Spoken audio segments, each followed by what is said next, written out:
Hello, everybody. Good evening. So tonight I am picking up on the MSQ for 5.0. I'm in the 78 to 79 range of quests. I'm here meeting these Thol people in Kalusia, trying to get on up into this big Mount Golg area and go get that bad dude Vothri and all of that stuff. So last night I fought Ranjit twice because the first time I failed. Not an epic fail, but I failed because I missed a couple of key cues there. But oh, hey, buddy. All right. So gonna get going here. A digging we will go. Let's get moving. Did you know that Kalusia is rich in sulfur? Well, it is. We've been mining the stuff since ancient times. Oh yeah, I guess we're helping. These guys are gonna help us build a big Talos to pull the big floating mountain down, so we can go after them. I guess that's what we're trying to do. So I think these little guys are gonna help us find a heart or something. A heart for the big Talos. They've been mining the stuff since ancient times. And every so often, the self-same veins yield what's called Earthseed, a rare ore steeped in magic. Time was, we used to refine Earthseed for this and that, but the technique's been lost. The stuff's still out there to be had, though, provided you know where to look. And no place is surer than Dwergar's tool. Man, sometimes these names. Problem is, the site's occupied by our age-old rivals, the Gogs. Greedy sods claim the place is theirs and refuse to let any other bugger near. Oh, there never was a more odious lot than them Gogs. I could go on forever about those hornless horsesons. Then we'd be here forever, and that won't get us nowhere. What it boils down to is this. If you want the Earth Seed, you've got to deal with the Gogs. Reckon you're up to the challenge? We have dealt with far worse. I'm sure we can find a way to obtain what we need. That's the spirit. Now, to help you find your way, I'll have one of ours go with you. I'll do it. I'll go with them.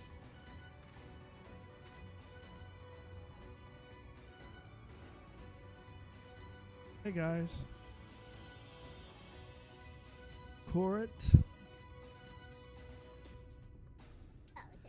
I couldn't help overhearing. I knew the Eaters had flocked to Mount Golg, but I didn't know why. To think the last light warden's hiding up there.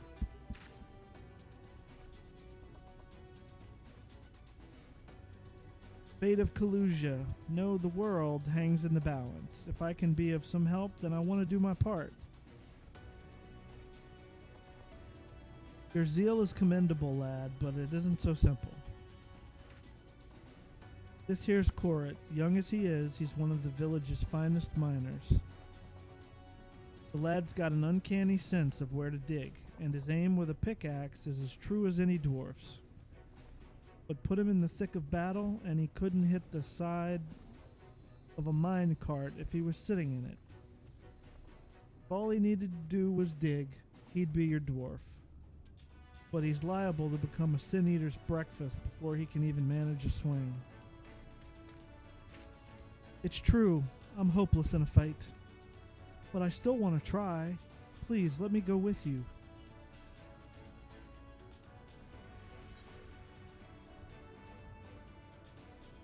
I take care of you, you take care of the ore. That sounds like something I would say. Thank you so much. I'll try my best not to be a burden.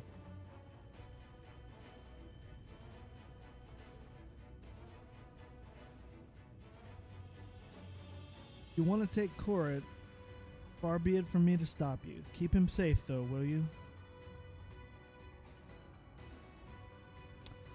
We will most assuredly encounter sin eaters along the way.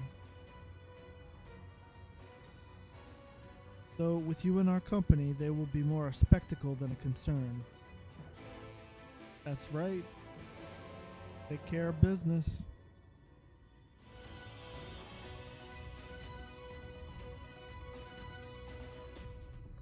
Borgar's tool lies in a cave to the east. I'm ready when you are. They're bumping me up to eye level 415 for this one.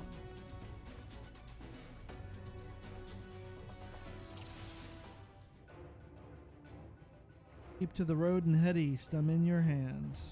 Alright. Seems we have a fair distance to cover. Be on your guard for sin eaters. Being like those. Speak of the devils, Augustine, the one on the left is yours.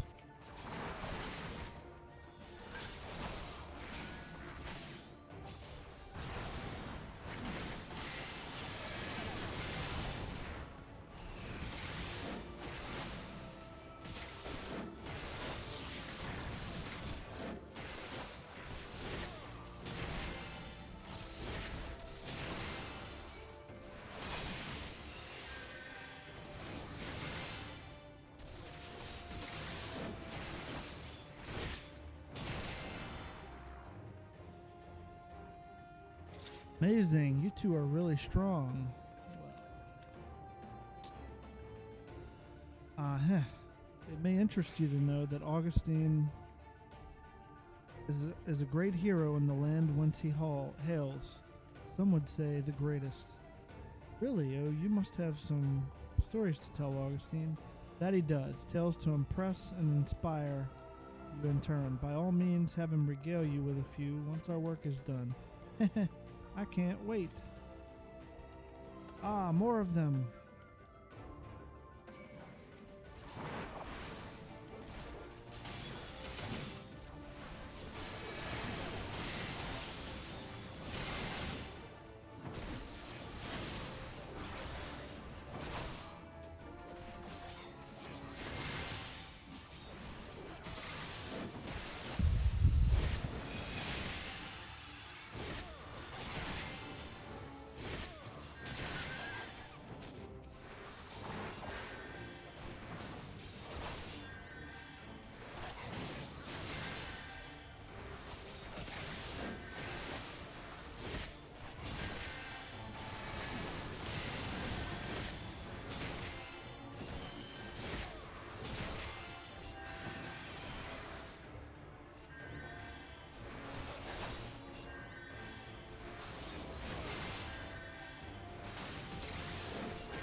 Ooh, I don't know much about fighting, but you two make a great team. Augustine is a team unto himself. I merely follow his lead. No. Don't. No more. Yeah. Keep telling me. Well, it looks like you've been doing this for years to me. Is that so? I shall take that as a compliment. Did I say the wrong thing? Not at all. Your words are most heartening. Indeed, I feel like a young man again. You talk as if you're old. How long have you two known each other anyway? Well? Wow, there's even more of them. Too close to Amity for comfort. Let's finish him quickly and move on.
Get him.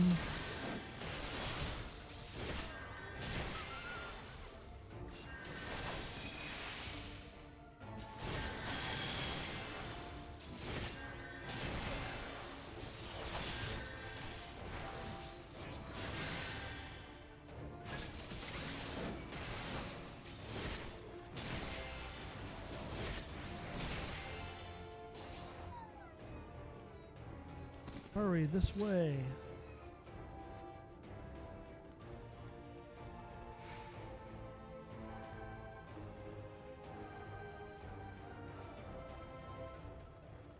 Not far, it's just past this rise.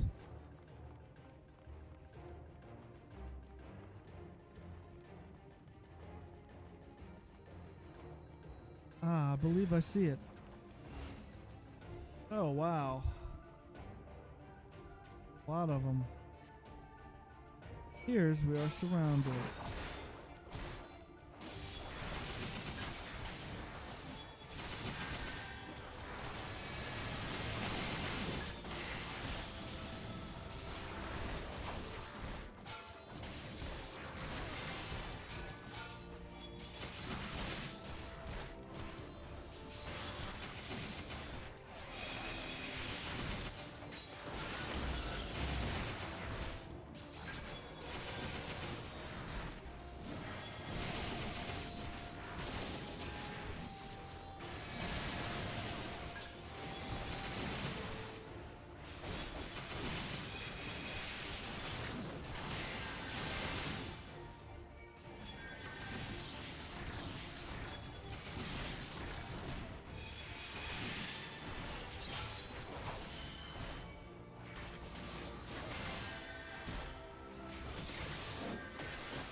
It is done. Let us press on.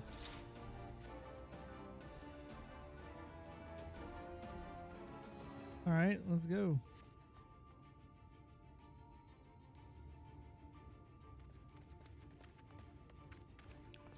Wow.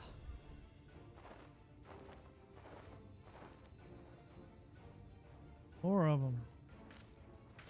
Just as we're about to get there. One last push then, shall we, Augustine?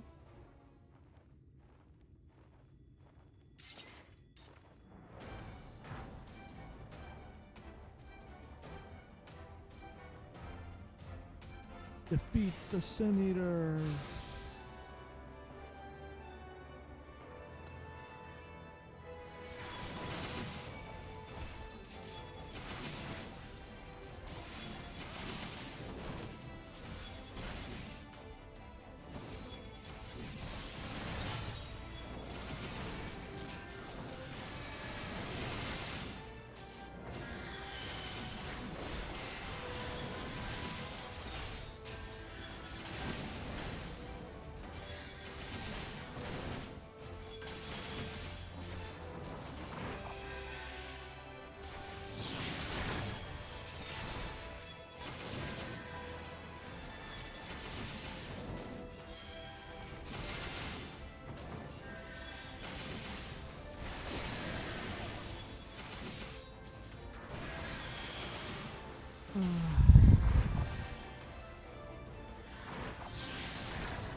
Or, gee whiz.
almost going.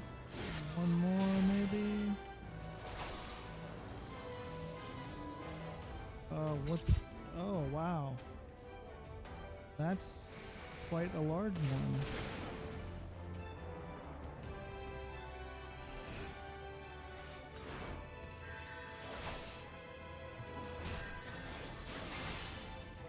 Appears the commotion drew this one out. Time to bring it all to bear. Alright.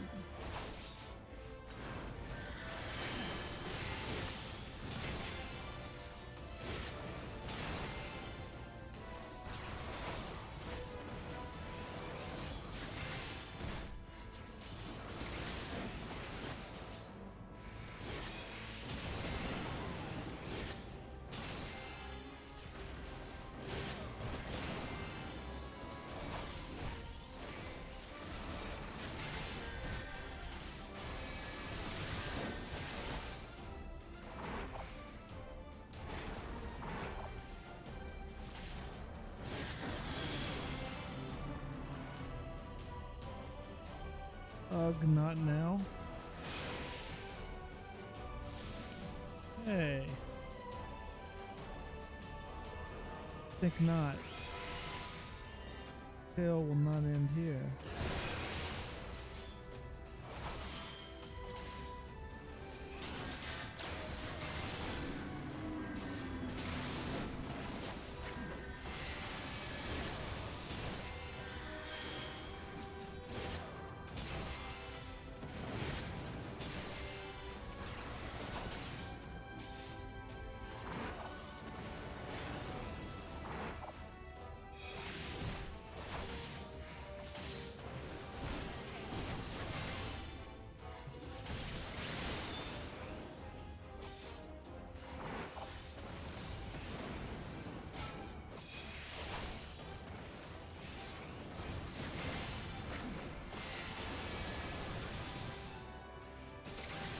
Man, this guy will only stay in the same place for any length of time.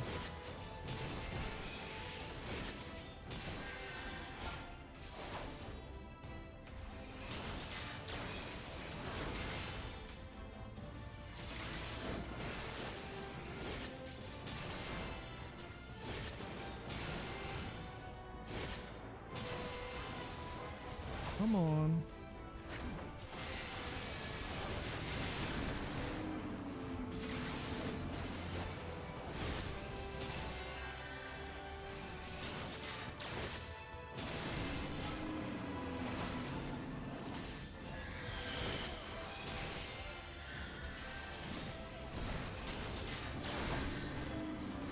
Got him.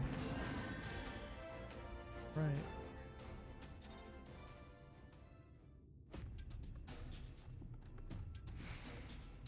Let's see, alright.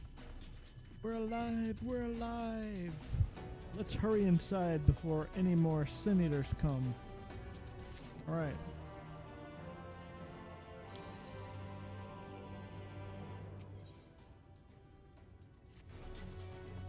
Right, follow me please. I will take you to the Durgar's tool, where the purest sulfur in the land may be found.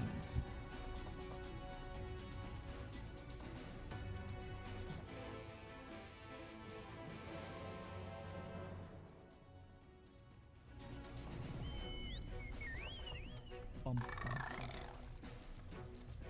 bum, bum. Bum, bum.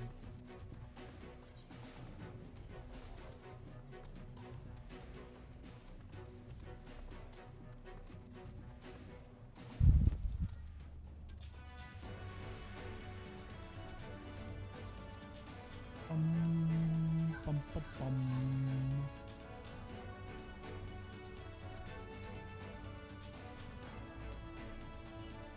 Alright. Almost there.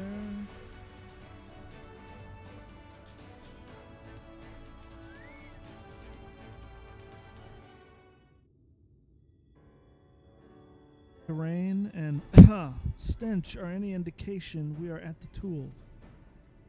Ah, there.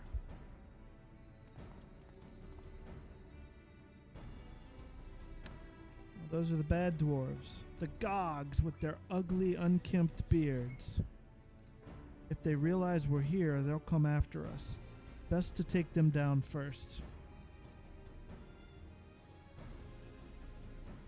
Be not so hasty, Korit. The animosity between your two clans notwithstanding, I would not resort to violence unless necessary. I will use an enchantment to render you invisible. It will not fool sin eaters, but it will suffice to hide you from the eyes of men. While you are thus concealed, do you think you could find us the Earthseed? Aye, I'll dig up the choicest stuff there is. We would be much obliged. Without further ado then.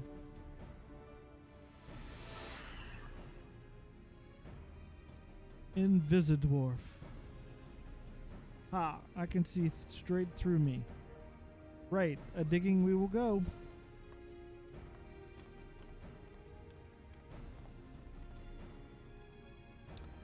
Let us not be idle either. Though Korit cannot be seen, he may still be heard.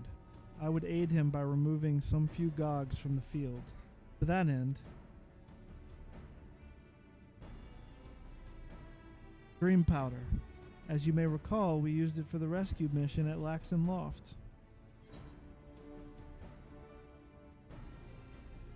Used it in Yulmore too.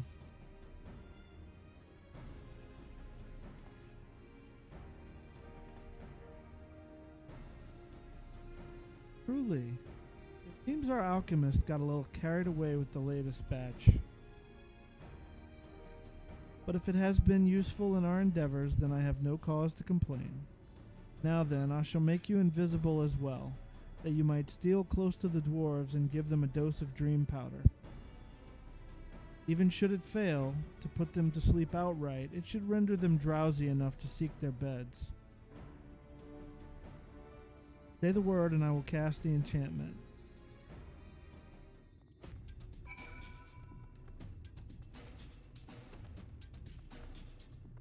Ready to begin? Very good. Should the enchantment fade before you finish tending to all the dwarves, return to me and I will cast it anew. Alright.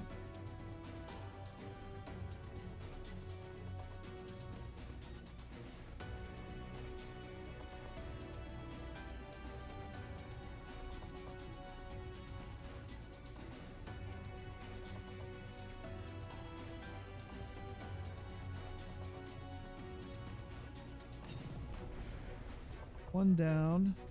Oh, can barely keep my eyes open. Time to call it a day. Just walked through me. There's one.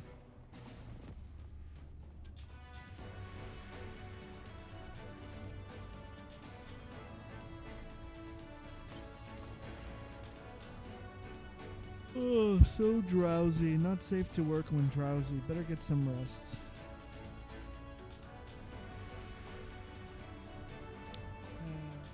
Last one.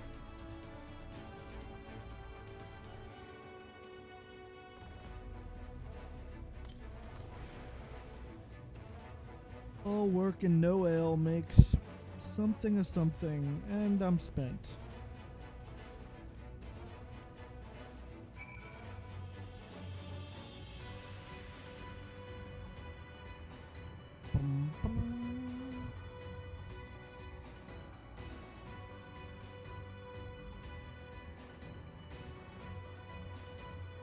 Bum, bum, bum, bum.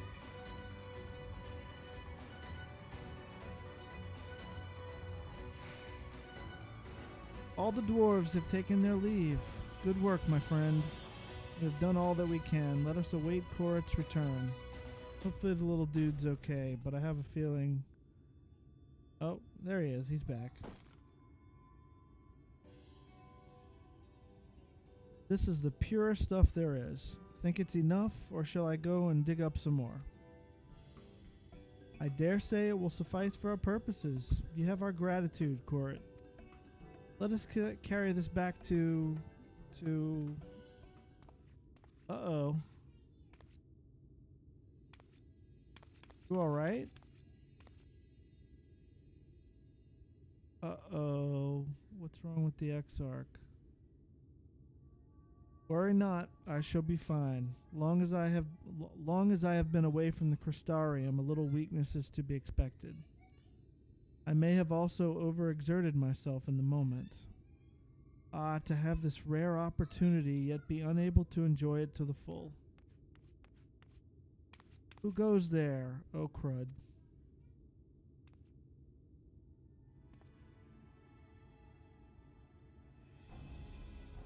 Ah, that's Glag, chief of the Gogs.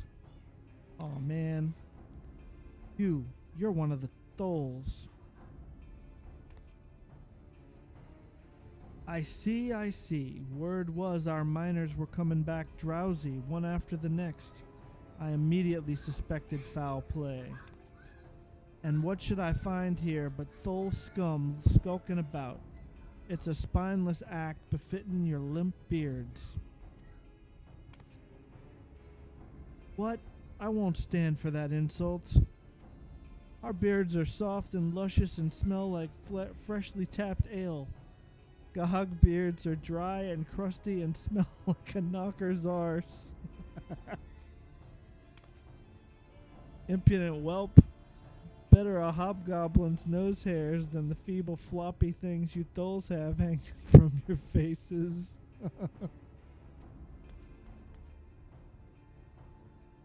Grrr. Like oil and water, this is not like to end of its own accord. Yeah, that's what I was about to say. Augustine, do you perchance have some dream powder left? Enough to put an end to this.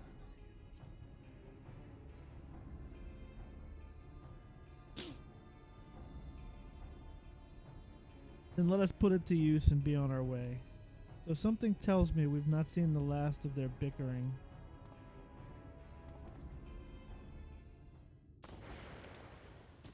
What the swivin'?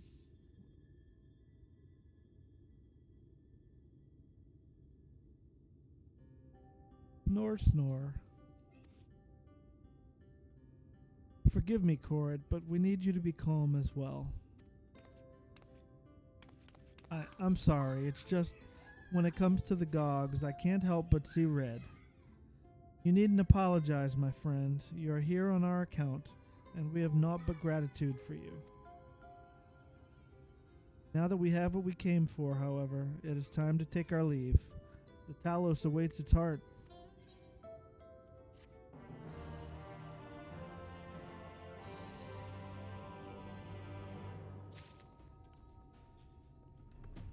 All right.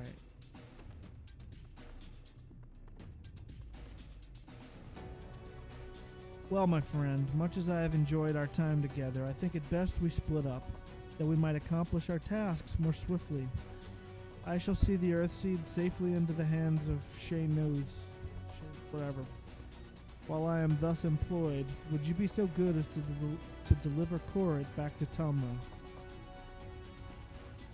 Gonna leave me to fight all those things without healing? Aw, man. My thanks, Augustine. Brief though it was, 'twas an honor to go adventuring with you. I shall see you back in Amity.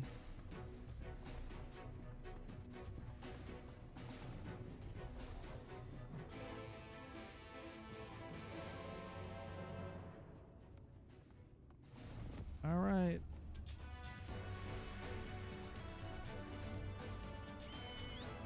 Hold on. There is one over here. I'm gonna get this thing while I'm here. There it is.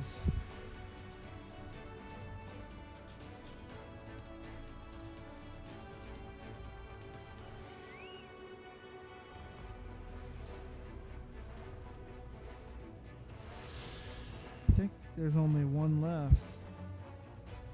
Yep, there's only one left. Where is it?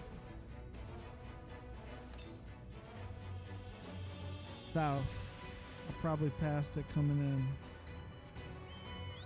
Alright.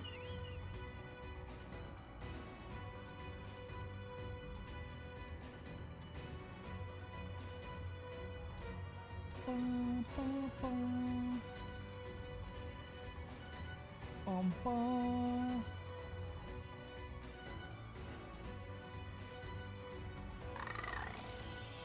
Ah, whatever, dude.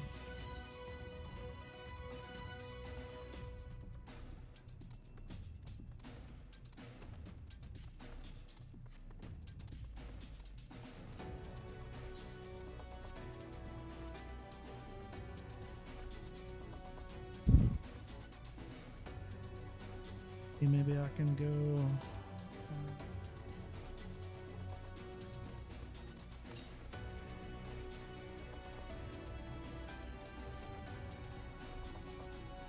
Southeast.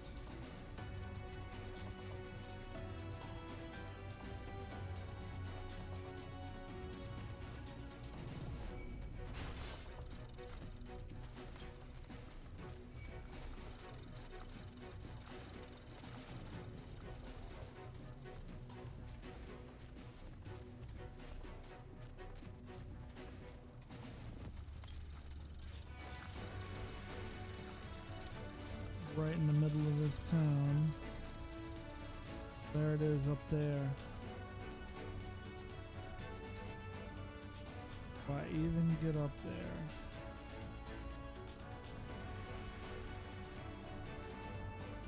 I'm gonna have to go back around.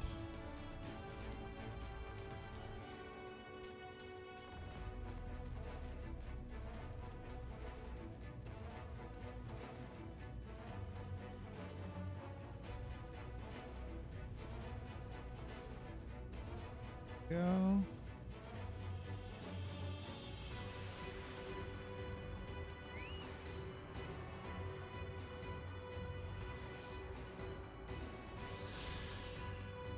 Cool. If I don't have to ride all the way there, maybe I could just.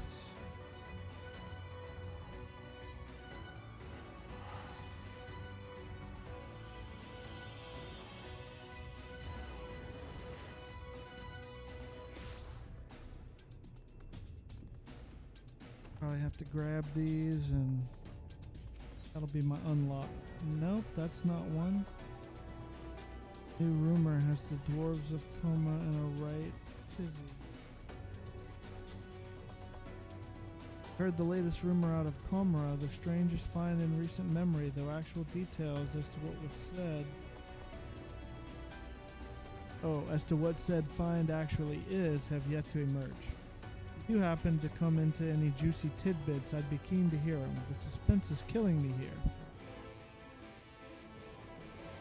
Speak with the dig site watch.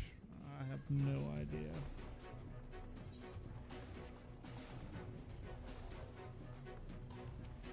Here's one of the unlocks. Variable dwarf. Off my helm, if it ain't that traveler we've been hearing about, and the elders had more than a few things to say. I'd best be giving you a proper welcome then, eh? Lolly-ho! Yes. Lolly-ho.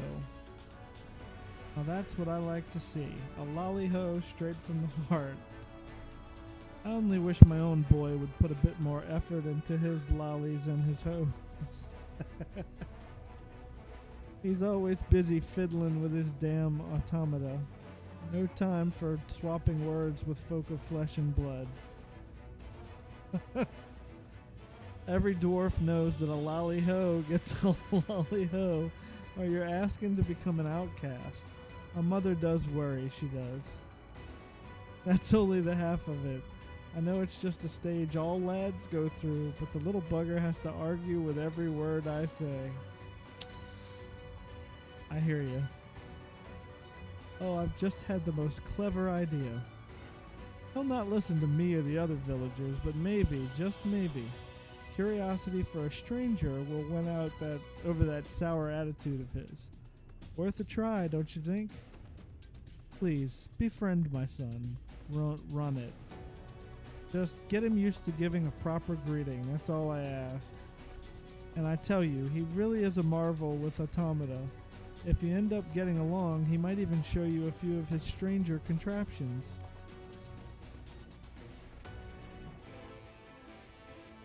Alright. Are there any more in this? Yeah, there's. Okay. Alright, let's go up there.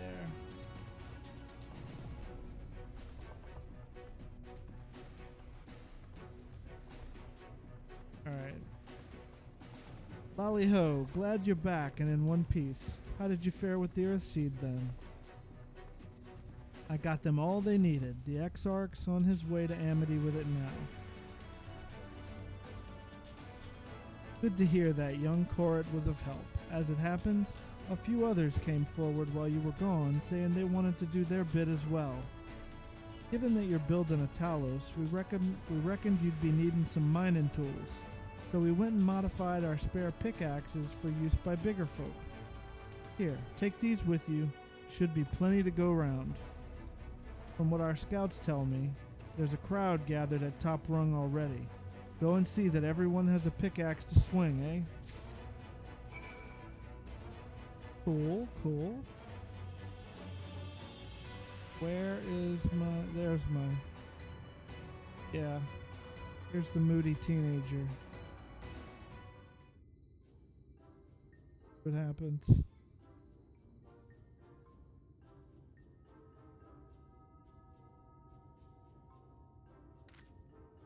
Rooney! Look, we've got a visitor. Why don't you say hello? Who are you then? Ooh. What? You got something to say to me?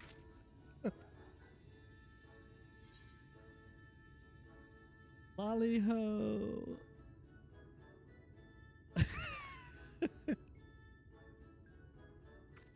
Oh, you know our greeting. The lolly mumble. Oh, Ronit, my lad, you can do better than that. Head up, eyes front, no need to be shy. I'm not being shy, I'm stoic. Yes, dear, if you say so. Now, Ronit, is everything else alright? You seem to be looking for something. Oh no, it's just, I sort of lost my hammer.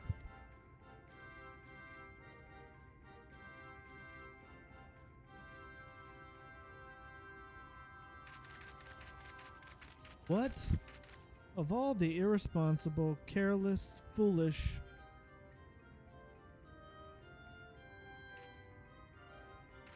Ronit's hammer has been in the family for generations. It's a priceless heirloom that once belonged to Watts, the blacksmith of legend himself. Well, what are you standing around for, boy? Find that hammer. We will do what we can to help.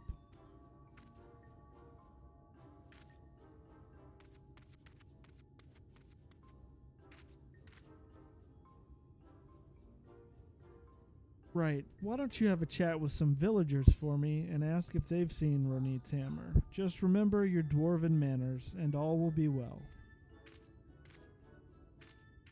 Alright.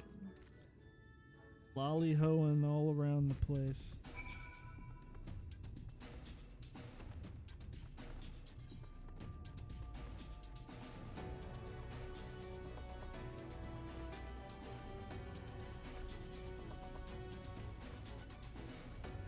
There's one. You want words with me then?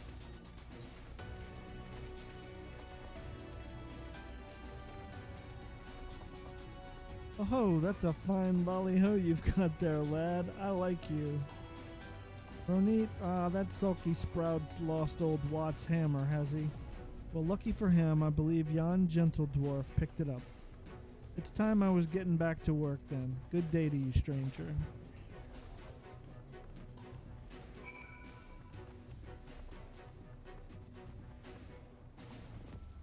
I can't see anything. Over here, okay.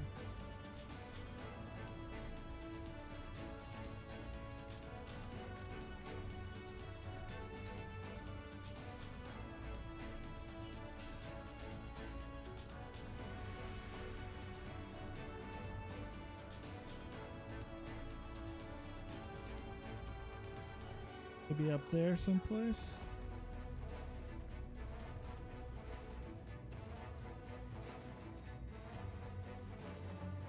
I don't know who I'm supposed to talk to. It must not be right here.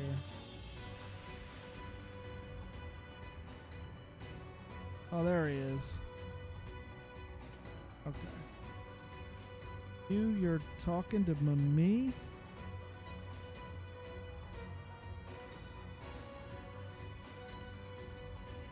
What's this? A perfect lolly-ho? You're no ordinary traveler, I see. The hammer I picked up. I reckoned I would hand it over to the elder for safekeeping. You're saying it belongs to young Ronit? Well, he can be a touch shouty, that boy. Do you think you could take it back to him for me?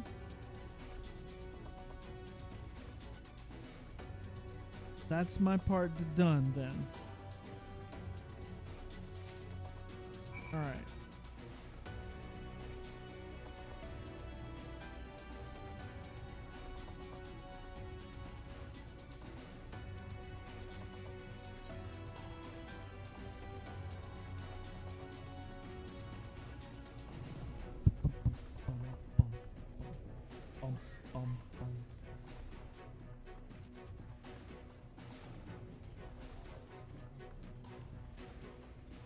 There he is.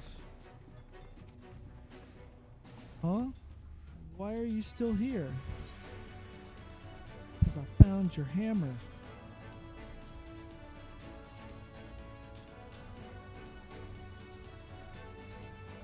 Wait, this is my hammer? Well, would you look at that? You see, Ronit, give the right and proper greeting and folk will be glad to share a bit of kindness. Could be that you've a thing or two to learn from Augustine here.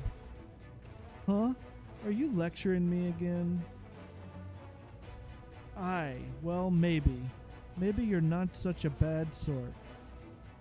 I'll just put the hammer in a safe place somewhere. I mean to be a famous smithy myself someday, so I'd best not lose it again.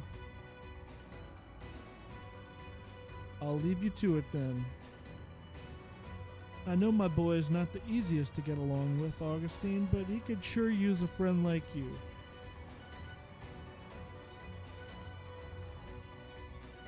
I don't need a friend. I don't need anyone. We're not going to be friends, understand? But you can stay around a little longer if you want. So now what? Alright, that's one.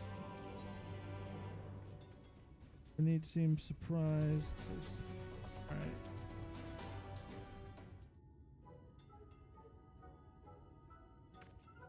You're staying around then? Not that I care.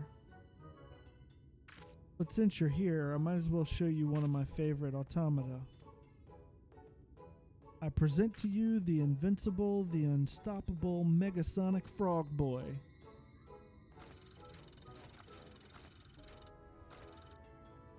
He might not look much different to the other models, but I've upgraded him with some new features I invented. Behold. Lolly-ho. Lolly-ho. Ugh, you only need one la.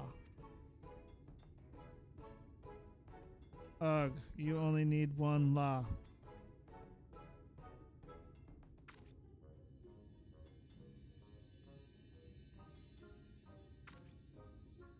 Well, pretty amazing, huh? Yeah, great. Hey, what's that look for? Oh, I see. You're thinking he can greet some overgrown toy just fine, but he's too scared to talk to actual people? You just don't understand me. You just don't understand me.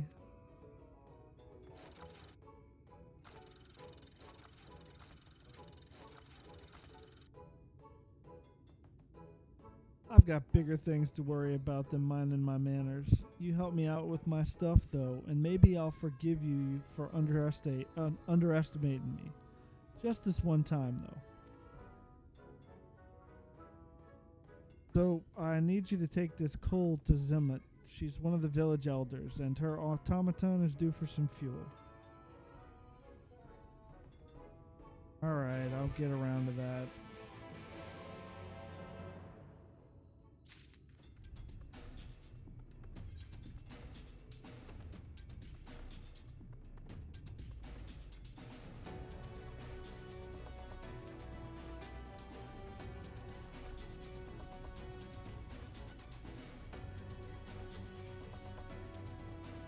Lolly-ho, you must be the visitor Zemot was talking about. What can this old lady do for you?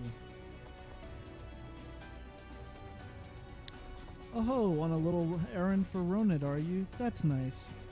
I can't get around like I used to, what with this bent back of mine. Would you mind feeding that coal straight into Diligent Spirit there?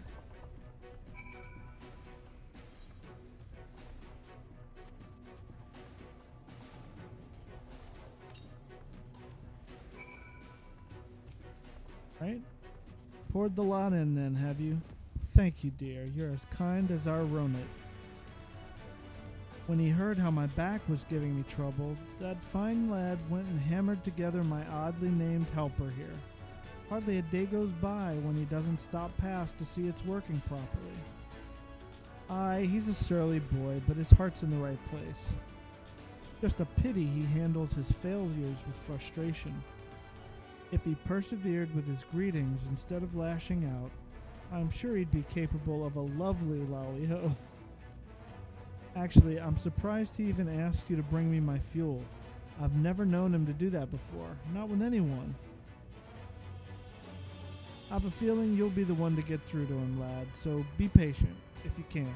Thank you again for the delivery.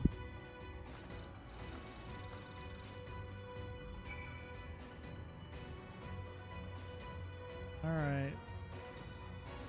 Guess we'll try and see this through. So it's a little side questy. Delivered the coal to Zimmet then? Wait, she didn't say anything strange about me, did she? Anyway, thanks for the help. Maybe you and I can be friends after all. Maybe, I said. Alright. On. Oh, so this means we're friends now, right? That it does. That's good then. It's just I've never had a friend before. I'm not sure where to go from here. I was wondering though, why did my mother bring you to see me?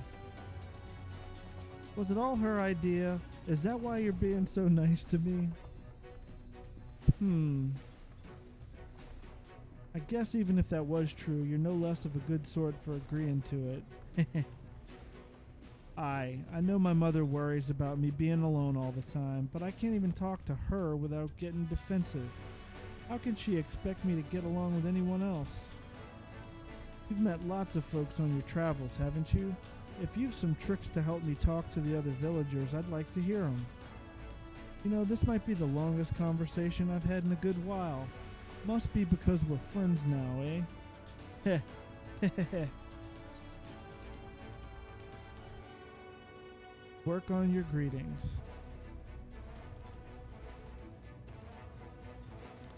Aye. In that case, I will need your help after all. I don't think I could stand to have anyone else watching over me. Ha ha ha, you do have one of the best lolly-hos I've seen. So with you guiding me, maybe I've got a chance to improve. But I can't skip straight to greeting people, and spending time on my automata is what caused me problems in the first place.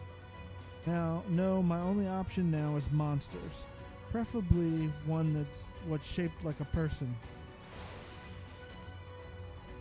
Come on then, I'm off to find me a practice partner.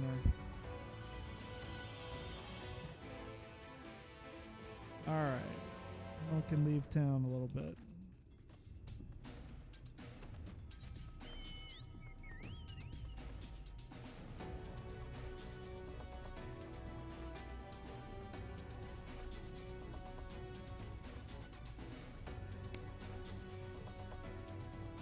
Alright, I'll go out there then.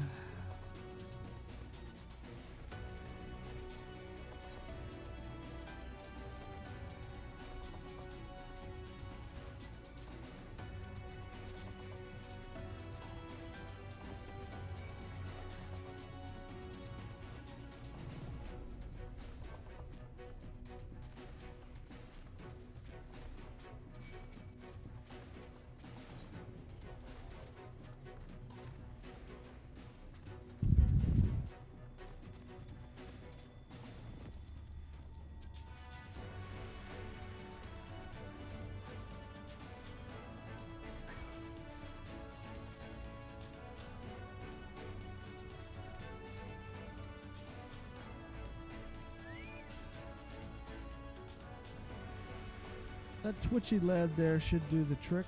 As long as I don't make myself a threat, he shouldn't have a reason to attack us.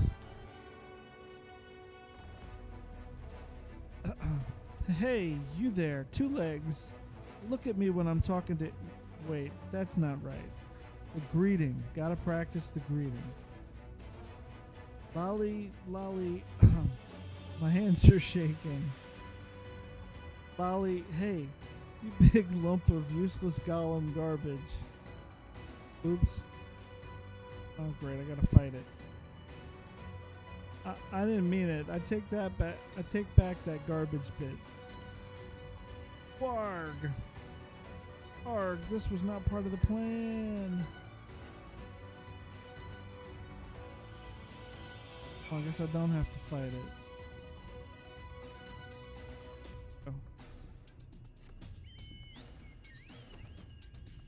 Over there. Alright.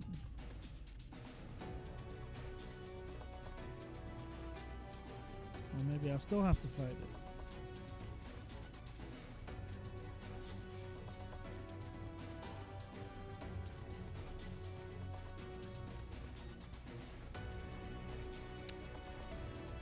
There we go.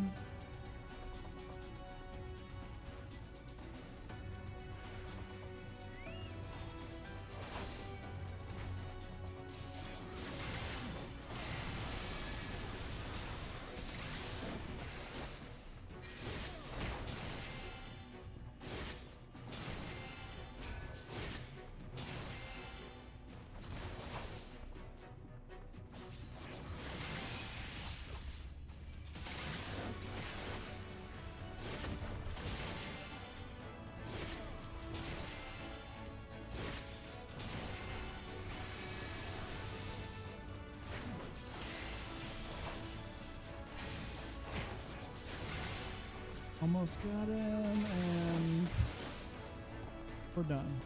Alright.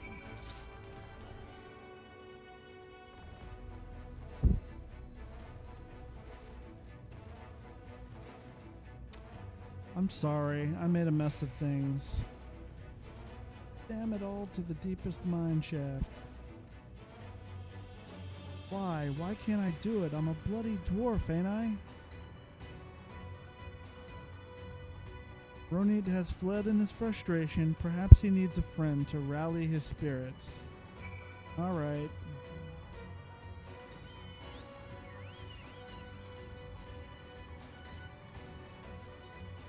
Go back to the town? Not quite.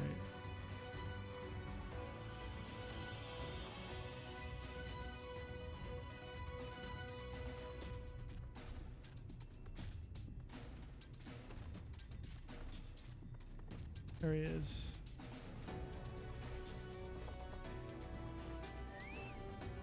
Alright, let's rally him. Yeah, come on. Can do it.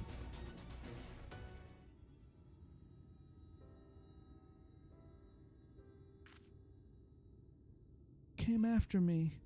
You really are a kind soul, ain't you?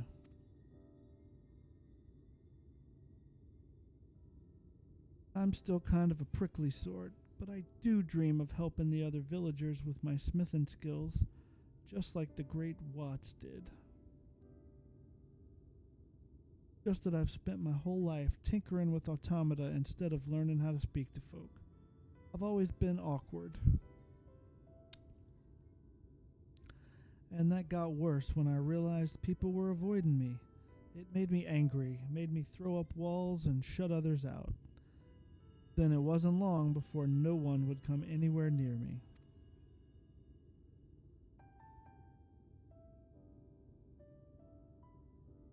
Yeah, things are getting good, Killing Form. How's it going, man? Good to see you. Soon you'll have to leave too. Then I'll be all alone again. What will you say?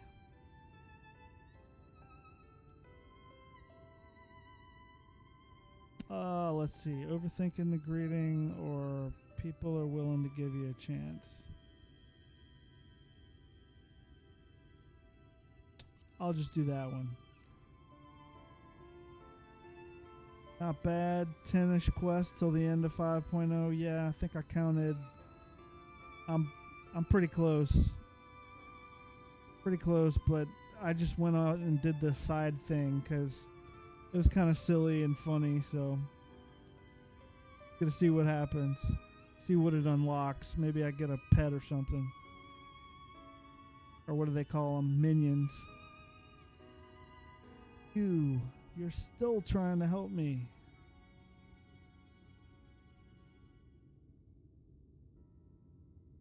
Aye, but maybe you're right.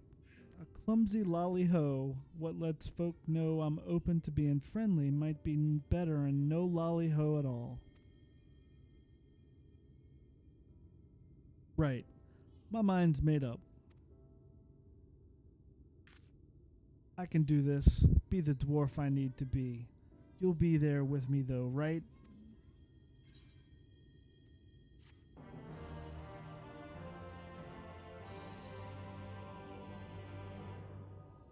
Alright, what happens next? What do I get? Oh. All this for an emote. That's cool though. That's alright.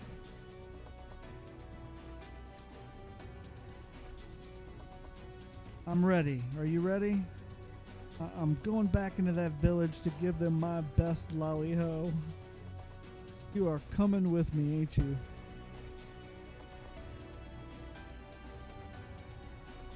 Good. I'll just start with one of the friendlier folks. Here we go.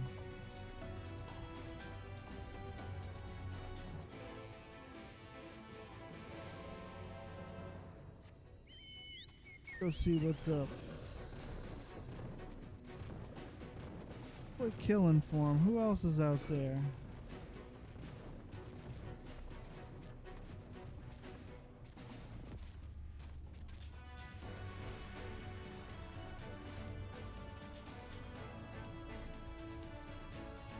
Bing Cortana, killing form, kitten rescue. All right.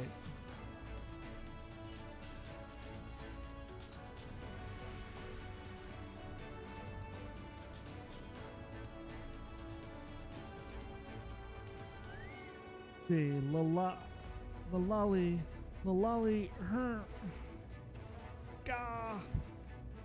Even hobgoblins run it. Are you mad at me or something? Oh wow, he just ran off. Grumble, can't give up yet. Maybe someone quieter. Gently now.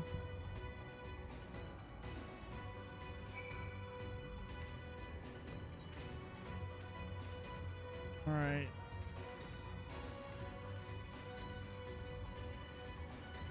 This guy at... There he is.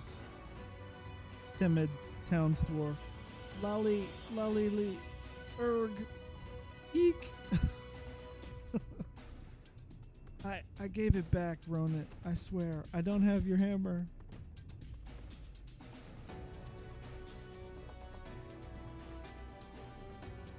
My nerves keep getting the best of me. Maybe I should just stick to automata. No, I can do this. I'll not let you down after all you've done for me.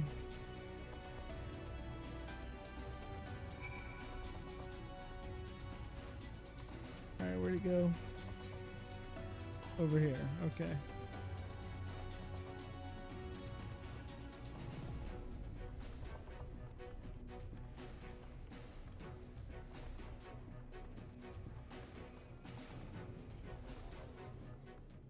Alright, here we go. Should be the end. This little thing. Oh yeah, next dungeon's gorgeous. I have to say, this whole expansion is like... It's been like a masterwork, I think, for this. The story, the scenes, the setting, all of it is... I've been really happy.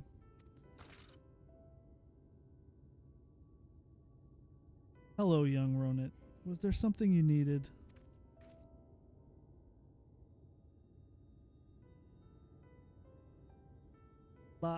Lolly. Lolly.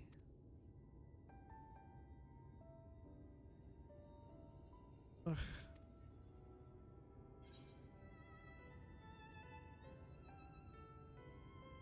Be the dwarf you want to be.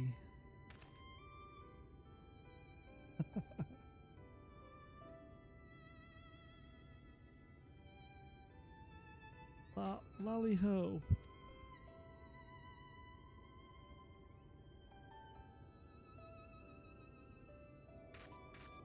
Lolly ho.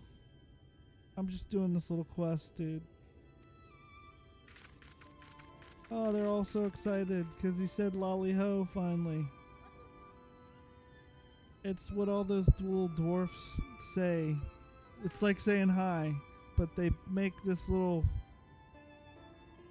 gesture. I'll show you in a second. Lolly ho.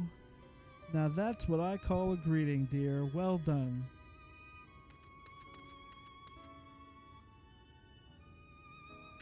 I've never heard a lolly ho like that before, Roni. You dang near knocked me off my feet. I almost thought you were going to strike old Zimmit there. How ridiculous. Our Ronit would never do such a thing. He's a bit excitable, I'll grant you, but those angry words don't speak for his sweetheart.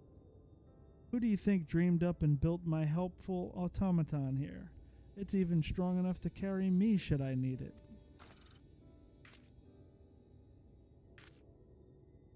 Now, Ronit, yeah, it's kind of a robot frog. Now, Ronit, you've shown what you can do. How about you give a nice greeting to these good folk as well?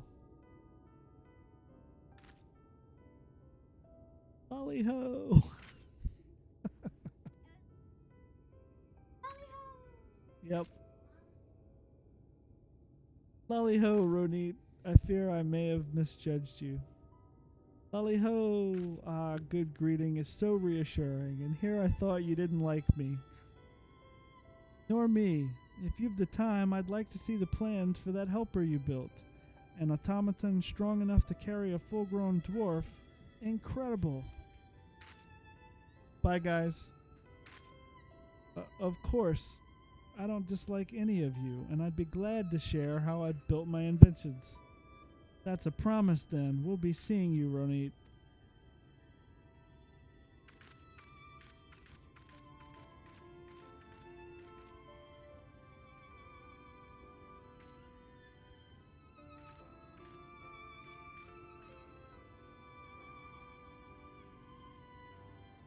I can't believe it. Good for you, dear. I think a little gratitude towards your friend here might be in order, Now, if you'll excuse me, this old lady has things to do and nary enough time to do them in.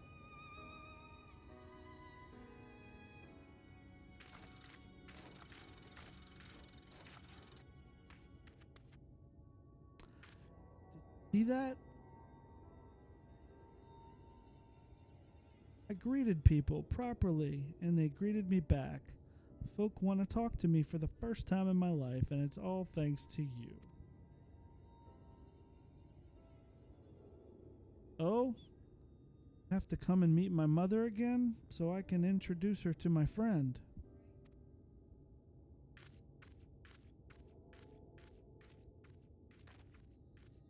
All right.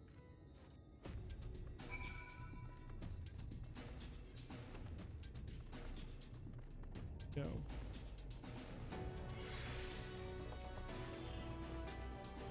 Oh, hello, you two. Lolly ho. Lolly ho. Aw, she's so happy. Well, polish my helm and shine my horns. Ronit, you've learned to give a proper greeting. Heh, nothing to it. I had a little help from a friend, though. Well, what did I tell you, eh? I knew you'd be a good influence on my Ronit. You've done for him what his own mother couldn't, and for that I'm deeply thankful. I never thought I'd see the day. Aye, it's the oddest thing. After I'd managed the first lolly-ho, the next one came easier, and now I never want to stop. Well, I'm guessing you've got places to be. Just be sure to come back and visit sometime, and not that I'll be lonely or anything. See you soon, Augustine.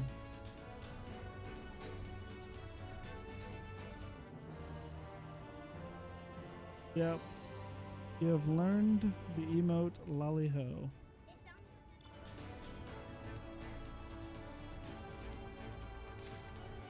Here, watch. This is what it looks like.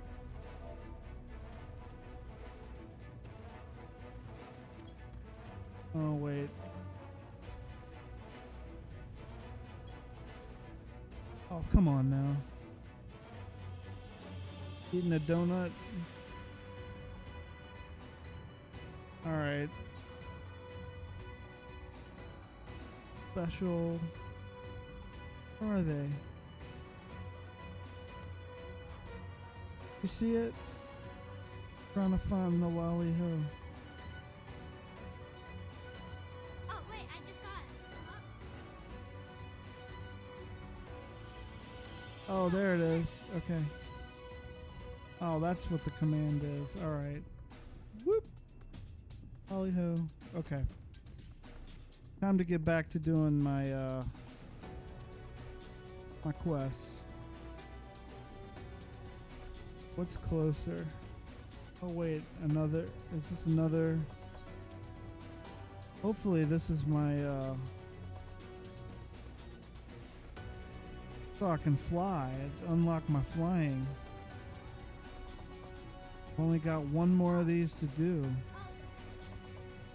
Yeah. Nope, that's not it either. Alright, I'll do this later. I'll just pick up the quest for now. Augustine, I was hoping you'd come back to see me. Heh Lolly-ho. Yep. After you left, I said a Lolly-ho to every soul I could find, and now the whole village has started talking to me. A couple of lads are even helping me to invent some new automata. I am well on my way to becoming the most famous smithy in Tamra. Yeah, like a smith. But if I'm to be a truly legendary blacksmith, there's just one little thing I'm missing. A good drop of grog. It's like beer or something, I guess. Alright. It ain't that Tamra's brews are bad, but if I could get my hands on an extra fine fermented beverage, then I reckon my work would really take off. So, any idea where I might find a barrel of the good stuff? Bright ale? And this drink once put their village on the map, eh? Well, then I'd best take a trip down the cliff and have a chat with their leader. You're coming with me, ain't you?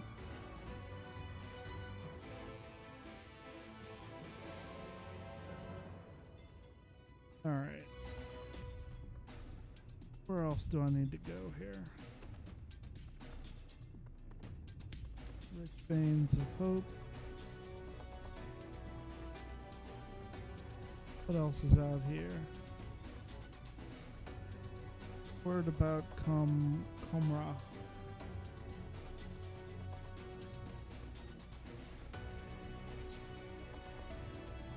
Okay.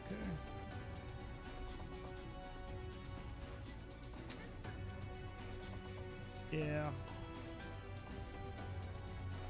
What?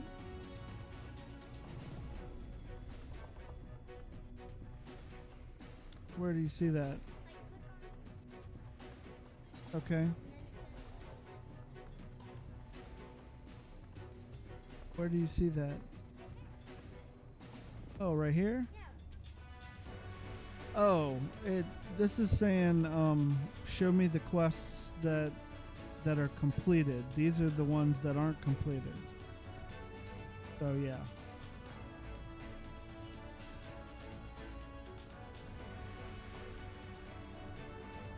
Yeah. Yep. Mm-hmm. Alright, let me it's about halfway, so I'll just Like the red. Oh, you like the regular one?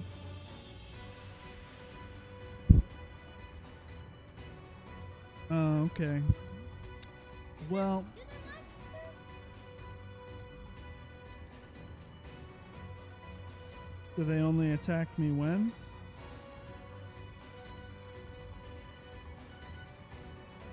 I'm sorry, I couldn't hear you over there.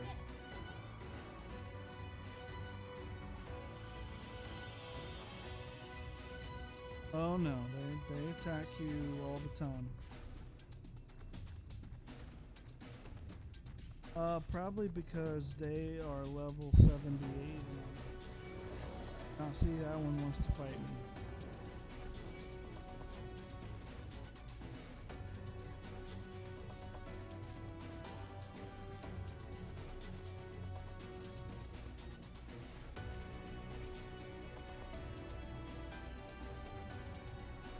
Alright, let's talk to Alice and see what's going on. Yep. Look, Augustine, people from all over have come to help us quarry stone. Isn't even all of them. As we speak, the volunteers, Thancred and Green recruited, reported to the worksite by both Crystarium and Yulmoran soldiers, no less. As you can see, we have plenty of hands. There's just one problem. We don't have enough tools to put in them. We've been desperately trying to round up more, but we haven't had much luck so far.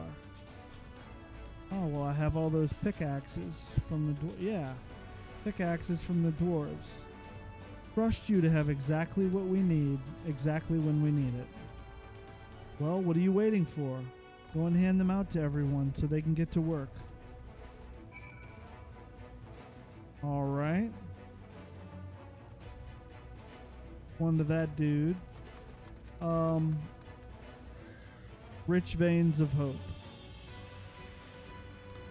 We're ready to do our bit, Augustine. We just need tools to do it with. There you go.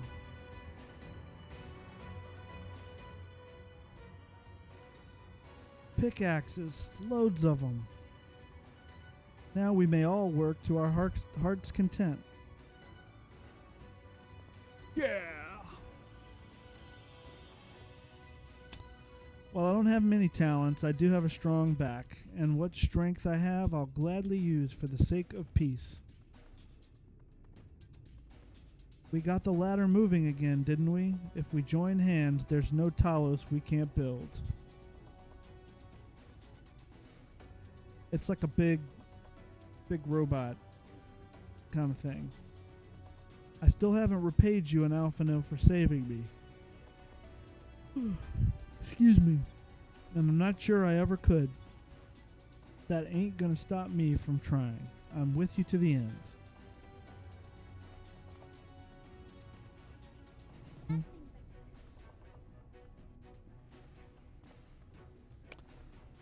Come on, you lot. Look lively.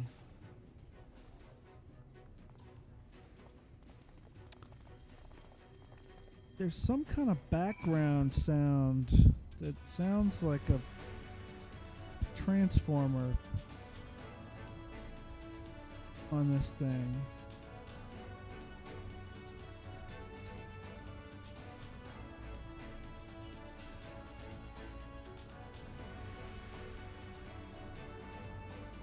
Okay, you can hear it now. Alright. Okay. We've come, Augustine. In case you're wondering, Guthjon is here too. Couldn't... Okay. I think they call them goblins or something. Couldn't wait to start breaking rocks, though, so he's gone on ahead. Bah, he could have at least left us a spare set of tools.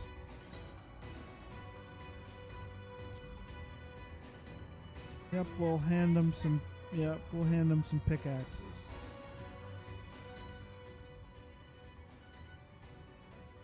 Ah, wonderful. Now we can be about it too.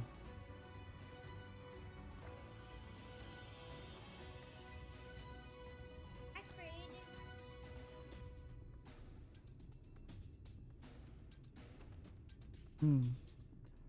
Boring isn't exactly my stock in trade, but this time I feel as though my wife will be with me. guiding my hand. So let's make it happen. Let's build a world where everyone can live without fear, where everyone has a place they can go home to.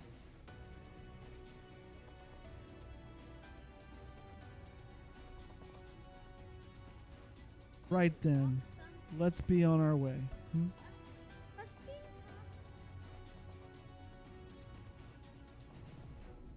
No, not really. Yeah. But the guy in World of Warcraft.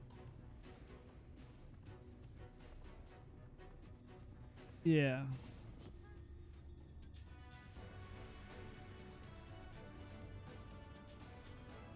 Right then, let's be on our way. What are you still doing here, Thaf? I thought you'd brought your own tools. I did, and I was just about to head off when I saw Jarek.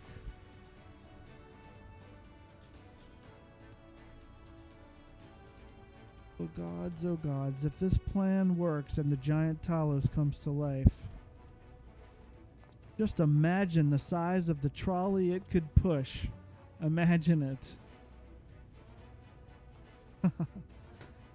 Are you still raving on about that? How many times do I have to tell you that's not what the Talos is for? Where the heck would the tracks even go? There's bound to be somewhere. You just need a little imagination. Seeing as the stoneworks is involved, maybe we could have a trolley added to the design. Enough. We're going to work, and if I hear any more about trolleys from you, I'll have you pushing one yourself.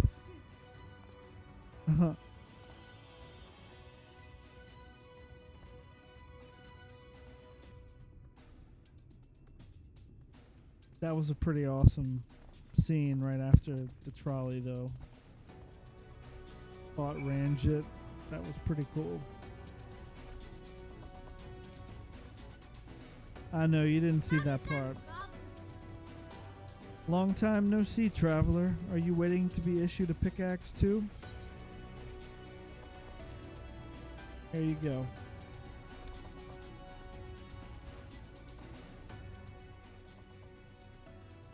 Oh ho, you clearly weren't, and now neither are we. Rest assured, we will put these to good use and work very, very hard. Good.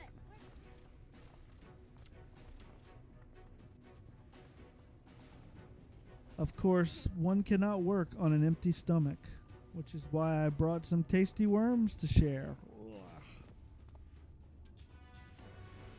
As much as we would all enjoy a treat, perhaps the worms are best saved for afterwards.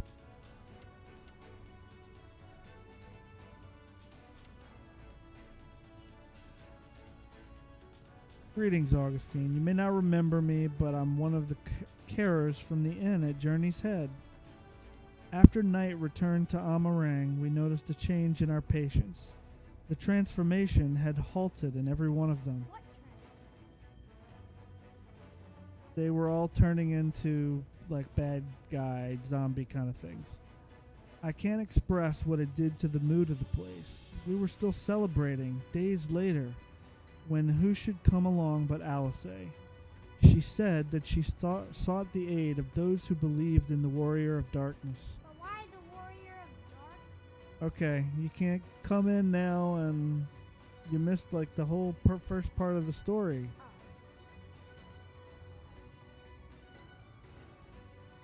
In this world, because of the bad things that are going on, there's always light. So when we show up and we start defeating some of them, we let it become nighttime again. They haven't seen nighttime in like 100 years. So, yeah.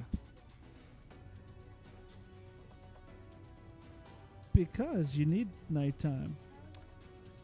The stars and the sky and stuff. Anyway, we all answered her call right there and then.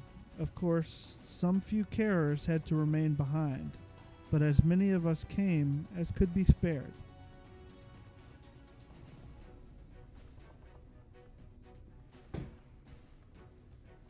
I too have great respect for the Warrior of Darkness. When we meet, I'll be sure to treat them to a nice plump worm.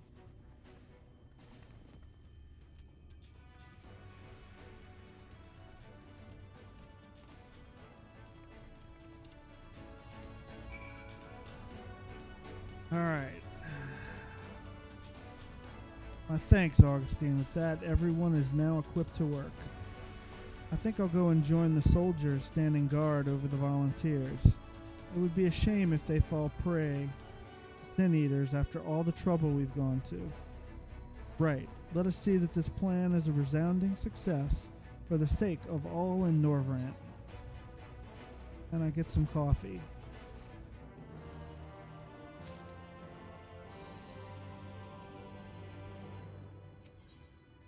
None shall ever again. Alphino is bound for Amity. Well, my friend, it appears we're the only ones left here. If you've no other pressing tasks, would you care to accompany me to Amity? There, Y'shtola is overseeing those who will imbue the Talos with magics. Come, let us join them at once.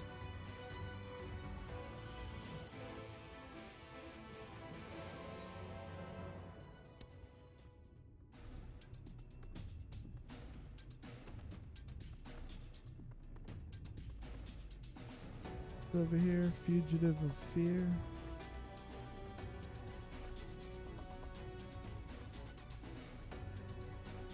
Alright, I'm gonna go down here and turn this thing in.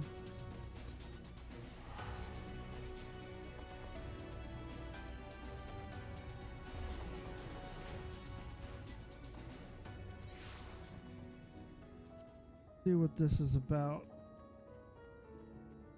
Little Ronit guy. Well, look who it is. Augustine, how wonderful to see you again. Since last you were here, I've been officially appointed as Mayor of Right.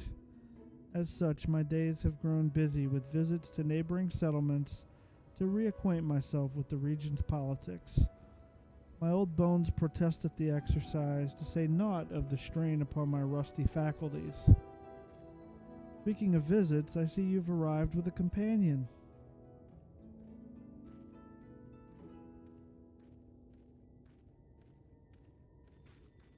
I'm Ronit of Tamra Village. Don't think just because I'm smaller than you that... Lolly-ho!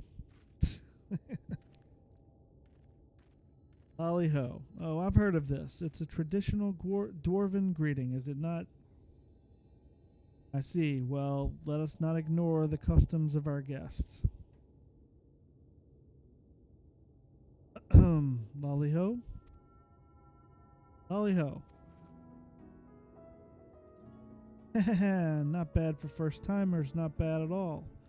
Everyone's happy when their lolly-ho gets a lolly-ho.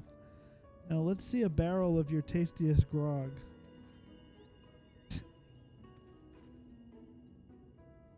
I beg your pardon? I'm not sure I follow.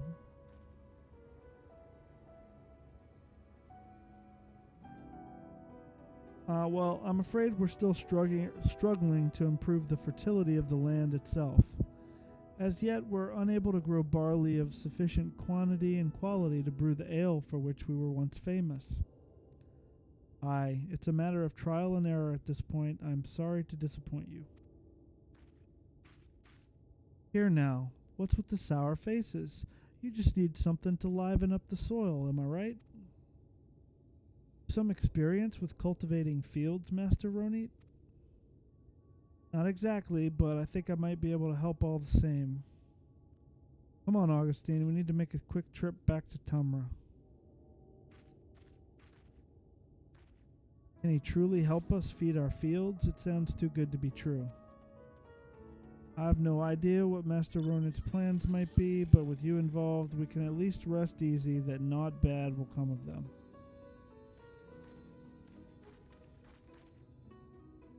Alright, that was not the quest I thought it was, but whatever. Got it. Get it, keep it moving. Oh wow, I've got nothing to... Okay. What's the next one?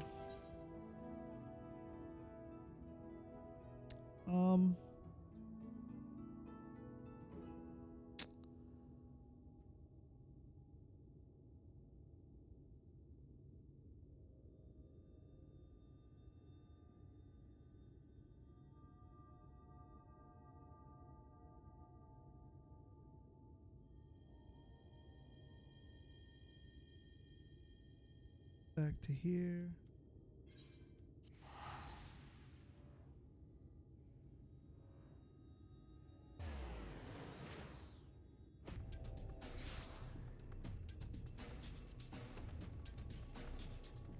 Alright. About time you showed up. See, I remembered something Zemet told me once. Zemet, can you tell me that story about Amity again? The bit about the trading goods? The villagers in Wright are having trouble growing crops in their scratchy fields, and I wanted to do something to help. You're thinking of the rock phosphate we used to trade to Yulmore. Rock phosphate? And that's the fertilizer, is it? Aye, crushed into small bits. You can spread it over a field to enrich the soil. But the old seam was mined out years ago, and I've not heard if we've come across another. That sounds perfect, you know, aside from there not being any left. No one kept a stockpile then? Well, they might still have a chunk or two over in Amity. That was where the old trading house used to stand. Neutral ground and all.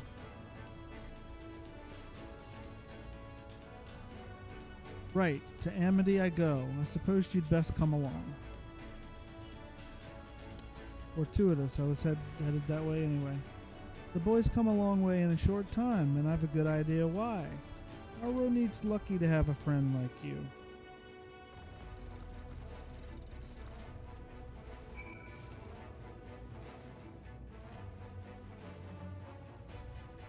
Alright. Now for the long trek back over there, because I want to go do this thing.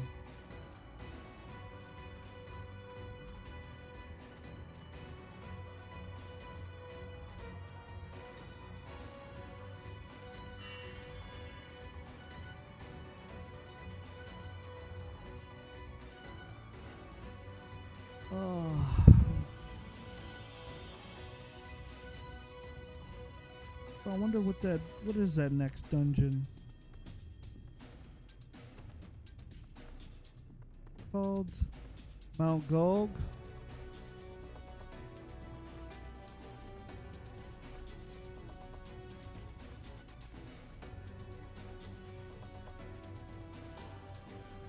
Hopefully I should get to it tonight.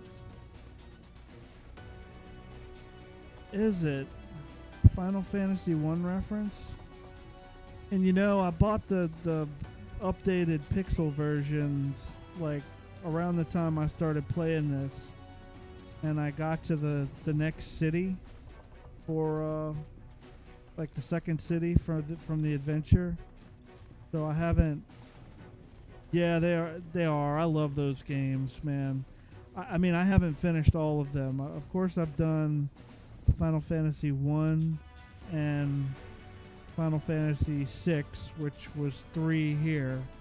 All the other ones I've played like a little bit, and I've never finished them though. I think I might have done 2. But anyway, they are pretty cool. I've been meaning to do like a stream or two just playing that, but haven't gotten around to it. Having too much fun with this.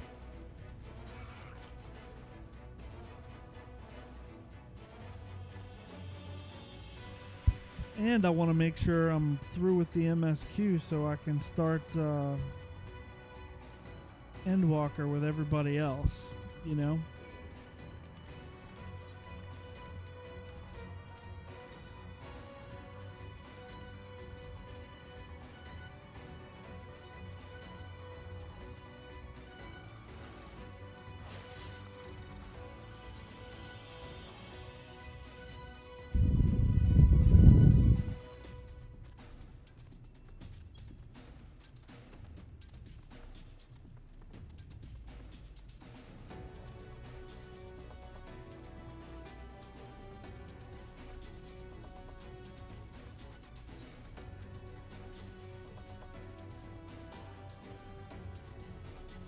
That's pretty close to the other little town.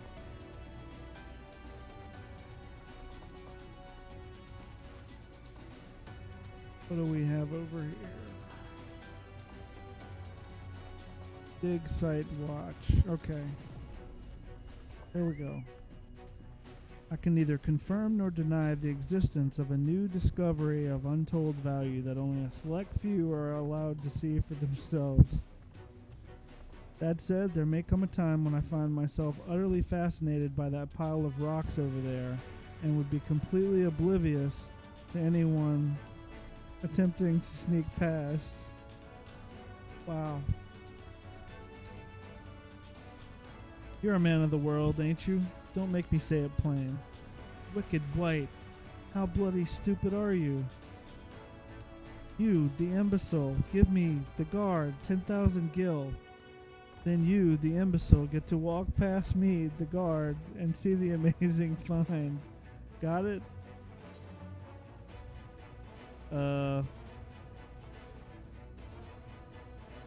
Yeah, sure. About time you started playing by the rules. Lolly, what in the blazing hell do you think you're doing, man-ho? Is that any way for a guard to behave, is it? No, sir, Chief, sir. No rations for you tonight. Chief, no, mercy, mercy. It's not fair, I tell you. A dwarf toils day in and day out for a pittance, only to try and make a little something extra on the side, and what does it get him? Right, well, anyway, bugger off. None may pass without the chief's permission, which I know you haven't got. Great, is he gonna bribe me too? Wait, don't tell me. I assume you came all this way to put in for the position. Sorry, but it's already been filled. Came all this way for the what now? You know what they say about assumptions. Alright. Don't go playing silly buggers with me. The queer ruins we found deep in a cavern through a tunnel over there, the one filled with all kinds of machina, to the point we've started calling it a bloody machina graveyard. Yes, well, we were looking to hire on another guard, but the position's since been filled by that fellow what tried to swindle you a moment ago. So you're out of luck, I'm afraid, but chin up, lad. Your time will come around again soon enough. Since you're here and still unemployed, mind delivering a message for me. It's for two younglings in Kamra, Anog, and Kanog, sister and brother. Twins, fond of wearing white and black. Twin thing, I suppose. The message is as follows. Lolly bleeding ho. This is no place for children to be messing about. Stay far, far, far away or else. Got it? Alright.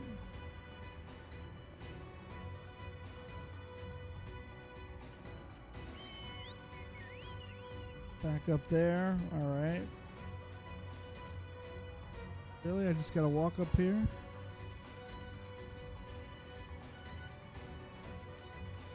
Guess so. Alright.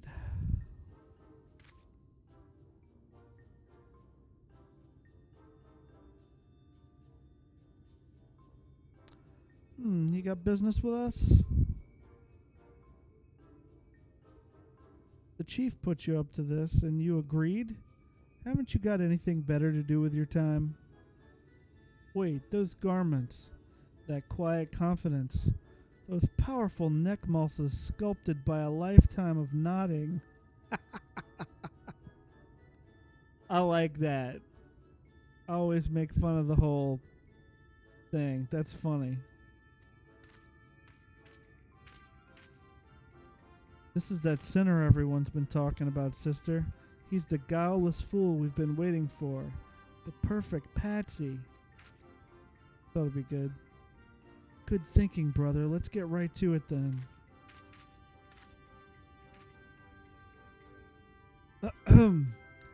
Wouldn't happen to be that kindly stranger everyone likes and adores. You are, aren't you? Perhaps you'd be willing to do us a teensy little favor. Of course you would. My brother and I are conducting some highly secret research at the moment, but we've hit a dead end. To continue, we need to get our hands on an automaton core. So I'm to be your patsy?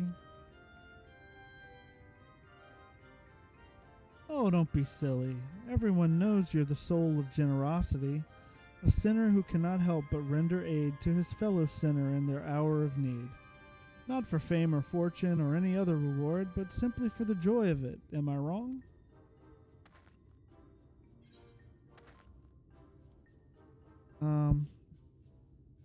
This is another one of those moments where it really doesn't matter what I have to say, isn't it? Oh, sod this. Alright, yeah, I like that one. Now you're on the trolley. The core we require is being stored with other sundry materials on the cliffs above us. Once you have it, bring it to my sister.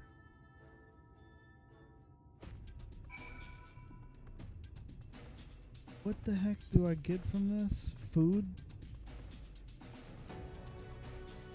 This must be a quest line of some kind. There must be something else at the end of all this. What's it? Hold on. Word about... I gotta look this up. What is this?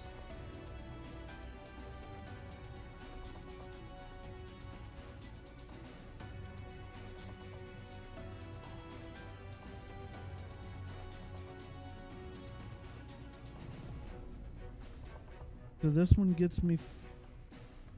There's one more scandal in camera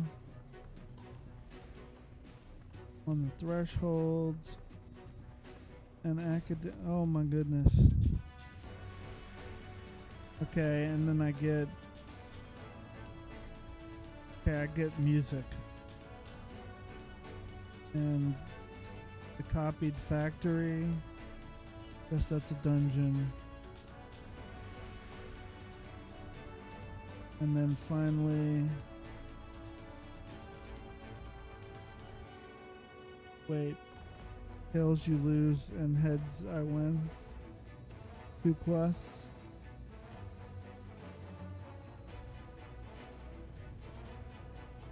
Oh my goodness. This is a long quest line.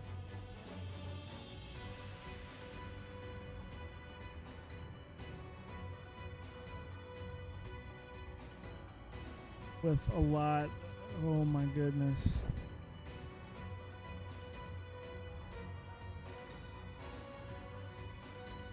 Dude.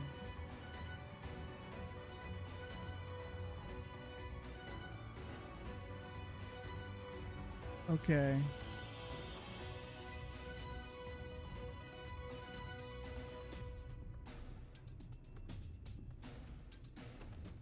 All right. Yeah, I just don't know about...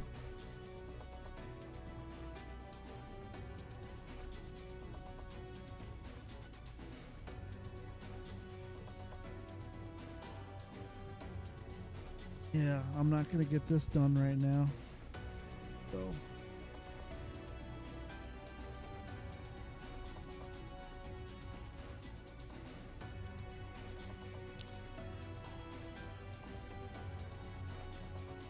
Let's see, where do I need to go? Right up there. Alright, let me go do this real quick.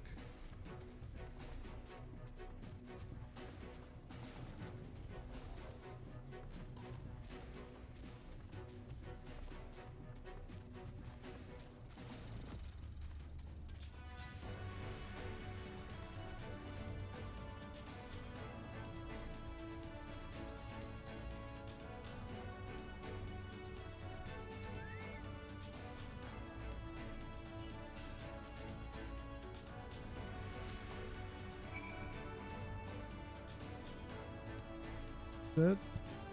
All right.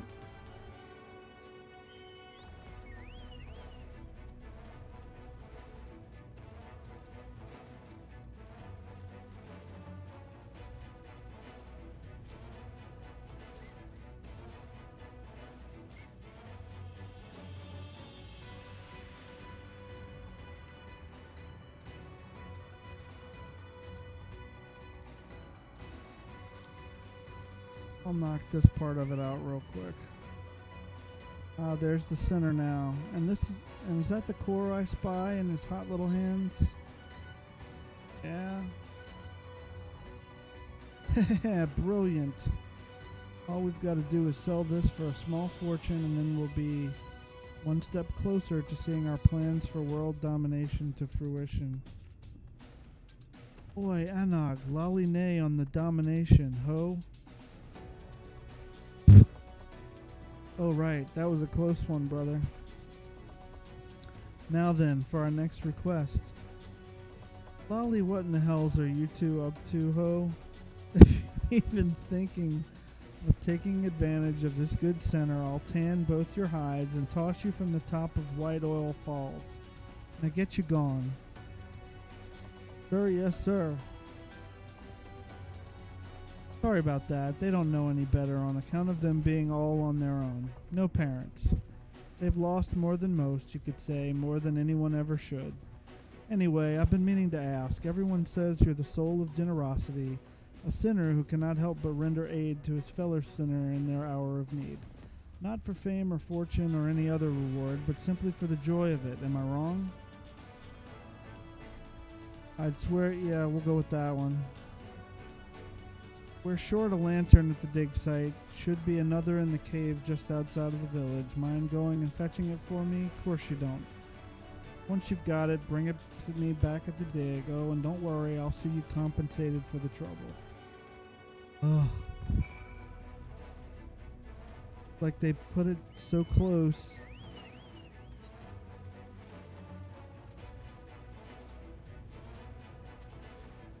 Throw this little carrot out, you can finish this part of the quest. Keep going. No, I really want to just get back to the MSQ, but easily distracted.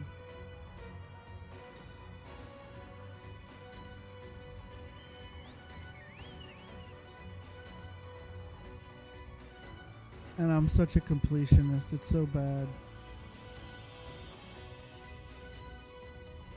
A little bit of an achievement fiend, too.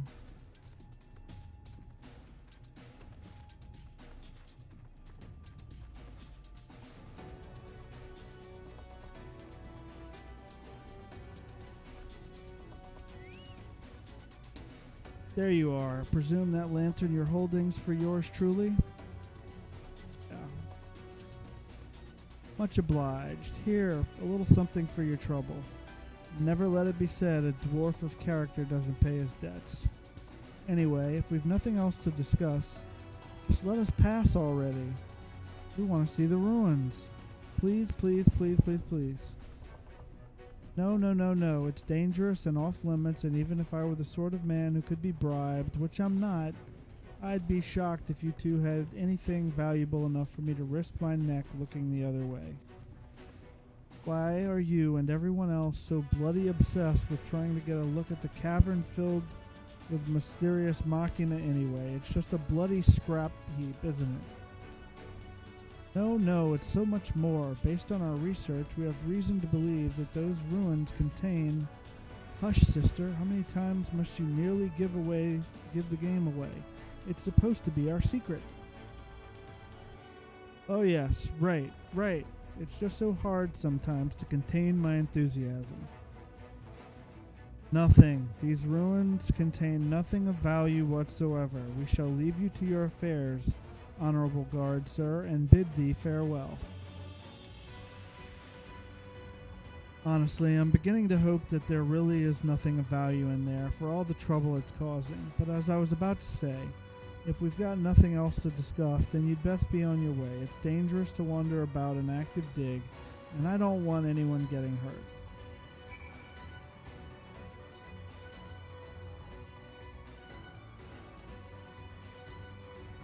Oh, is he right there in town? No, good. He's way back there. Okay, good. And on that note, I'm going to go back here. Continue on with the bloody MSQ. That's what I get for doing side quests.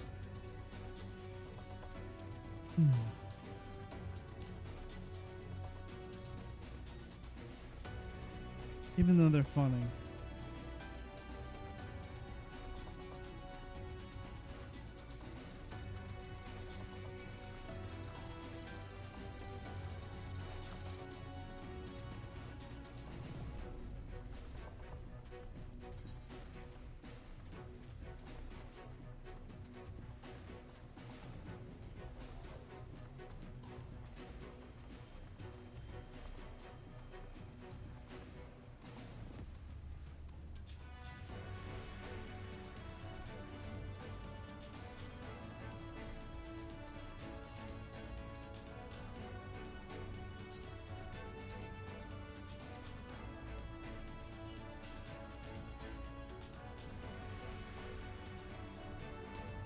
And when I get there, I'm going to take a quick break and go grab myself light refreshment.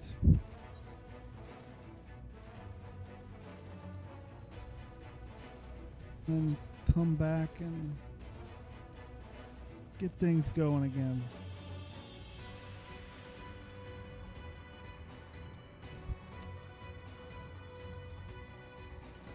Bum, bum.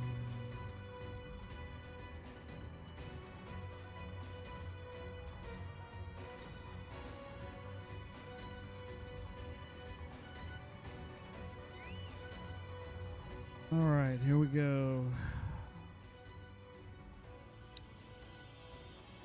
Good of you to join us. I'm pleased to say we have gathered ample help for the imbuing. With Master Chai in the process of finalizing his design, I have taken the liberty of dispatching all hands to their positions.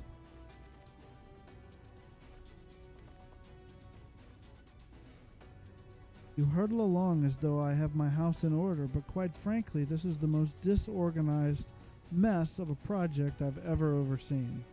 And I haven't spent nearly as much time as I would like on my calculations.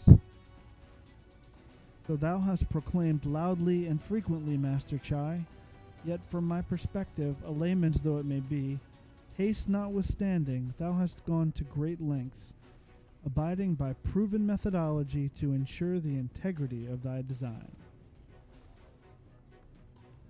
Aye, well, that's just the bare minimum. That's expected of us at the Stoneworks. Though our glory days are behind us, I've not forgotten our time-honored traditions. But I should mention that the Exarch delivered the ore I asked for. Earthseed, I believe he called it. In that quantity, I believe we can fashion a suitable heart for the Talos. And then everything will be in readiness, or so I would like to say. There a problem? In a Talos of, well, any reasonable size, a single heart will serve to circulate ether throughout the chassis. But given the unprecedented proportions of that which we seek to build, I doubt that will be the case. By installing smaller peripheral hearts at intervals, I believe that we can maintain a stable ether flow, thereby solving the problem. However, we don't have enough ore for this purpose. Not for it, but to procure more, I suppose.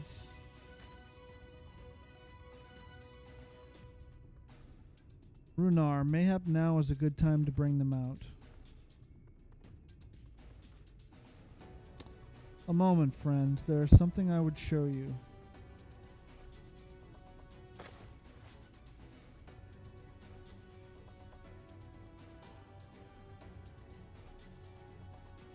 I say, are these not heartstones?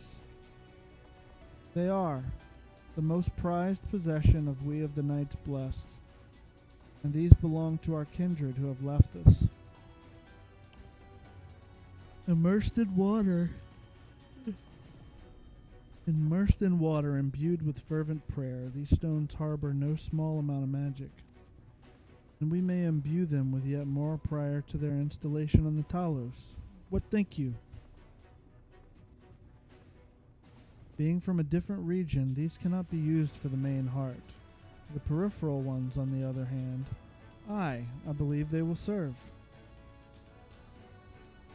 Excellent. When Master Matoya spoke to us of the role we are to play, the Heartstones immediately came to mind. Of course, before bringing them with me, I made certain to consult my fellows first. After all, the stones bear the precious lives of those who have gone to the Sunless Sea. But we have now beheld the Sunless Sea with our very own eyes, and by the gentle lights that glimmer on high, we know that there is peace beyond. Thus we are also at peace. If our Heartstones may serve to restore night to all the world, gladly do we give them. So, Master Chai, if you could instruct us how to distribute the Heartstones.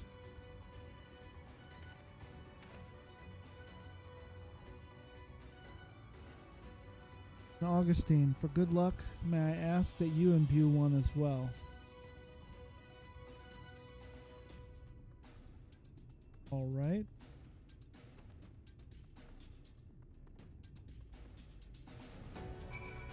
All right, and on that note, I'm going to go grab a quick refreshment, and I'll be right back.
All right.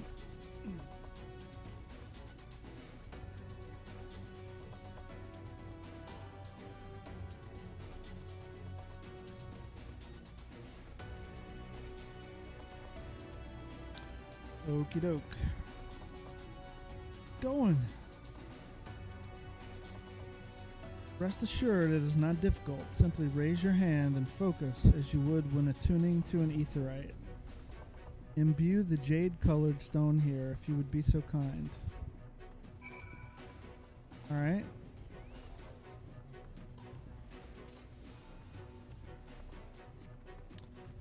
The familiar-looking heartstone appears to glow faintly.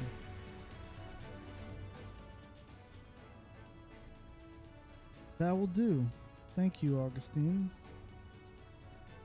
This heartstone appears familiar. It is because it belonged to Tadia. It bears the collective hope of the Knights Blessed, the hope that none shall ever again be sacrificed to sin eaters.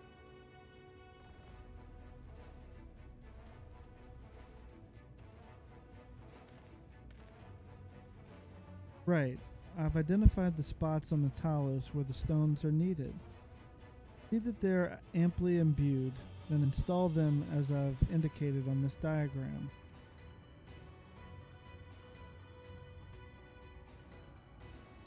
Understood. We will set about the task at once. When the Talos awakens and the way to Mount Gulg is secured, we shall sally forth. It promises to be a trying climb, so take what rest you can in the meantime. We will see you soon.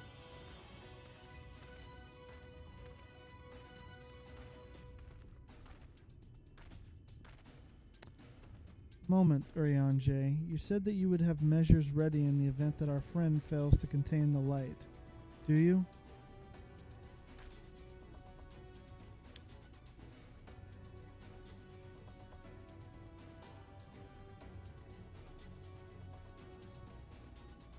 Be assured that I do. All which I require lieth in this land.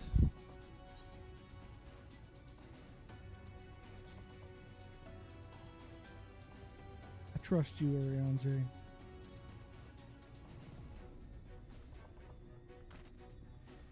I swear to thee that thy trust is not misplaced. As ardently as I pray for the preservation of this world, so too do I pray for thy safety. So rest easy, my friend, and take such ease as thou mayest, the better to be ready for the trials to come.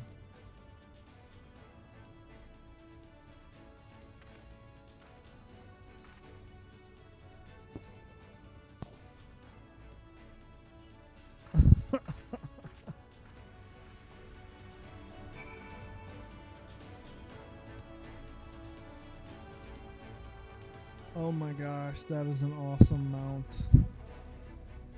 I need one. Is it?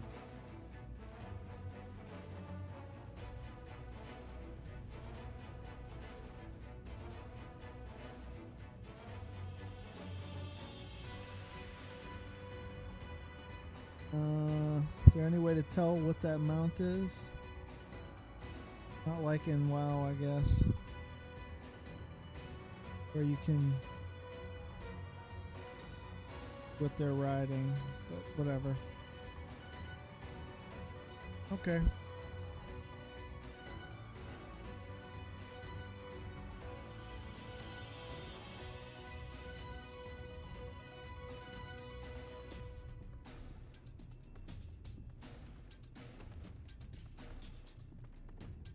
This right. Lolly ho. Well now, if it isn't one of the Thulls come to visit, and a fine lolly ho to you, sir. Ha. I've come looking for rock phosphate. I just need a handful. Assuming you've got any. The yellowish fertilizer stuff? I reckon we had some stashed away someplace. Might be, as you'll find a hunk of it hiding in one of the old trading crates. Go ahead and take a handful if that's all you want. I can just have it? That's very kind of you. Phew, I'm glad you were here. Still a bit nervous greeting outsiders. Anyway, let's get to cracking open these crates. Keep an eye out for anything yellow and lumpy.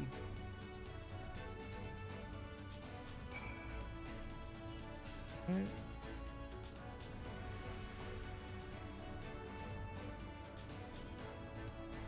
Bum, bum, bum.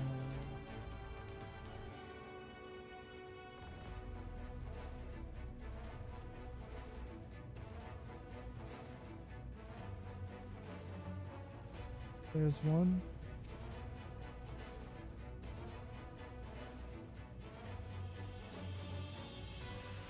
Find a small chunk of yellow-hued stone that appears to match the description of rock phosphate.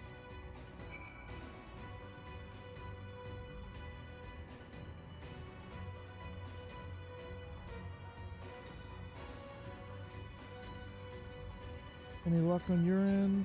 Yeah, here it is, dude.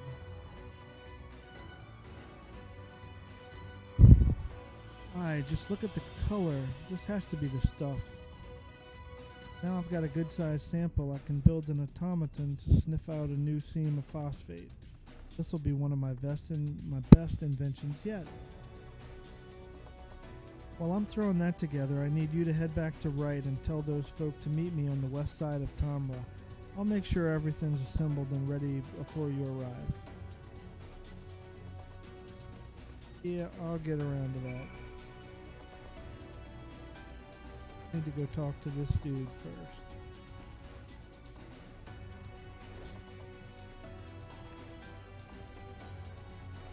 There's the last one.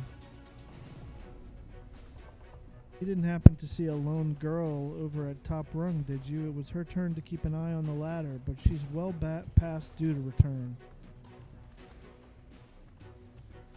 No? I wonder what could have...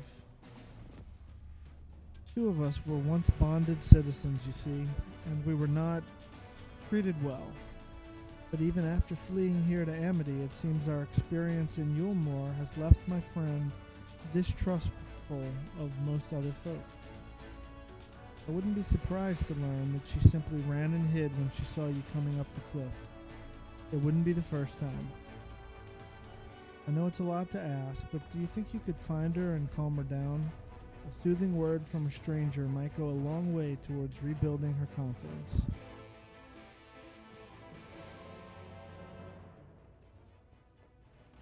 Go knock this out.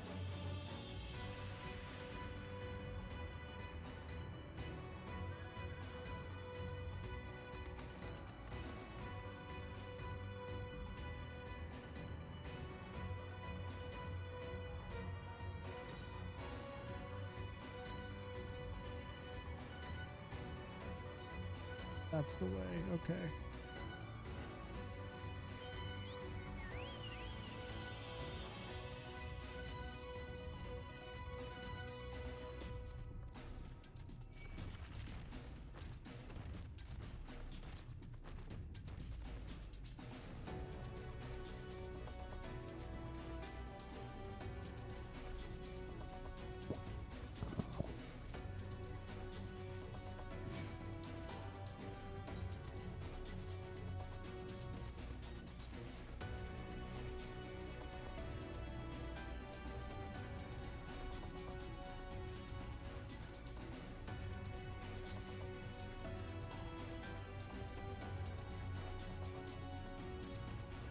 I have to climb up where she's at.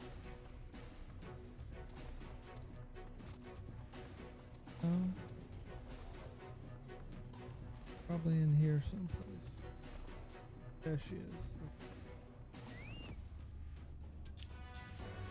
is. No, please, just let me go. Wild goose chase time. Alright.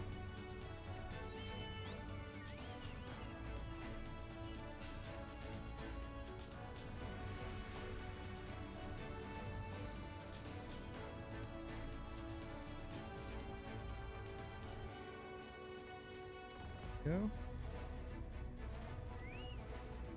Please, I did nothing wrong. The terrified girl seems convinced that you are here to apprehend her. Do as Zumi Shai bid you. and try a few soothing words.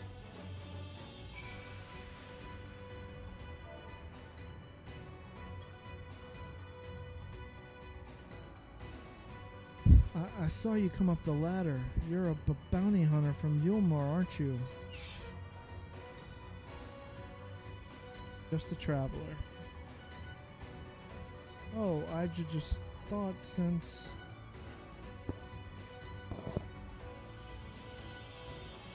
I used to work as a servant to a husband and wife in Yulmore. The Lord would make all manner of suggestive comments, but I did my best to ignore or rebuff his advances. Then one day, the lady accused me of tempting her husband. She pulled me aside and had me beaten near to death. That's why I ran from you. I was so certain she'd sent someone to drag me back. Forgive me. I didn't mean to cause you or Zumi any trouble. I'll head straight back and let her know I'm alright.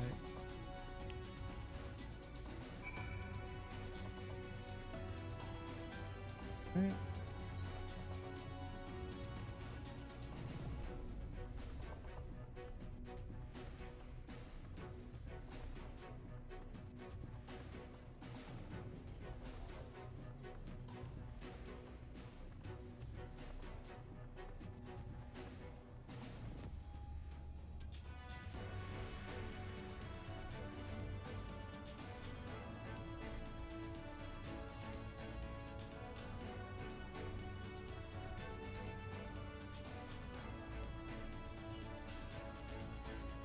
Alright, back over there.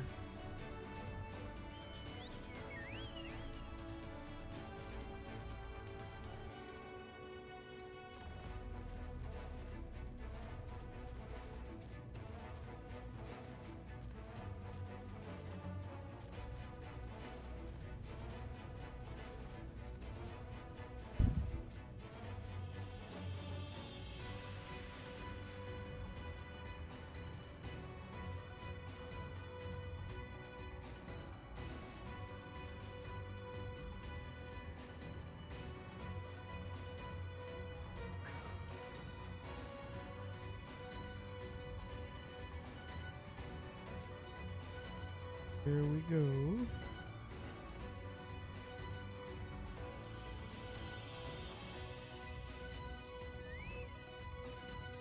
Ah, you're back. Thank you for going out of your way to find my friend. It's a small step, but I'm glad she was able to talk to you. A little something from the both of us to reward your kindness. Yeah. Why now? Wait a minute. Ah, one more. Probably the last quest in the whole area. Alright, let's do this. I'm told the rock for the chassis is more or less ready. All quarried and shaped and laid out. That just leaves the imbuers to do their work. I'll continue checking my calculations up until the very last moment, but it's only a matter of time now. Managed to rally nigh everyone in Norvrant for this endeavor. That's a remarkable feat in itself, but will it be enough?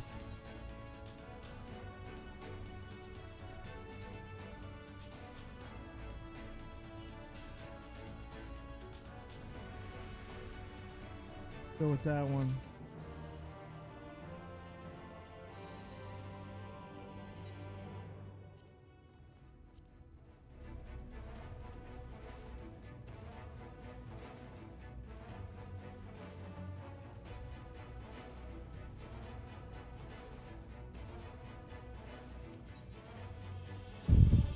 Breath of respite. There's no point worrying about such things now. I'll get back to my calculations. You, meanwhile, should go and rest as your friend suggested.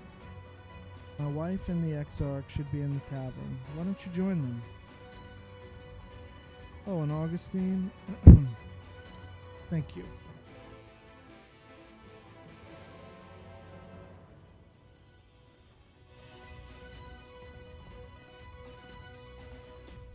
The Exarch? He He went outside a moment ago, my dear. I would have thought you'd have seen him. Kept me company for a short while, but then he came over rather pale. He's clearly been straining himself, the poor thing. Uh-oh. Anyway, he excused himself, saying that he needed a breath of fresh air. Weak as he looked, I did offer to go with him, but he assured me he would be fine. I do hope he's alright. About to get sad.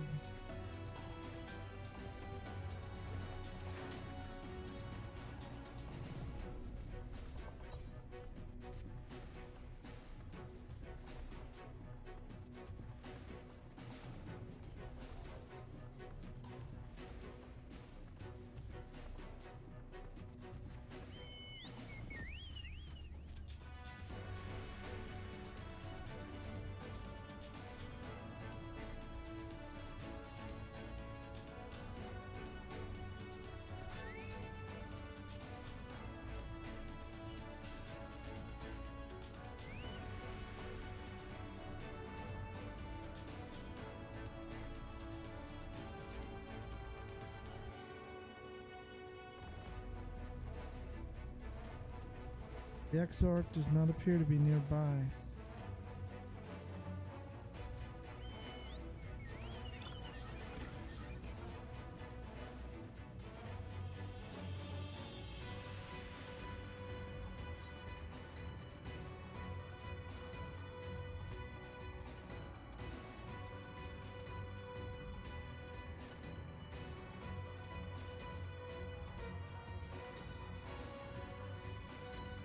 This seems like a logical place to put it.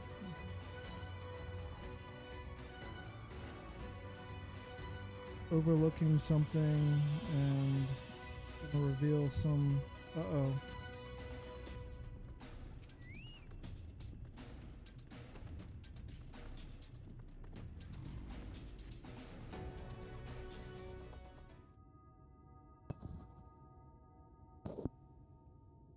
The future is where my destiny awaits.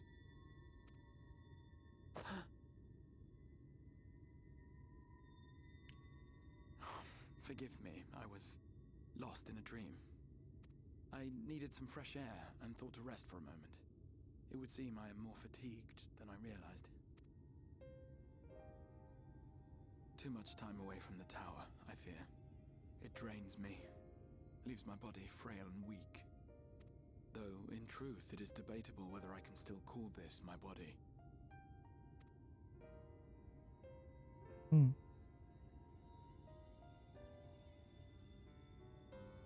When first I turned my mind towards the salvation of the world, I came to the conclusion that it would take many long years, many more than remain to me. And so I made myself one with the Crystal Tower, that I might live indefinitely. That is what... I am but an extension of it now. Hence my weakness the farther I travel, and the longer I am away.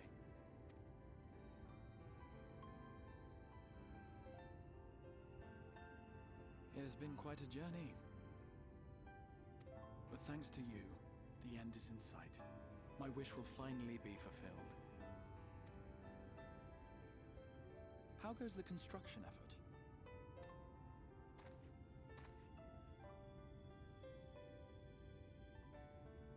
Pretty well. Then this may be the last moment we have to ourselves for a while. Come, sit with me.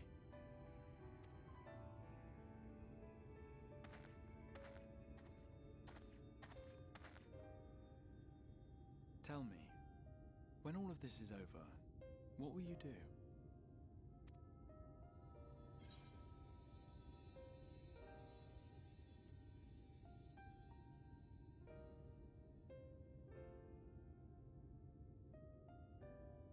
What I always do, seek out mightier foes, rest a while, settle matters with the Empire. Ah, yes. Even should we succeed in forestalling the 8th umbral calamity, the spectre of war will remain. But to declare your intent with such easy resolve, You truly are a hero's hero, my friend.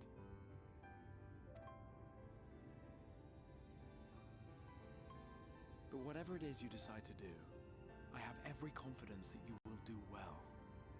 For you have the strength to forge your own path. You will leave countless lives better than you found them, and the souls you touch will never forget your kindness. Then, in trying times, when you question your worth and your choices, they will raise their voices to remind you of the difference you have made. And thus will your deeds come to affirm your path. Remember this.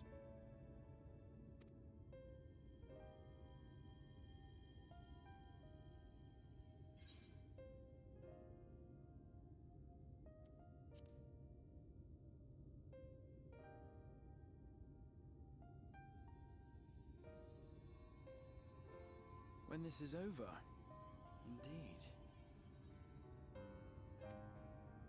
I once told you that there are things we can ill afford to lose.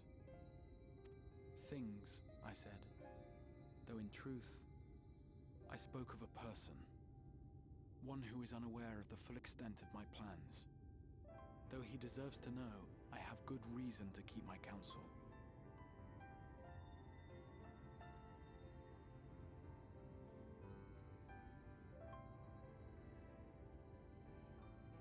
Or is it Bert? I have come to terms with this in my mind, yet my heart yearns to lay everything bare. For he is my inspiration, and I would give much and more for the chance to speak with him as friends, with no thought of concealment.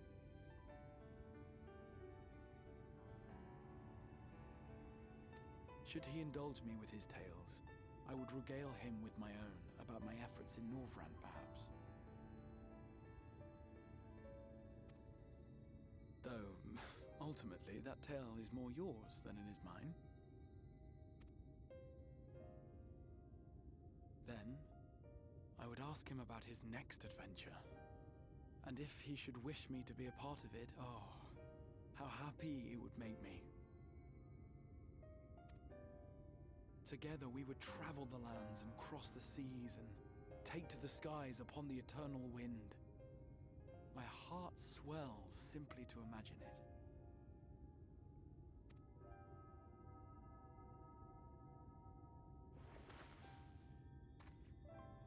But all of this is contingent upon our victory in the coming battle.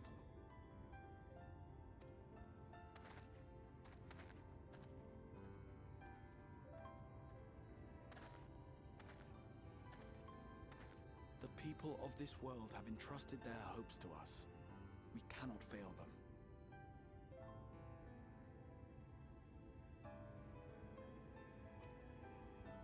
Nor those who roused me from my slumber.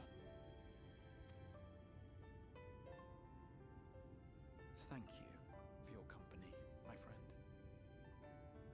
Let us return to Amity.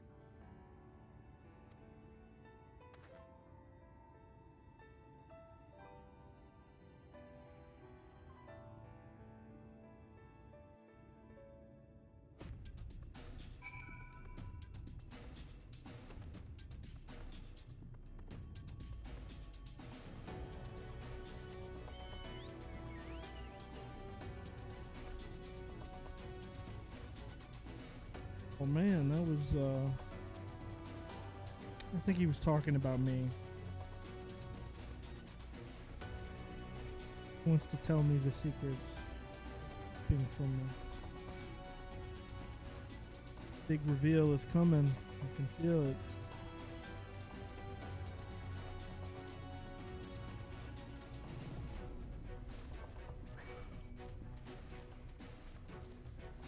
Bum bum bum bum bum bum bum bum bum bum bum bum.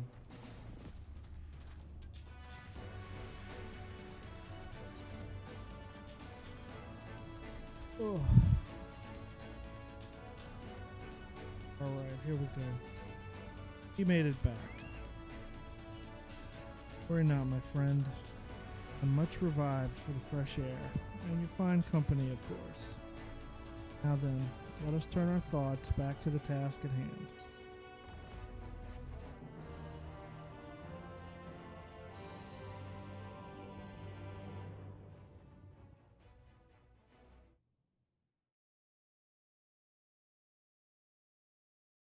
Meanwhile, in the Imperial Palace in the Source.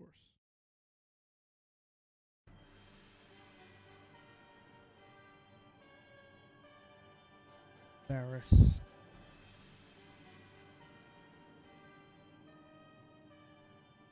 Possessed Xenos. For Radiance, I have taken the liberty of quashing the vile rumors that your heir is possessed by a devil.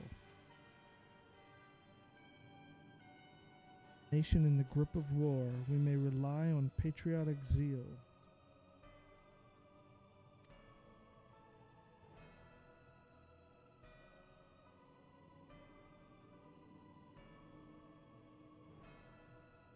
What of Emmett Selk?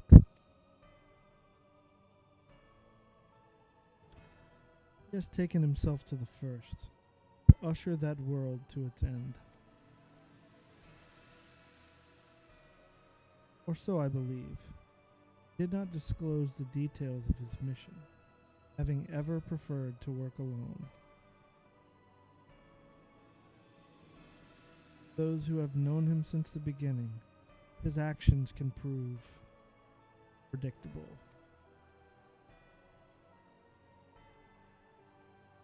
I am no stranger to his ways, joys in playing me for a fool. Full many times have I been convinced I was acting of my own volition, only to discover all was as he willed it.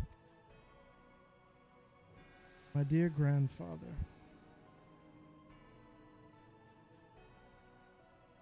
on the subject of our esteemed colleague, his last report, though brief, did contain one item of interest.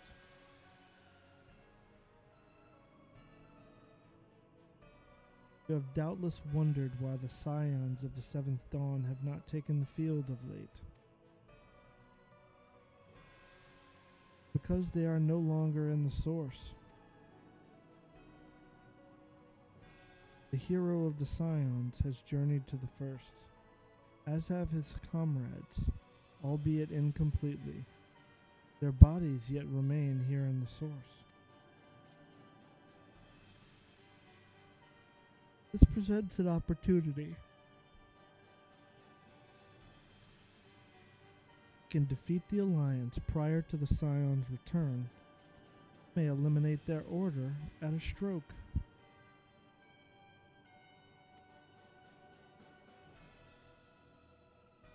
Scions gone, none shall remain to thwart our plans. It will be but a matter of striking down the hero upon his homecoming. Which, lest you forget, is essential to the realization of our objective, of both of our objectives.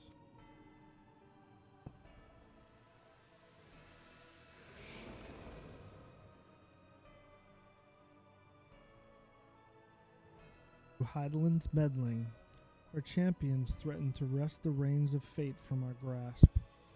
The world is at risk of being dragged down the false path. One which will never see man reclaim his true form.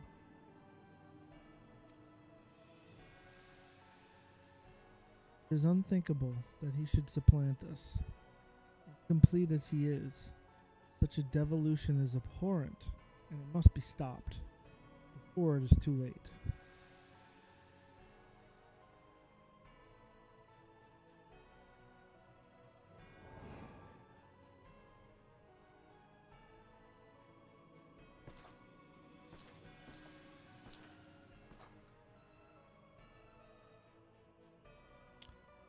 The hour has come, your radiance. Order your armies to march once more. Crush all who stand in your way. This is your heart's desire, is it not? To seize a victory that is yours and yours alone, for the future of Garlemald.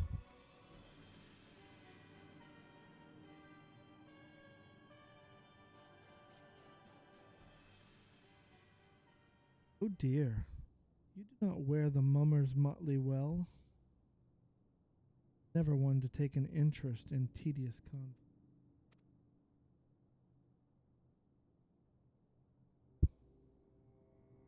Oh no. Know who that is.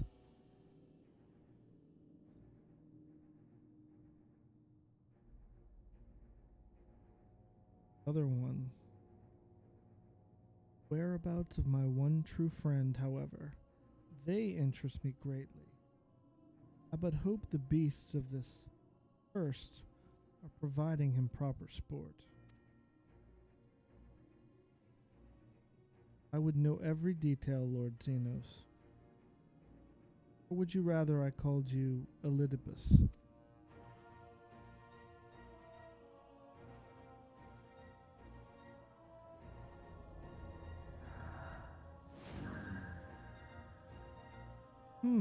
Unexpected. Most unexpected. Xenos like swap bodies. This is weird. Immortality should be within the reach of one with a borrowed echo. I see. You have outdone yourself, Xenos Yegalvis.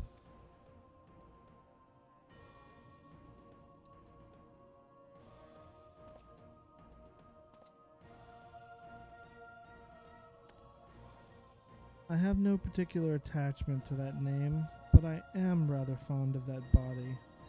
Without it, I cannot enjoy my hunt to the fullest.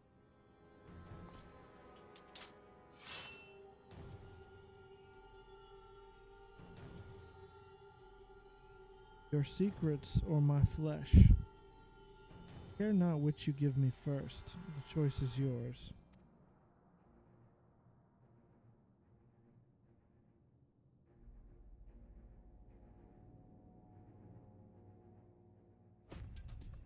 Ow.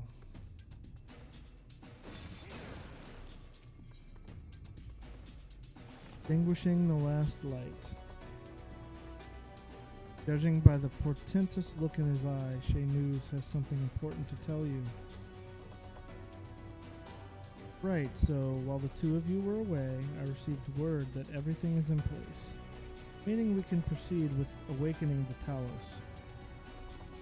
Once we imbue the magic, it will stir itself and immediately carry out its designated function, namely, taking Mount Gulg in its grasp. Augustine, we may be certain that Vothri will not look on in idleness as we beat a path to his front door. Once our plans are set in motion, there will be no turning back.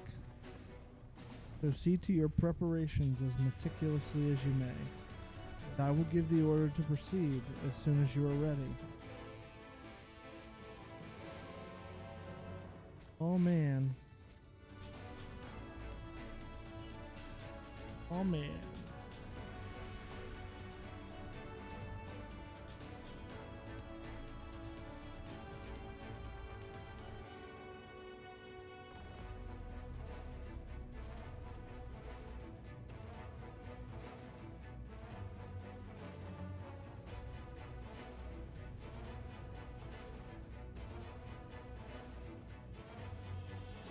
All right.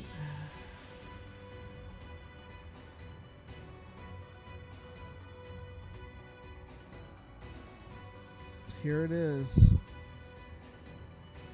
Oh wow, no, it's not quite it. Do this. Go. Give the word and I will relay the order to awaken the Talos. Go. Good. Very well. Let us begin.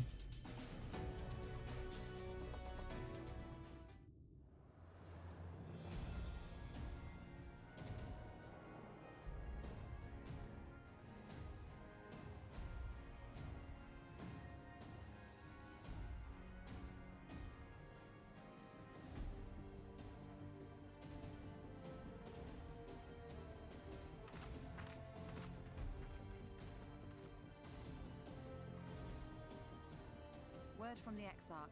All is set on his side, and we may proceed when ready. Well, we have sufficient stone for our needs. Likewise, preparations for the imbuing have been made according to thine exacting instructions.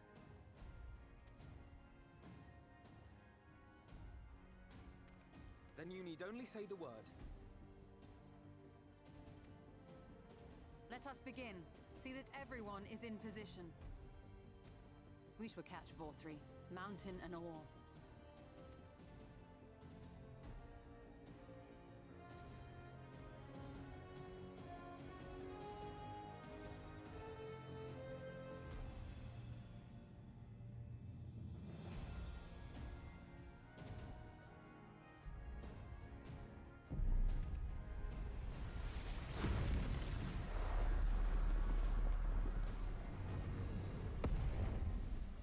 Here it comes!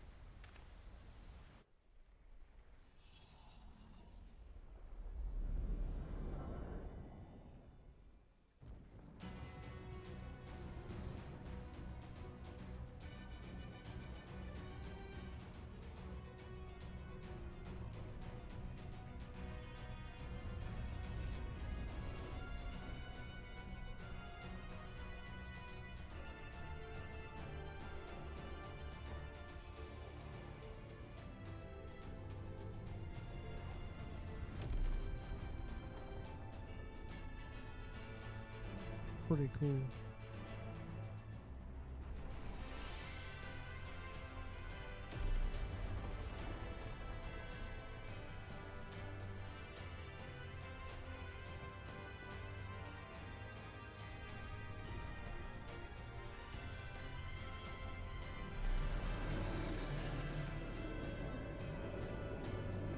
Yep, it's time.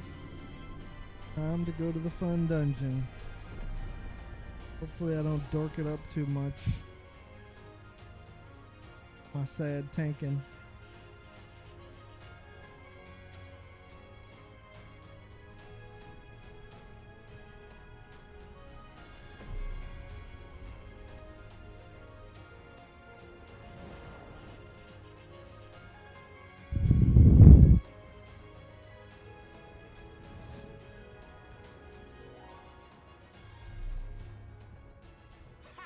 Yes, yes! You've not lost your touch, you clever old bugger!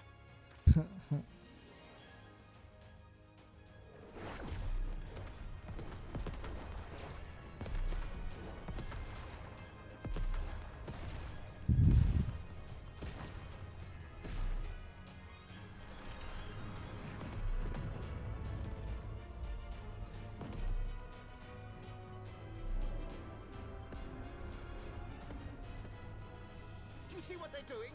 If its hands are damaged, it won't be able to cling to the mountain. Oh, I knew this was a terrible idea. Vorthri marshals the Eaters to his defense. This was only to be expected.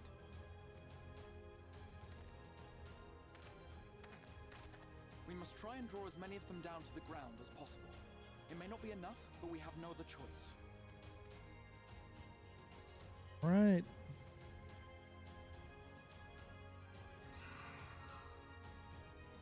Is that?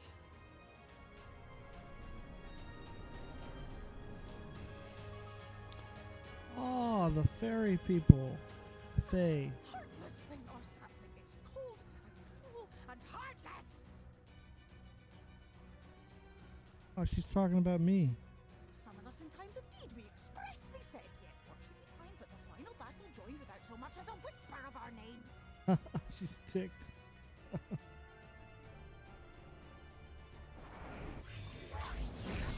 Ooh.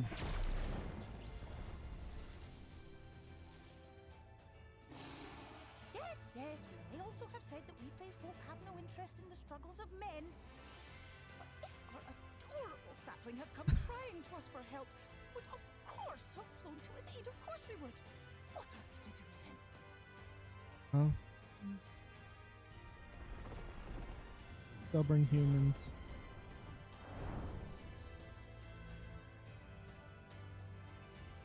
We are so very, very sad.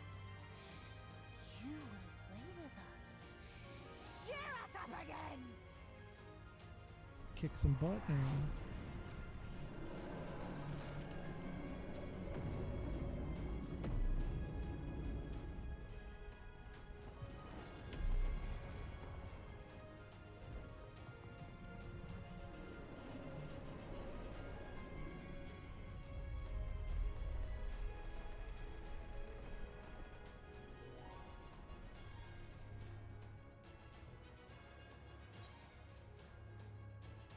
I think they're mad at me.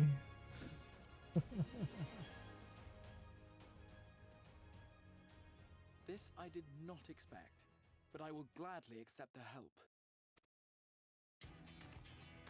I will send word to Y'shtola and the others. Join them at the foot of Mount Gulg and be ready to make the ascent.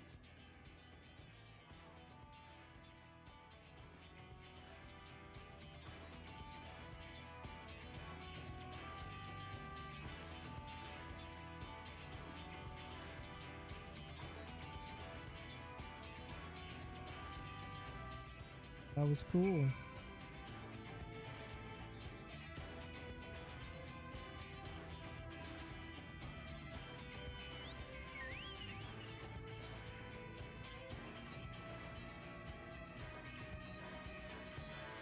Okay.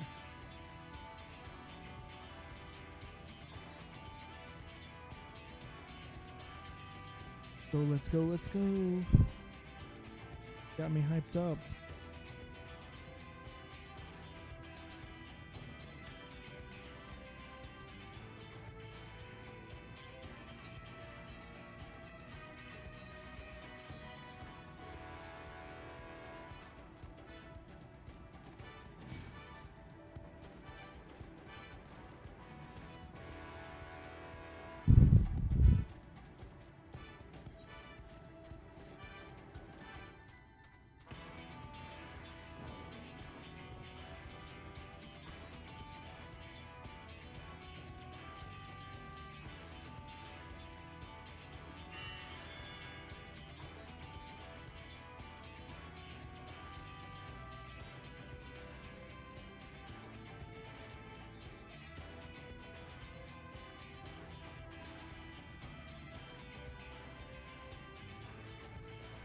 Sure.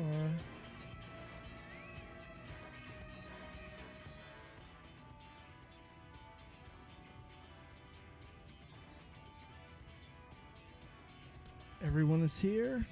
Good. The Talos has taken hold of the mountain. As planned, we will use its body as a bridge to reach Vothri's sanctuary. Sin Eaters will make us work for every Yalm, of course. We will carve a path through their ranks and meet with their master, regardless.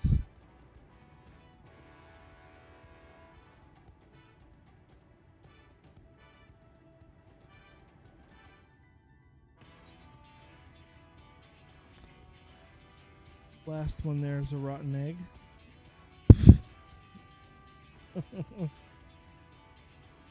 That would be so anticlimactic. I'm doing it. Yeah, whatever. And there's a rotten egg.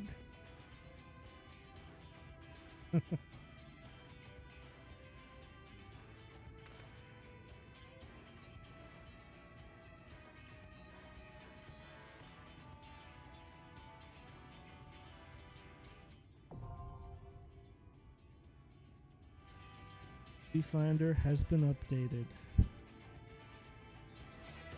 Alright, time to go.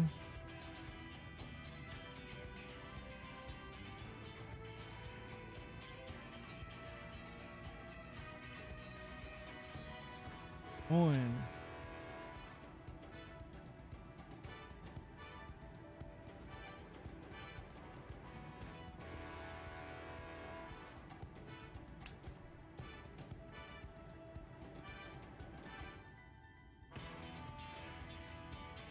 And we wait.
Still nobody.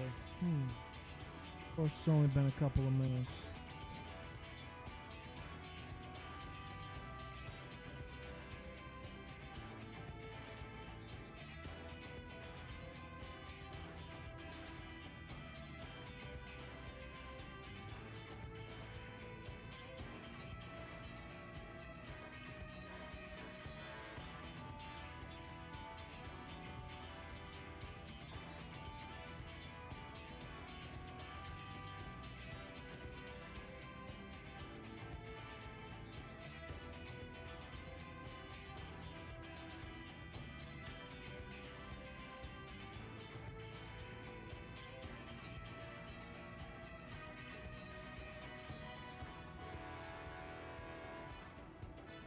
Buddy?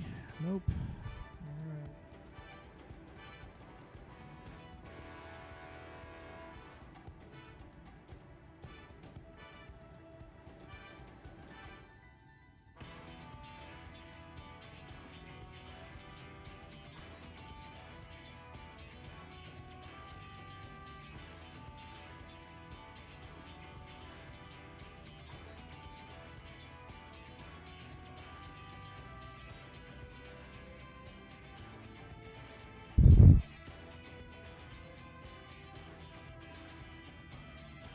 Come on, Duty Finder algorithm.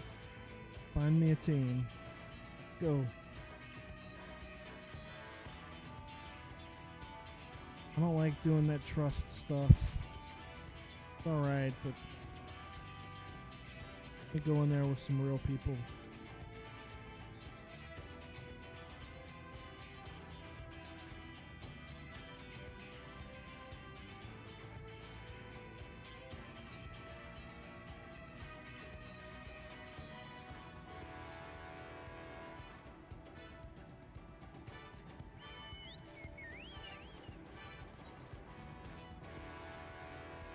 While I'm waiting, I'll go run over here and turn this thing in.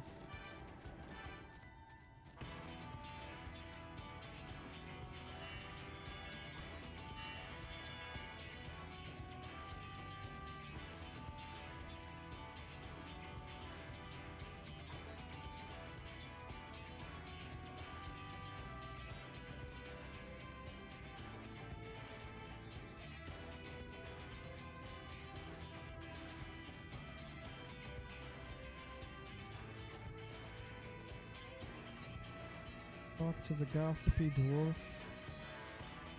Looked around Calmer, did you learn anything about that big find? Got a DPS. Joined the fray. A machine graveyard, eh? Interesting, interesting. This could be the beginning of a great and grand adventure, or an utterly nonsensical one, though that does have its appeal on occasion, I'll allow.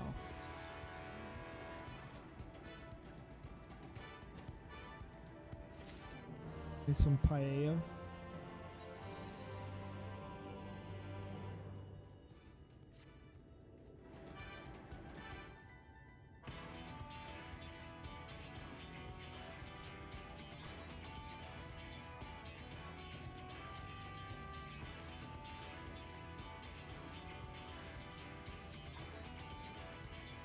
Let's see, what should I go with that?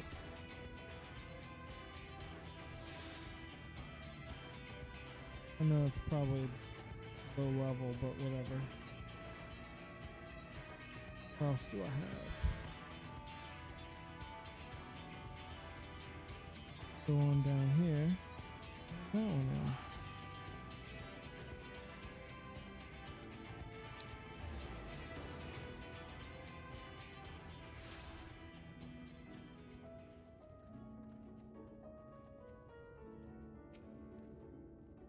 Mineral fertilizer, you say? The name does sound vaguely familiar. Experimented with all manner of compost over the years, but I'm willing to try anything to rejuvenate our fields. I wonder if another seam of this precious rock can still be found. We can but put our faith in Master Ronit. Come, let us not be late for our meeting.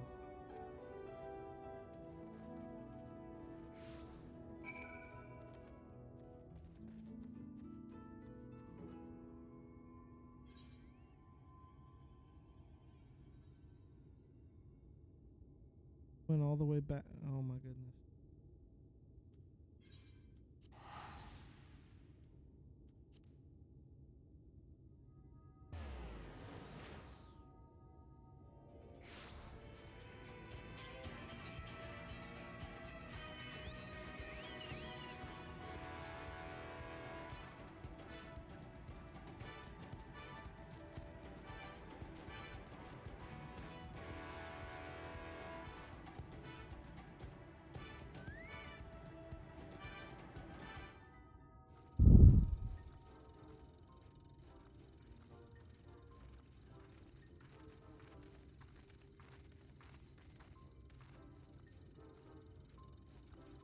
Lolly ho.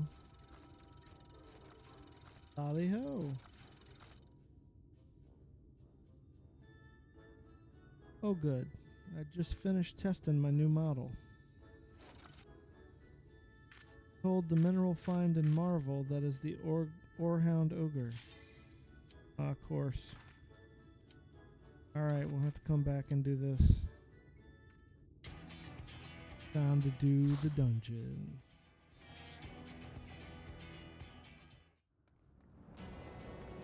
Yeah. Oh wow. That looks. Ooh. Oh boy.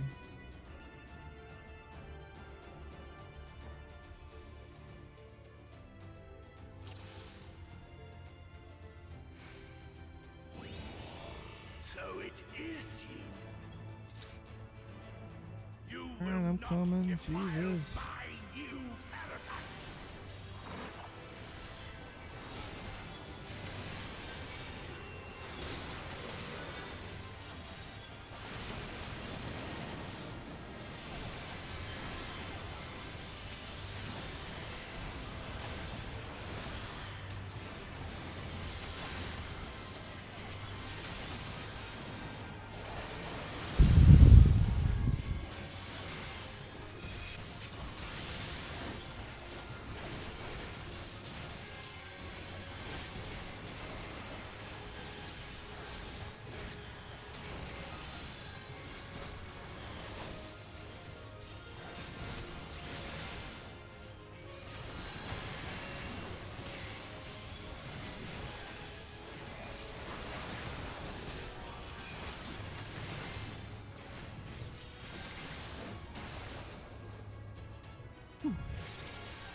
Whoa. That's awesome.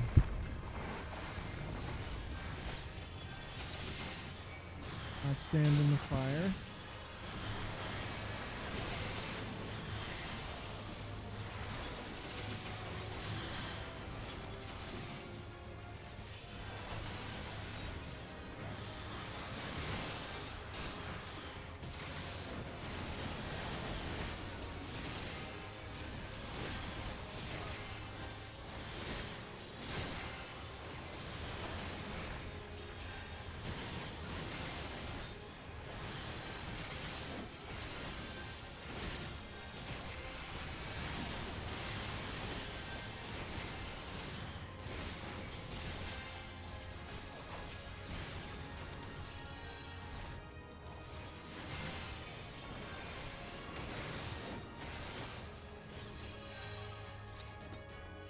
Right.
That's really cool looking. That's cool.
Oh my goodness. That's just amazing.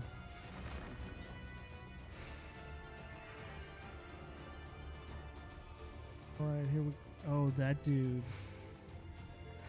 Name. Given cruelty. Let's just do it. I have no idea what I'm doing, by the way.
Ooh.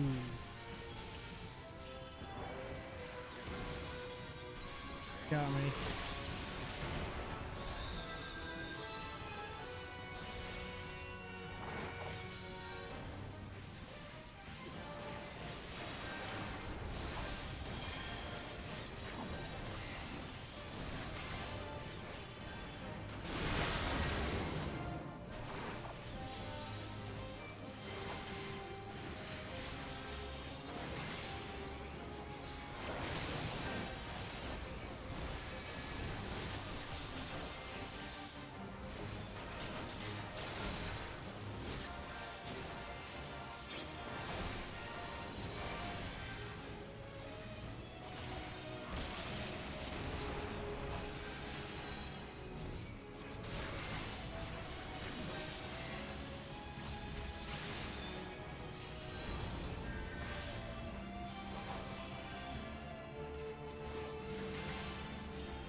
Whew.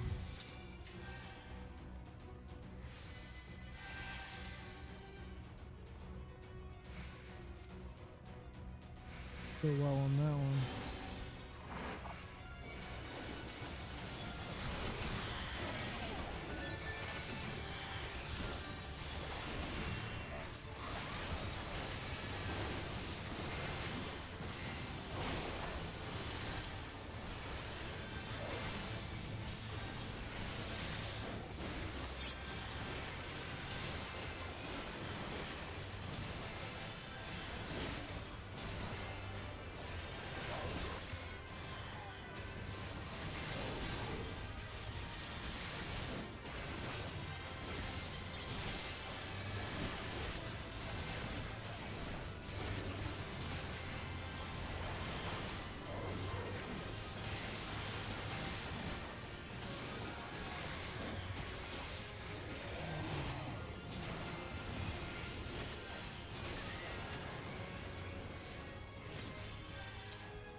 Scuttling about my domain like insects! I will not suffer it! Whoa.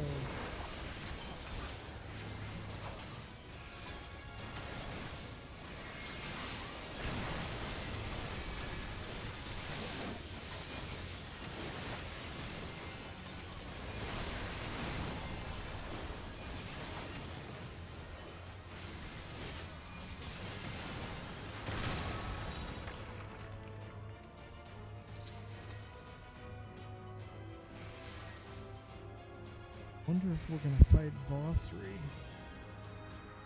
This one or later.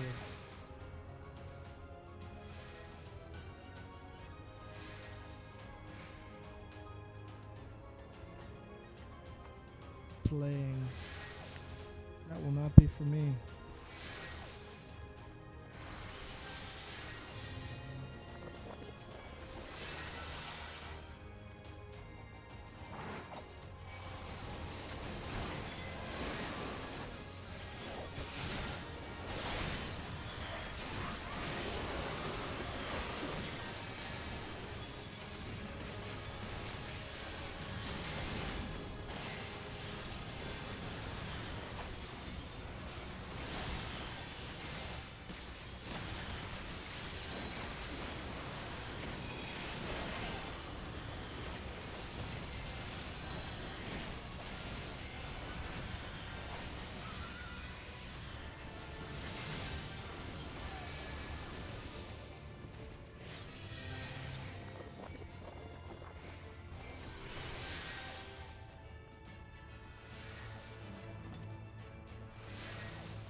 Come no closer!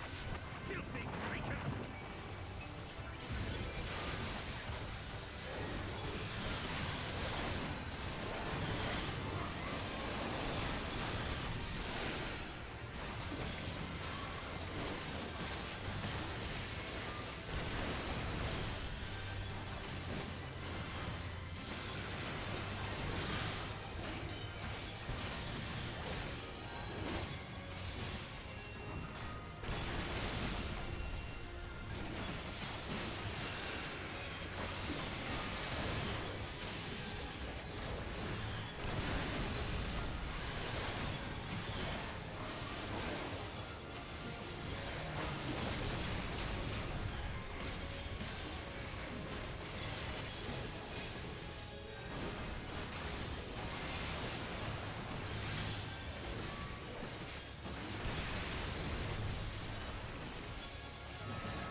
Live at the White Gate.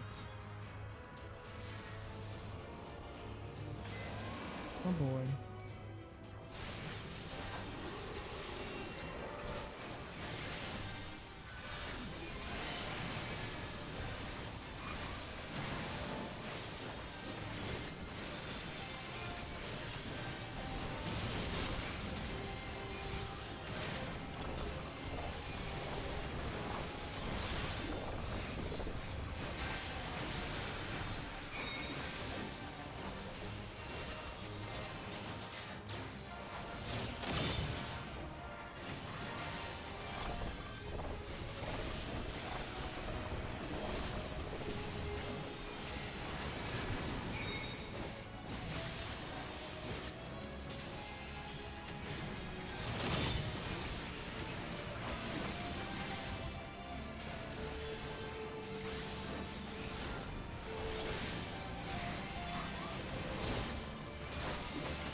she's going to be able to res me.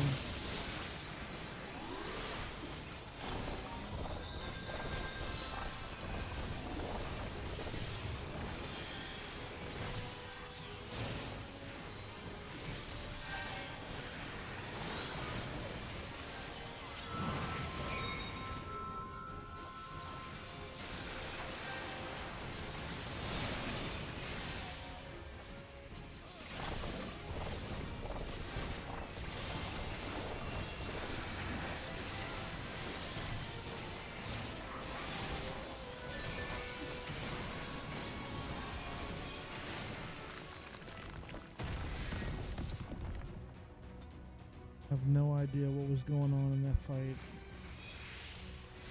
Something about the little orbs vulnerability up and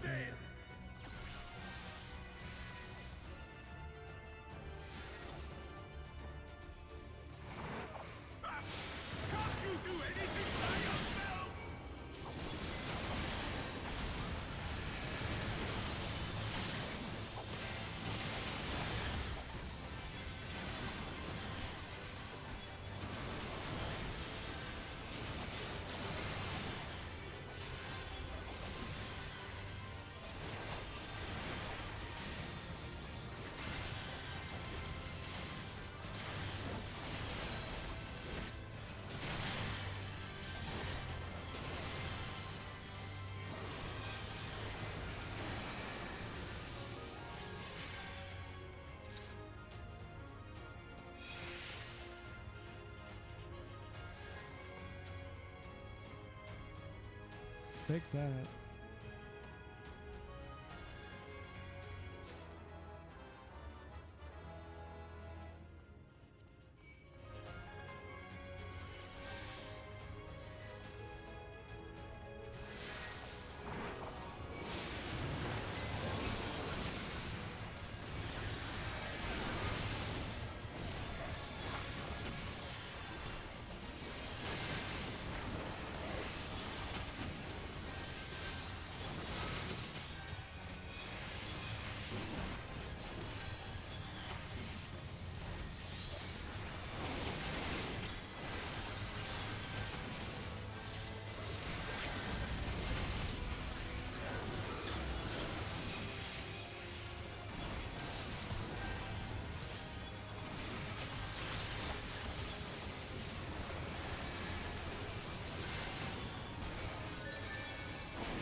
Ooh.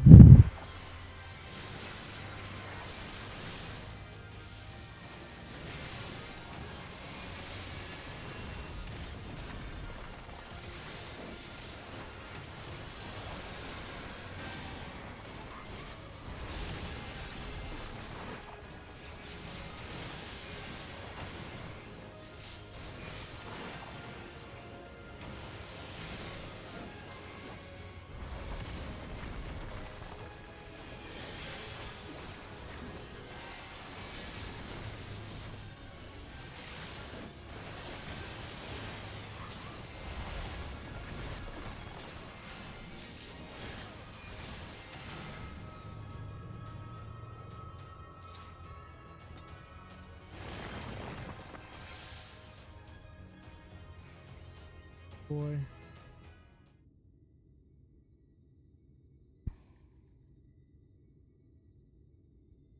Gonna happen. What's gonna happen?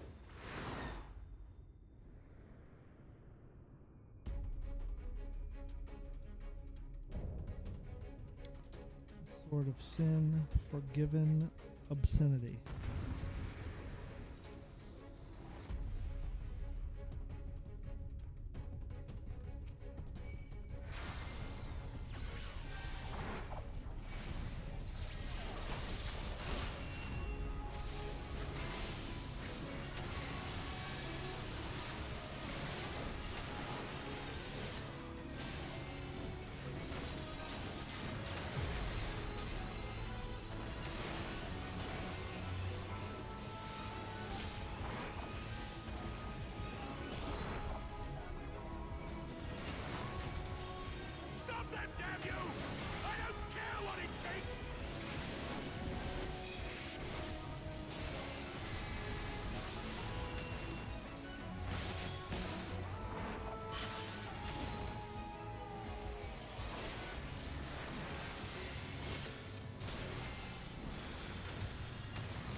Did it. I didn't suck at that boss as much as I thought I would.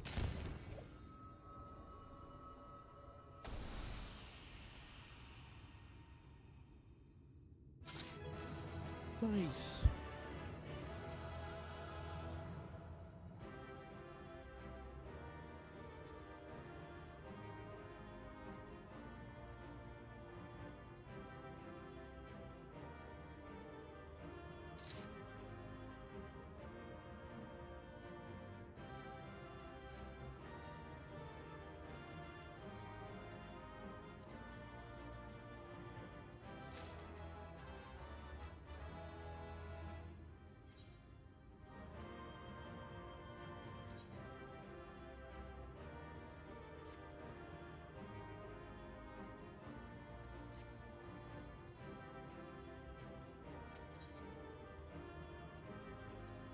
Alright, let's see what happens.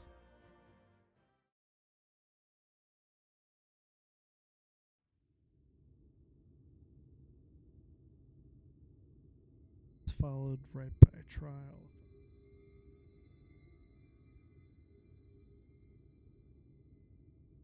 The end is near, my friends. We have found Vorthra's hiding place.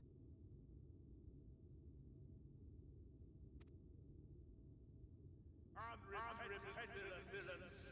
Will you not be satisfied until you have brought disaster down on your own heads? By your wickedness, you stand to gain naught but ceaseless conflict. Had you only entrusted fate to me, there would have been peace for all. You could have lived bliss in my eternal paradise, free from the burdens of conscience and purpose. Peace assumes many forms, and I do not doubt that you considered yours well worth the cost. I was even I know, prepared to right? believe that the end might justify the means. It's like, did my sound get screwed up, or did they just make it that way?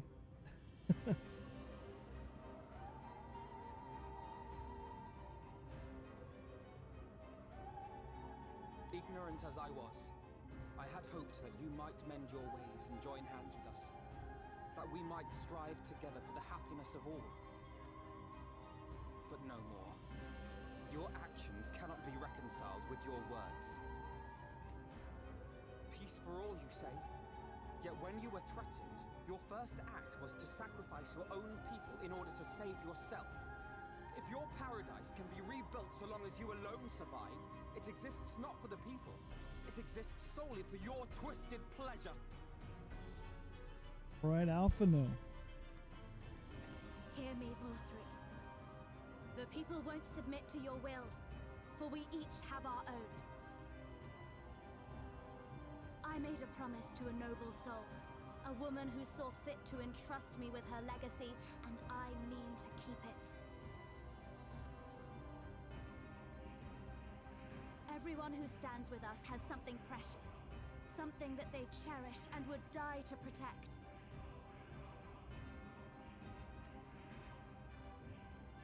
They know their own hearts. They know what they want for this world. And by lending their strength to our cause, they have spoken. No matter how hard you may try to bend the world to your will, we will never yield! Silence! Not another word!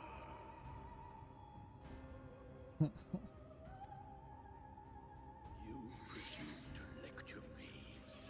Insolent words. You will learn your place. With my true powers awakened, I will expunge you like the filth you are. Your demise will serve as a reminder to all that I am the zenith of mankind and Shinita both, chosen to rule over creation by right of transcendence. My very existence is virtuous. I am perfect, immaculate. He seems disinclined to grant us an audience.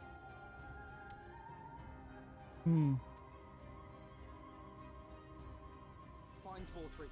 We will hold the Eaters here. Come! Let's finish this!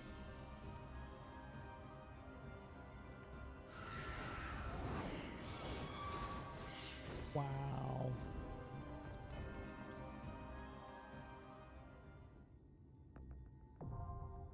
Crown of the Immaculate.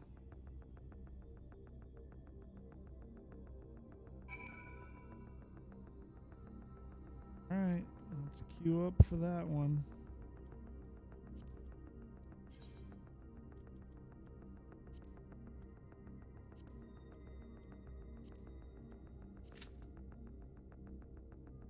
Whew.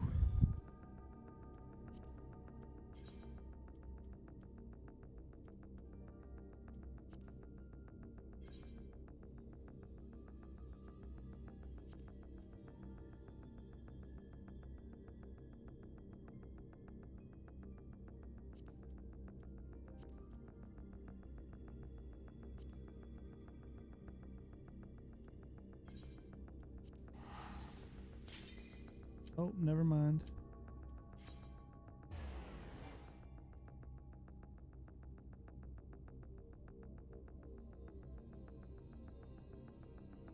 Quick.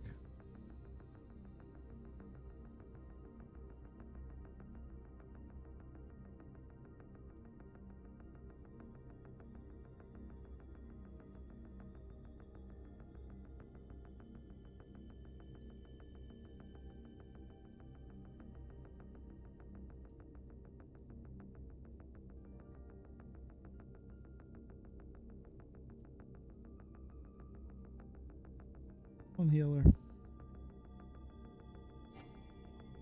Ah.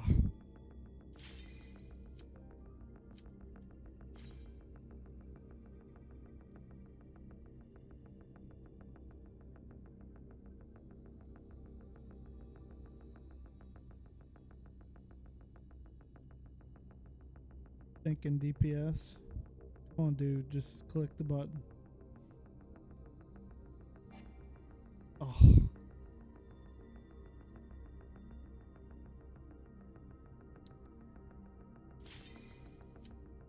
Try this again. There we go.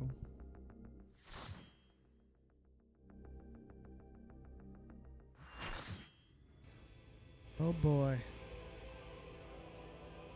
Crown of the Immaculate. Didn't know he could walk. Oh, that's weird. Got like a little face.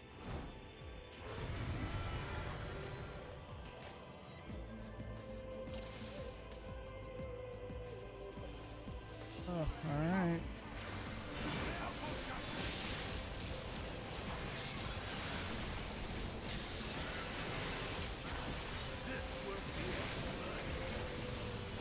I have no idea what I have to off tank.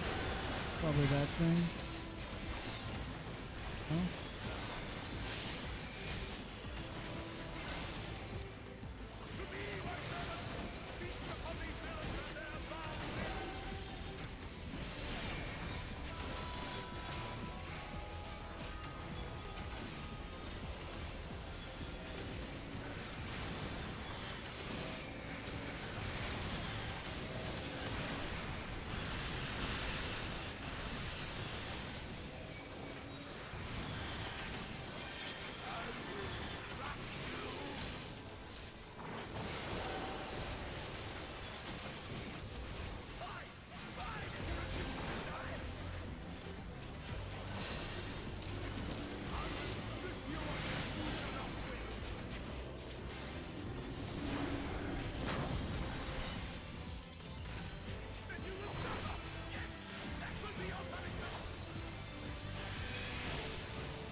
turning into now? Ugh.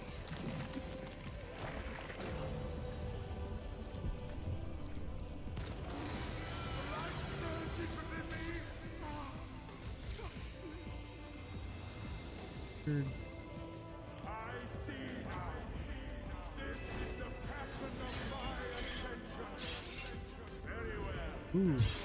I shall embrace this trial.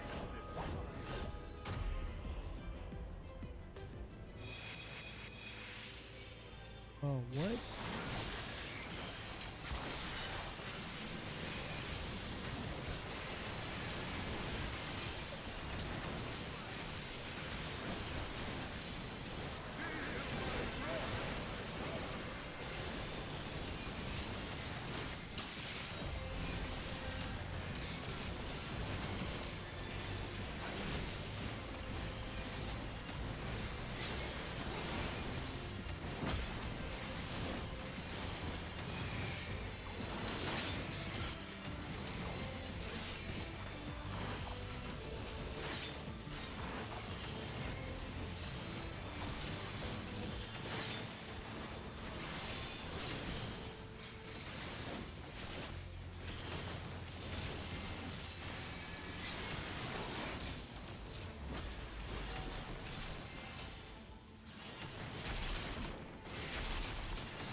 Whew. I am all powerful. A lot going on there.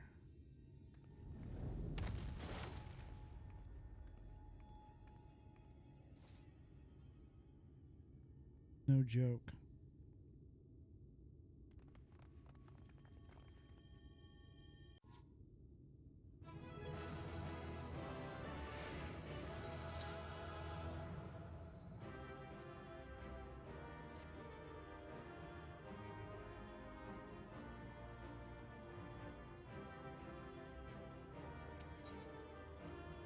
All right, let's go see what.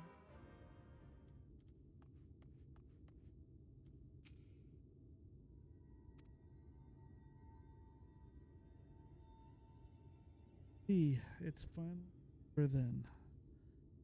Now night will return to all of Norvrant, bringing salvation to both of our two worlds.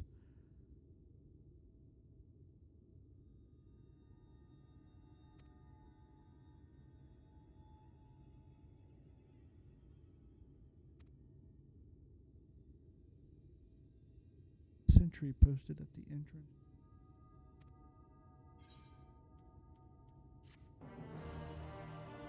It's time. See what happens. Why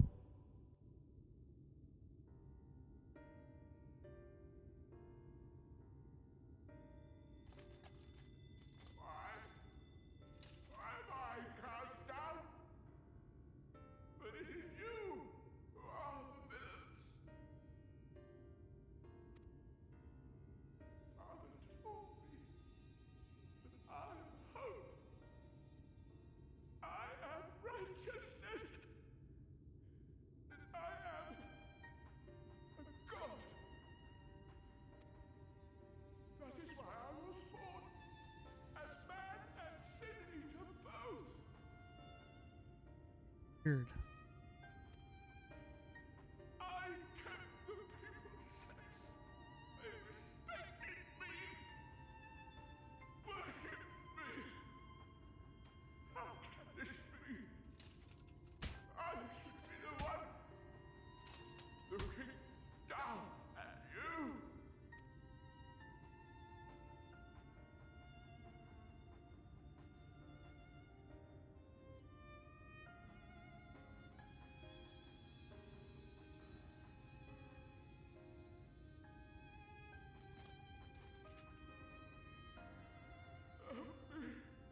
Damn you! I am your god!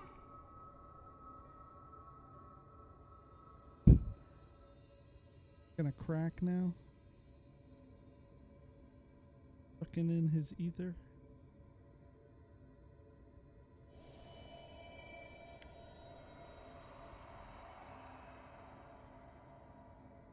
Head's gonna explode.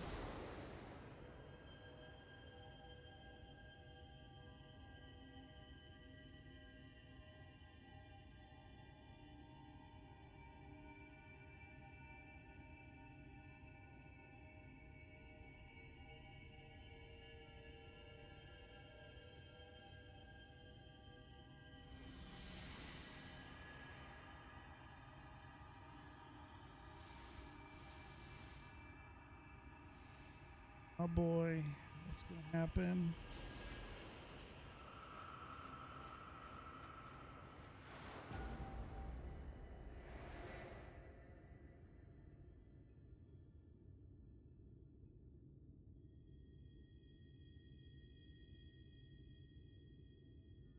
Look, the sky.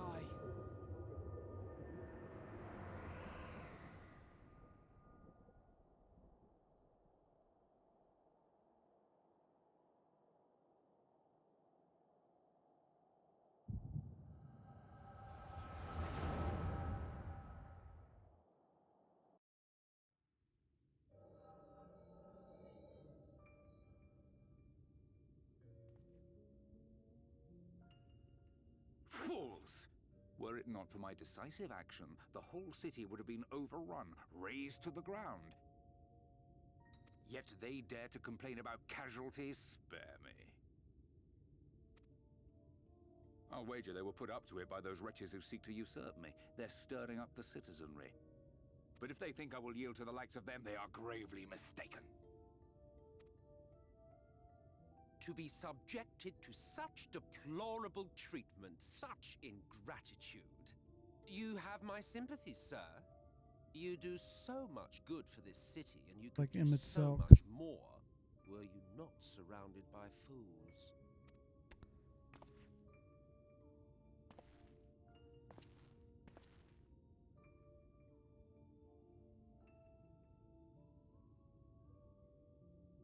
Who are you?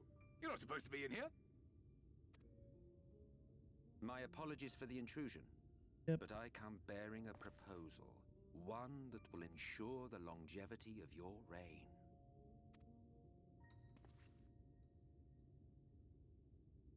But give me the word, sir, and I will bring hither a light warden.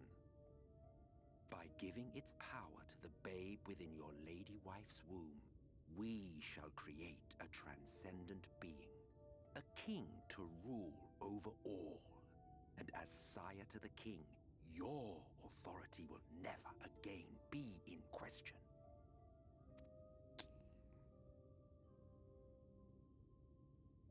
Of course, he's behind it all.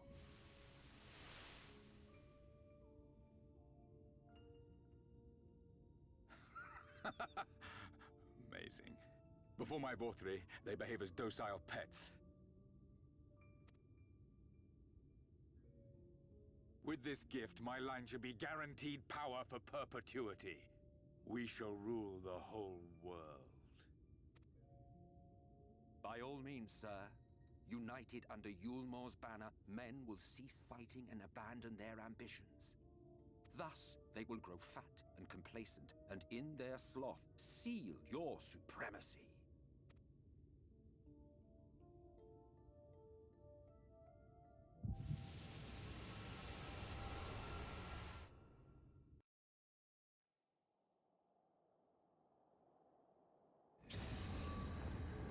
Oh. Head's exploding now. But to me. Are you all right? Say something.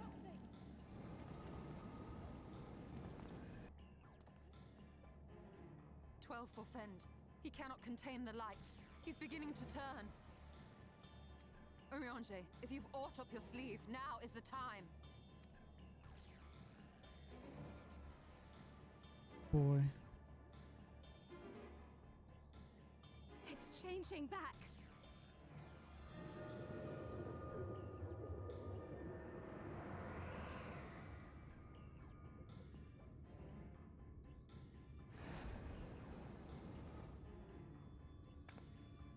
The combined power of every Light Warden is too terrible a burden for any one soul to bear.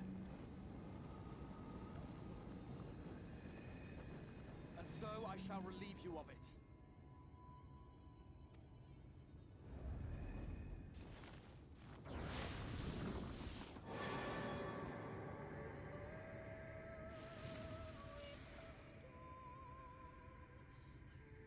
Exarch, what are you doing?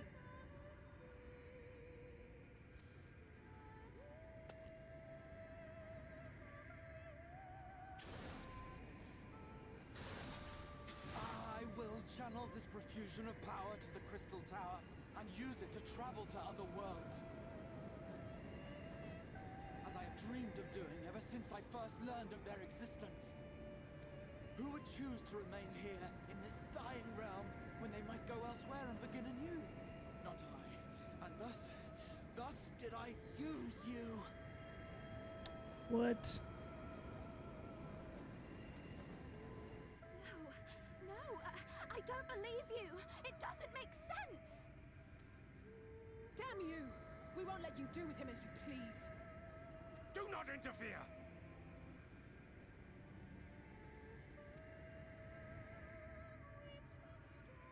Please, I beseech you all, let him go!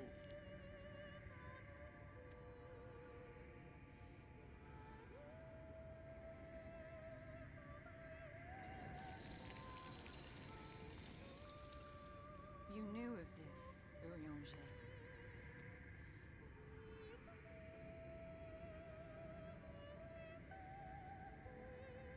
'Tis all a fiction. Such vaguely defined acts of teleportation stand no chance of success. The Exarch will never live to see another world, as he knows only too well. Brought me here. What does he mean to do?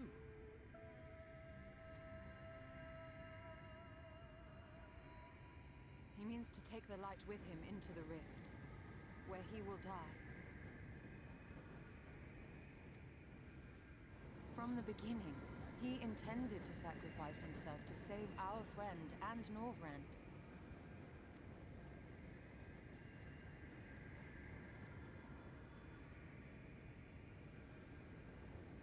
At journey's end, an opportunistic thief makes off with the hero's prize. A paltry way to end a chapter, I concede. Yet your tale will continue, and my role in it will scarcely be remembered.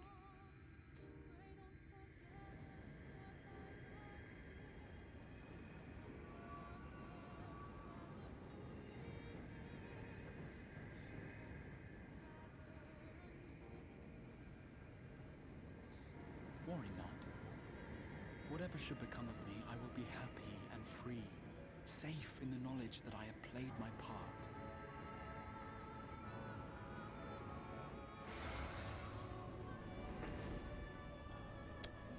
Yeah, we all knew that.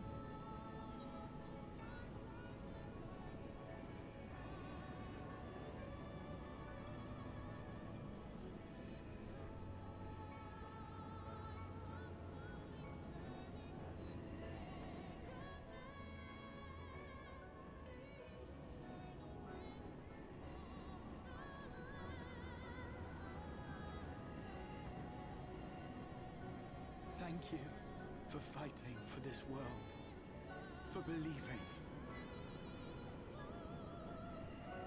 Fare you well, my friend, my inspiration.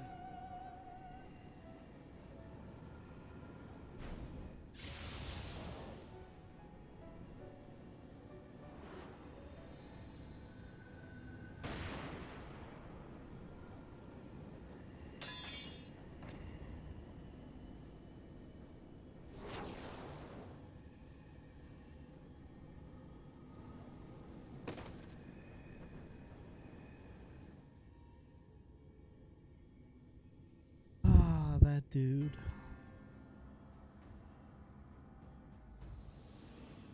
Only those who possess the royal eye of the Allagan Imperial line are capable of controlling the Crystal Tower. Such individuals do not exist in the First. Therefore, in all likelihood, the Exarch arrived here with the tower. This much I had surmised, yet I could not discern his grand scheme. To think that he went through all this trouble for the sake of a single hero. It's almost admirable in its absurdity. Alas, it is not your grand scheme that will succeed, but ours. You bastard! Stay put. Your friend is still alive, but whether he remains so depends on you.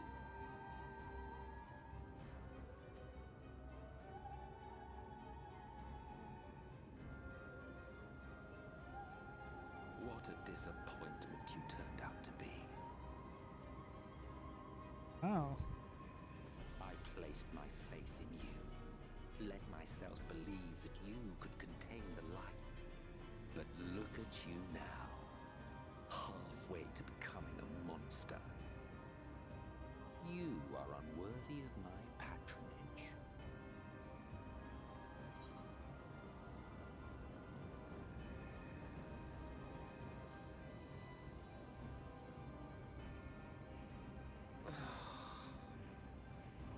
I am an Asian. My heart's sole desire is to usher in the great rejoining. 100 years ago, I entrusted my comrade Logriff with the task of increasing light's sway over this world. This we sought to do by manipulating heroes. When that failed to achieve the desired result, I created Vorthri. But thanks to your meddling, that too has ended in failure. What was your true purpose in approaching us? By your 12, boy, have I not told you before that everything I said was the truth? You were specimens by which I might gauge man's potential as it stands. I genuinely had an interest in you, genuinely considered taking you on as allies. Provided he could contain and control the light. If not, then he, and by extension you, would be of no use to me. 'Twas as simple as that. So, we've been found wanting. How disheartening. But even had we fulfilled your conditions, there was no guarantee that we would cooperate. What then? Then I simply kill you all. At the very least, it would restore the world to the way it was before you went about trouncing Lightwardens willy-nilly. Suffice it to say, it would be most inconvenient to have all that light taken away. And I would be lying if I were to claim his actions didn't have me worried.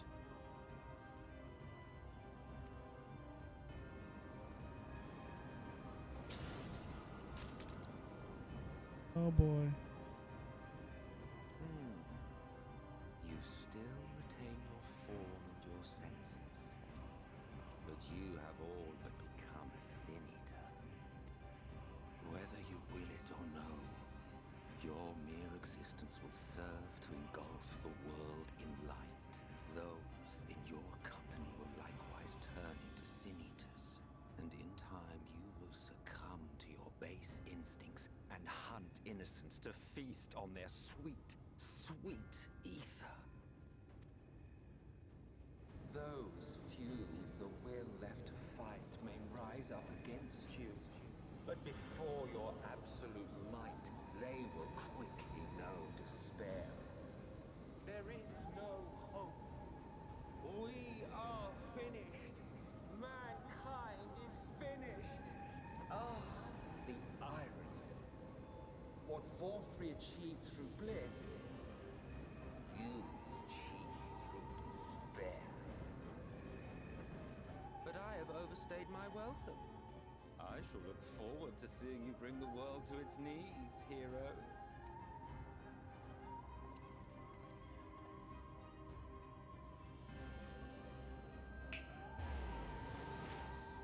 Exarch! I have naught to show for all the time and effort I invested in you. He is a small token for my troubles. I did not expect that I could learn aught from man, but I may yet learn something from all the knowledge he had hoarded for his precious hero.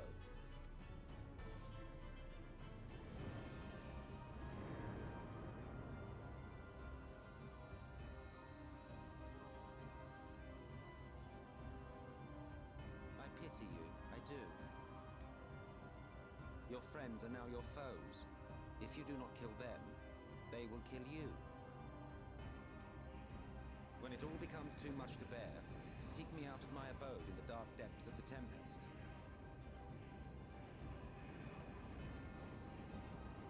There, you may complete your descent into madness with some dignity, far from prying eyes.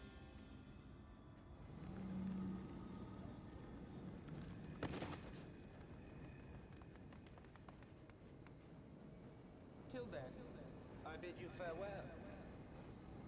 Eater.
After you collapsed, Emmet's self vanished. Then Reen did what she could to stay the raging of the light within your body. Thanks to her, you're still you, but she's only delayed the inevitable.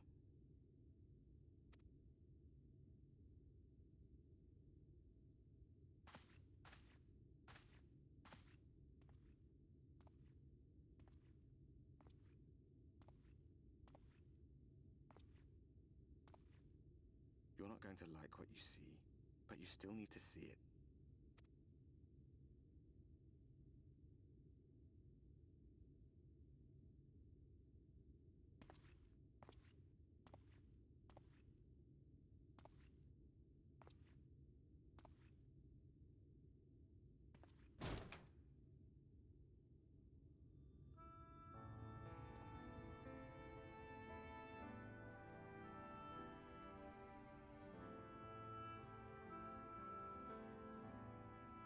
It's like this all over. The whole of Norvrats is shrouded in light again. And it's because of you, and the power you absorbed from the Wardens.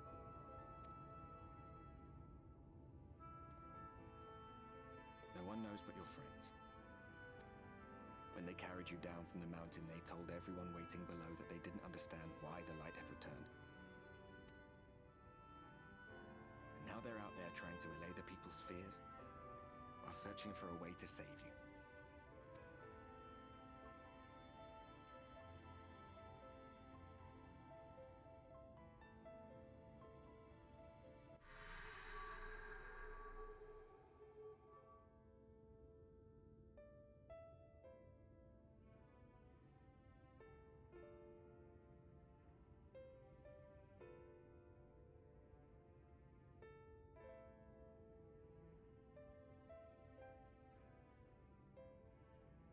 If you're well enough to be up, you're well enough to get some fresh air. Better that than stewing in here. Go on. Go.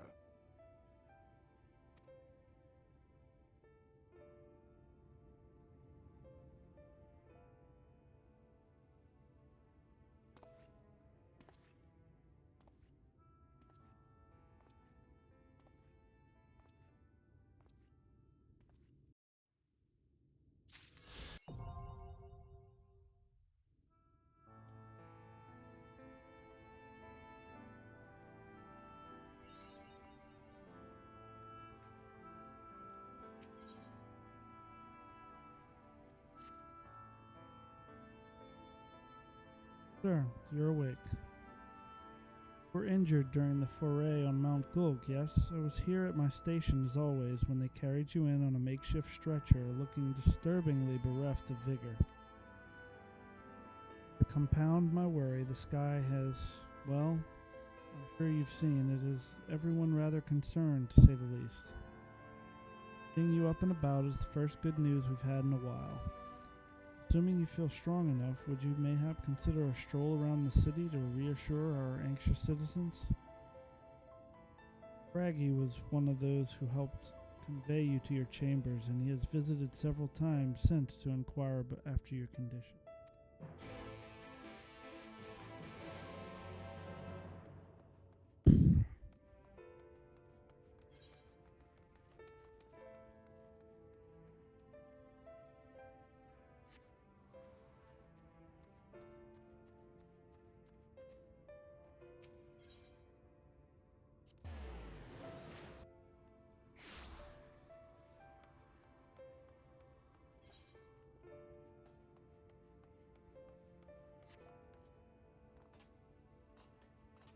That's a downer.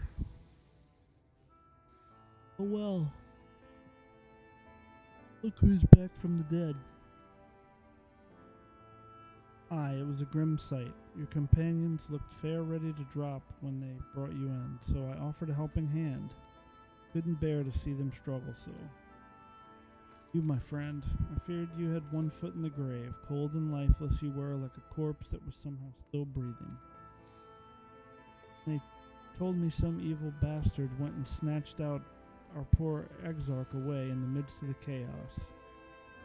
Wicked White, what is this world coming to? Bah, but moaning never solved a thing, did it? Nay, it's times like these that we Crystarium folk stand tall and do what needs to be done. Trade with Yulmore is back on the table. We'd best make use of those resources to fortify the city against the Eaters, or whatever misery the fates deem fit to throw at us next.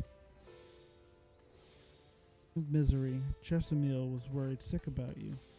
A healer wringing her hands is not a sight you ever wish to see, let me tell you.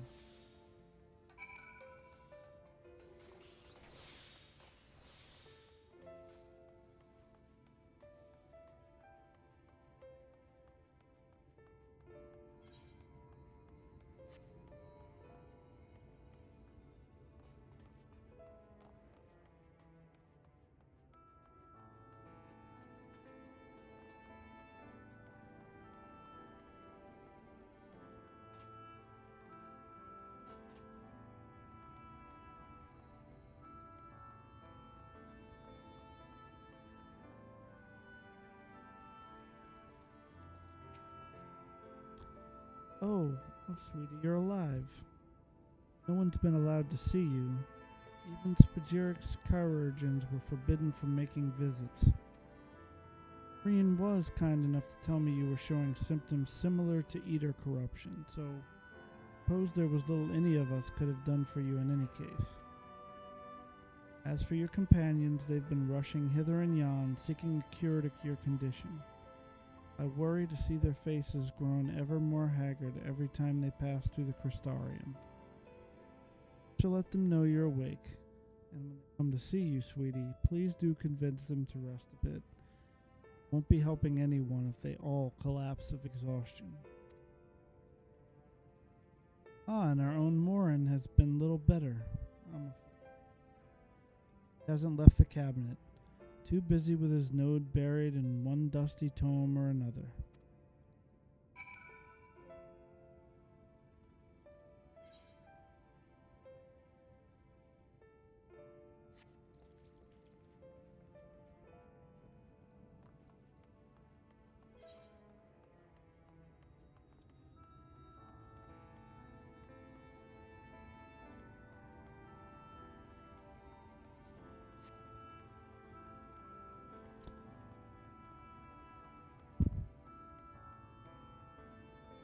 And it's kind of a bummer to leave off there for the night. Gosh.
Found it. This says the same thing as the last.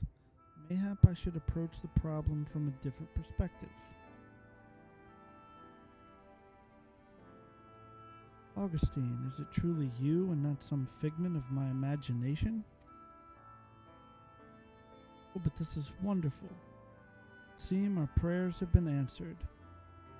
Feeling otherwise helpless, I've been scouring our shelves for the wisdom to explain this most worrisome conundrum. Why, with all the Light Wardens defeated, has the light returned to obscure the sky?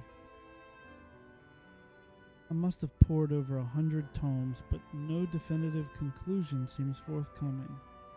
So many questions I would pose to the Exarch, and thus do I feel his absence all the more keenly. Now that you are awake, however, I am hopeful the search for our stolen steward might begin in earnest. Atlas, meanwhile, leads the crystalline mean in preparations for battle, though against what foe we are as yet uncertain. Why not pay her a visit?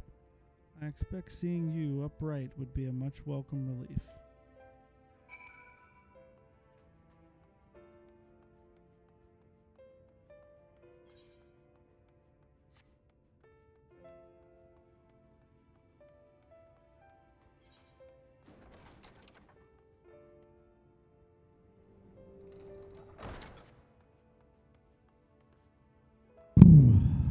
Crystalline bean.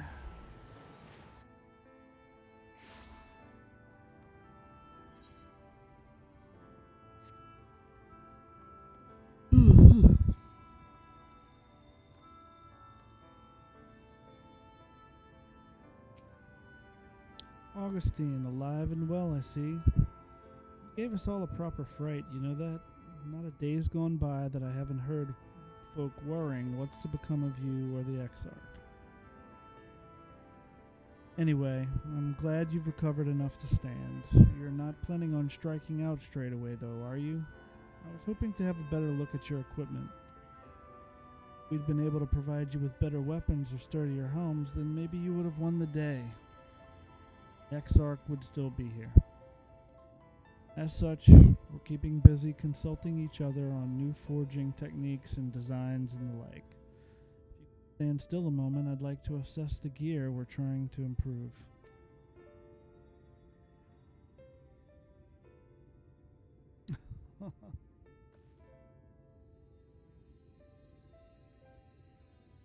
Aye, well, that's some fine work, I must admit. It'd be impossible to make something better, but we'd need to experiment with different patterns and materials. I'm not sure we have that kind of time. That sounds like a challenge that he would enjoy.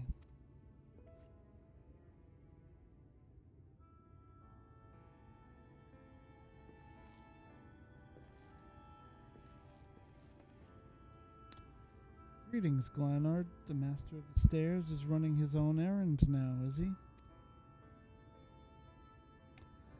Aye, well, my servers are distraught enough as it is, and I didn't want to crack the whip too hard. Never mind that. I'm thinking our absent genius and his epiphanies are the perfect answer to this predicament of yours. And by genius, you mean old Grinold. Is a man of unrivaled gifts. I won't argue with you there. But what good does his talent do us if we can't bloody find him? No one's seen hide nor hair of Grinold since he wandered off some years ago. Know what he's like once he latches onto an idea. He's probably cloistered himself in some forgotten cave, absorbed in his latest creation. Know where to start looking. Does make things difficult. Still, if that eccentric is someone you're destined to meet, I'm sure he'll show up soon enough. Time at the bar, many's the tale I've heard told of strangely fated encounters, even if a few of them might be stretching the truth just a bit. Keep our noses to the grindstone for the time being, but on the off chance you do encounter Grinold, be wise to take advantage of his brilliance rather than wait on our slow and steady progress. This is all talk for when you're fully recovered, of course. I'll let you get back to convalescing, eh? Before you do that, you're actually the reason I came over here in the first place. I don't suggest partaking of my stock until you're properly well, but if you're passing near the stairs, then I've a regular who's eager to meet you.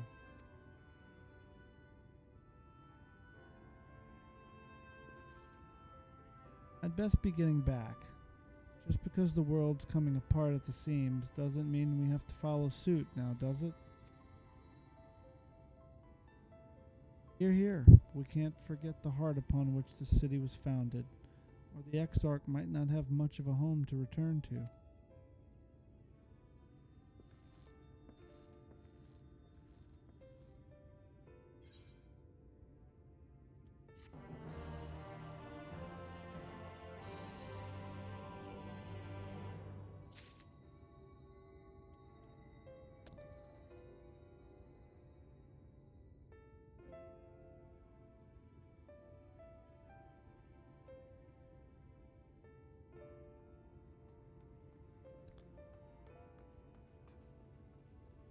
Garden, The Unbroken Thread.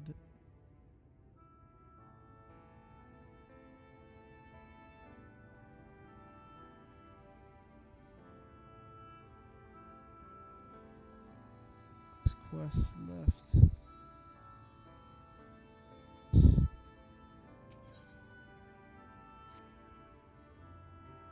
Augustine, are you alright? I think a return to your sickbed might be in order. Or you might consider resting a while atop the watchtower next to the rookery. Damnable sky doesn't make for the most soothing scenery, but the Exarch often likes to stand there and feel the wind upon his face.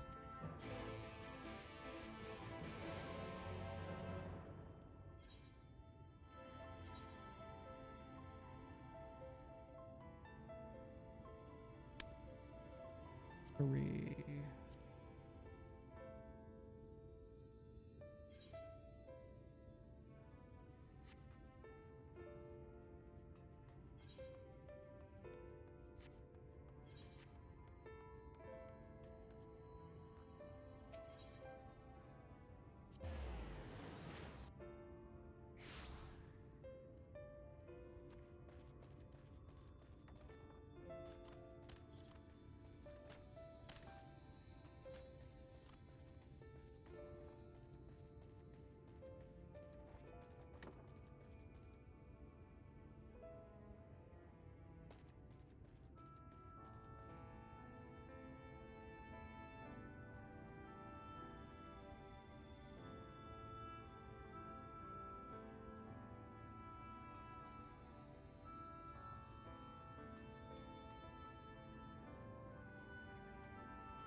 Crazy.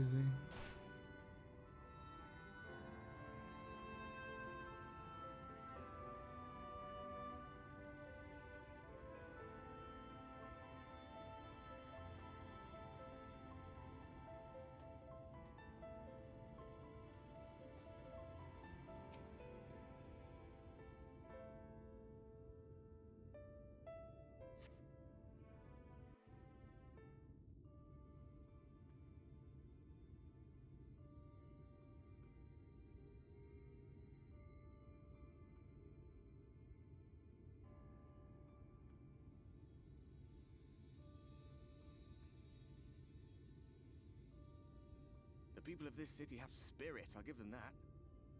They've not lost the will to fight.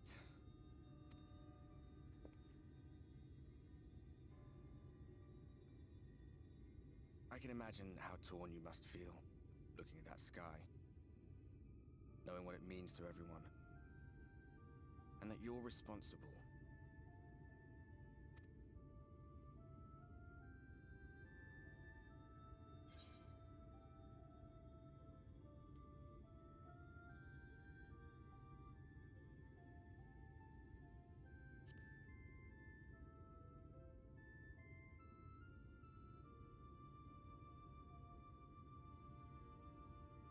If you're thinking of coming clean, don't. It might make you feel better, but it would make things 100 times worse for them. They're better off not knowing.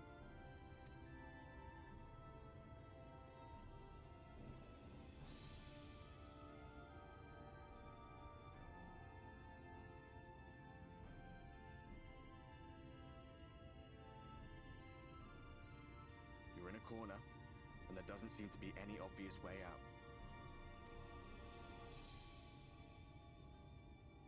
Doesn't mean it's over. However hopeless it seems, you haven't lost yet.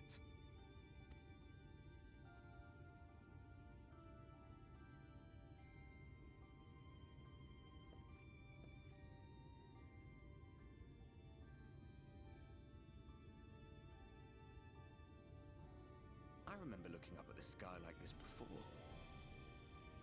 Being caught up in a strange kind of calm.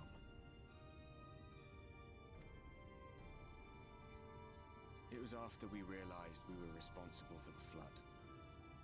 When we resolved to journey to the source by taking our own lives.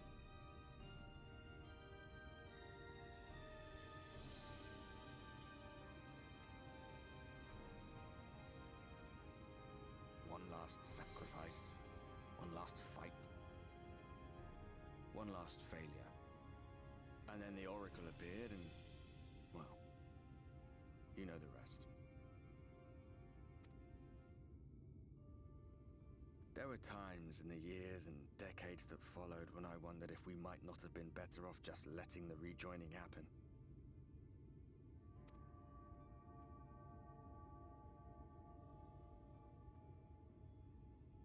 That we'd made one last mistake.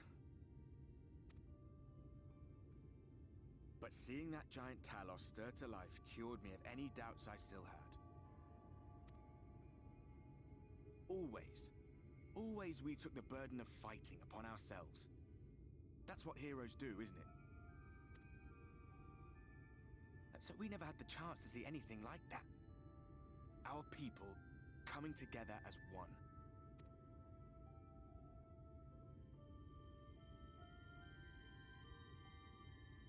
To think that their hope still burned so bright.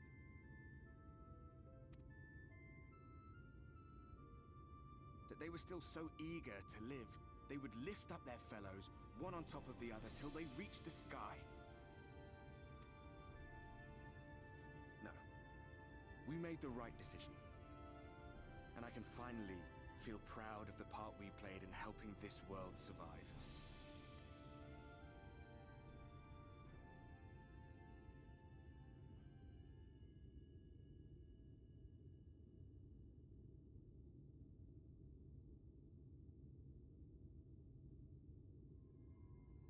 Well, come on then.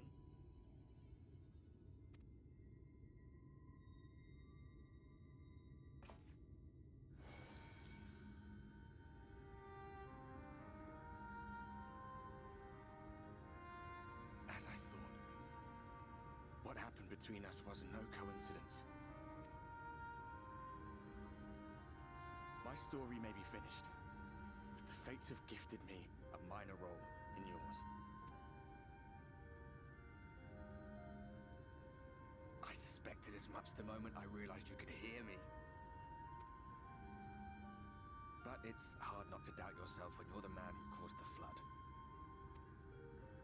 I was afraid to do anything more than watch for fear of making things even worse. But no longer.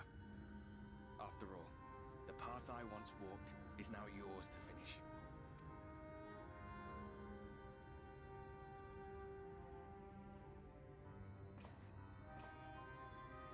For what it's worth, I cast my lot with yours.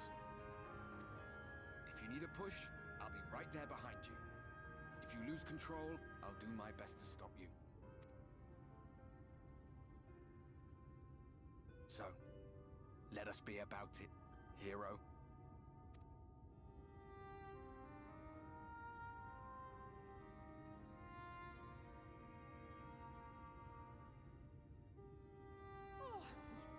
You were up here all alone, brooding and fretting and wallowing in your woes. But look at you, grinning at nothing like a pollen-drunk pixie.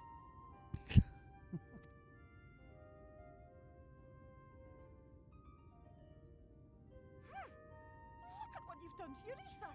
It's a mess. And you have cracks running all through that pretty soul of yours. My poor little sapling. Whatever am I to do with you?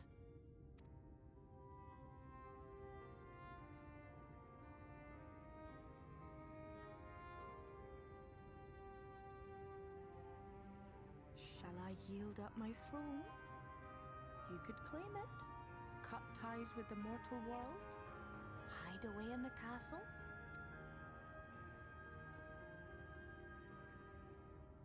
It won't fix the problem, but would it really matter?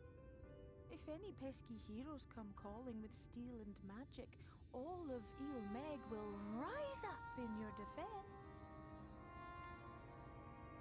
My crown and scepter are yours, if you want them.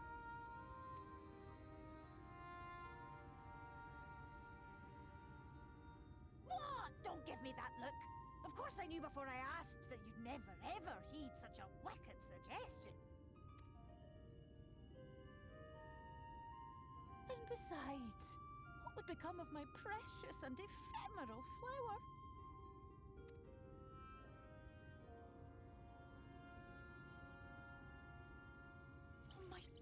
beloved sapling, you are lost, confused, and have precious little time to gather your wits. Your kind is always so preoccupied with what lies ahead, and so we muddle your vision with fog and glamour. But such trickery is easy to see through. Stand very, very still. Think not of where you need to go, but where you are right now at this moment, at this time, in this place.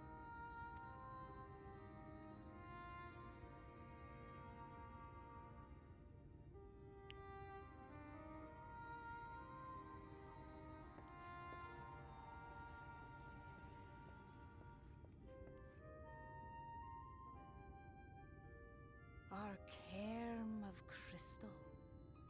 From shadowed hood he watched you go, his ruby eyes with warmth aglow.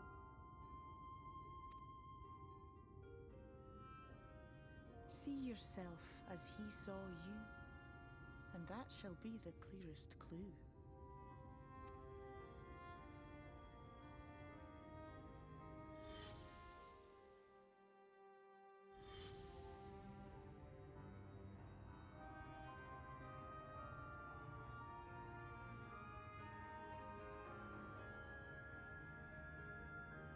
You stand in his garden, dear sapling. Ask his flowers what they know, and you will surely find an answer.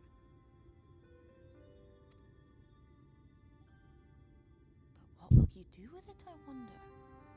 I'll be watching and waiting, waiting and watching.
Oh, I did not expect to see you on your feet so soon.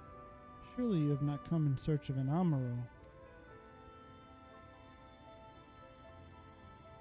Do I know of the Crystal Exarch? I'm happy to share, but I fear there will be no surprising revelations. As any in this city could tell you, he is a man of wisdom and compassion and many untold secrets, but none can doubt his generosity. Starium was being constructed, he even allowed folk to plunder the tower for resources. He has imposed no restrictions upon us but one. No one except the Exarch is permitted well within the spire. Many seasons past, a comrade of mine was bold enough to ask the reason why.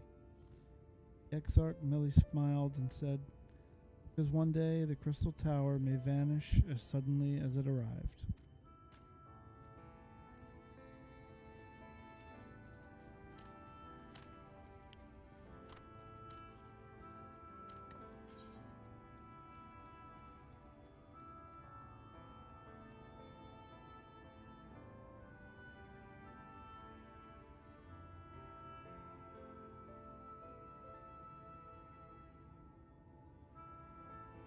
Alright, that's back inside. Alright. Where to go?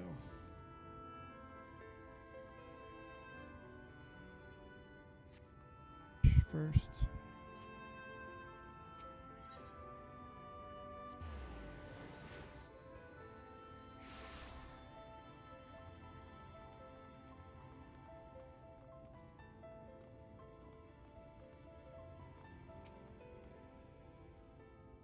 It is good to see you awake and alert.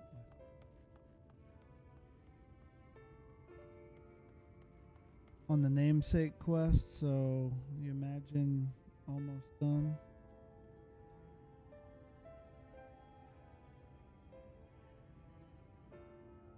I don't know about that one. Cool though. Pretty awesome.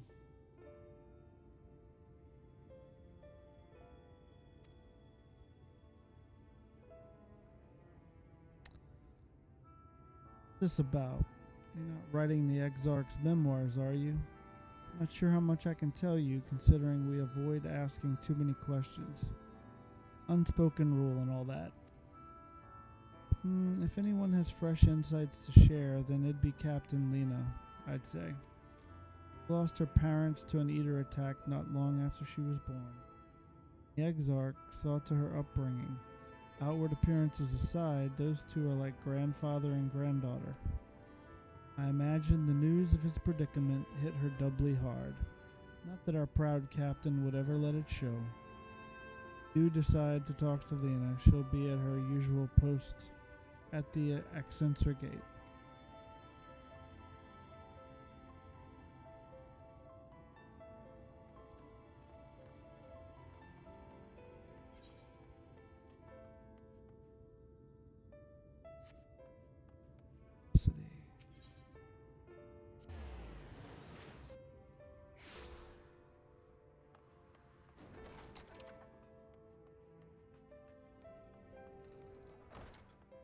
Run up the stairs, talk to, what's his name?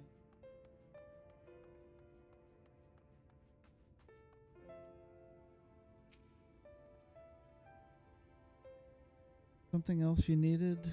If you've come for the results of my research into this persistent light, I'm afraid there's little to tell as of yet.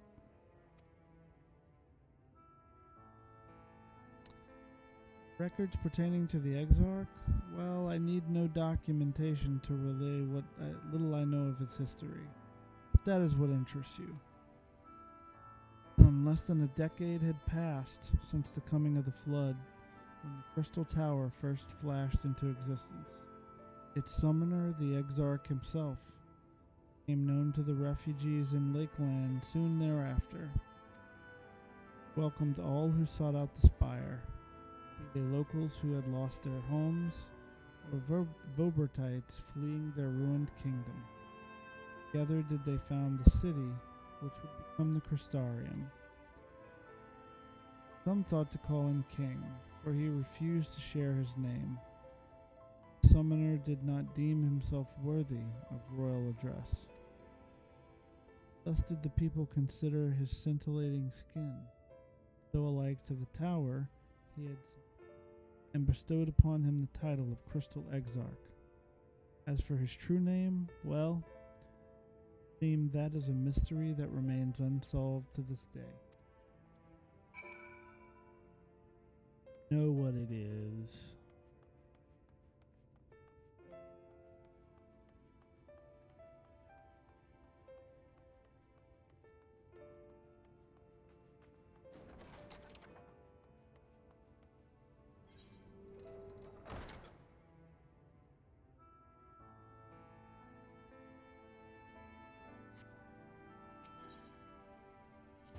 Here we go.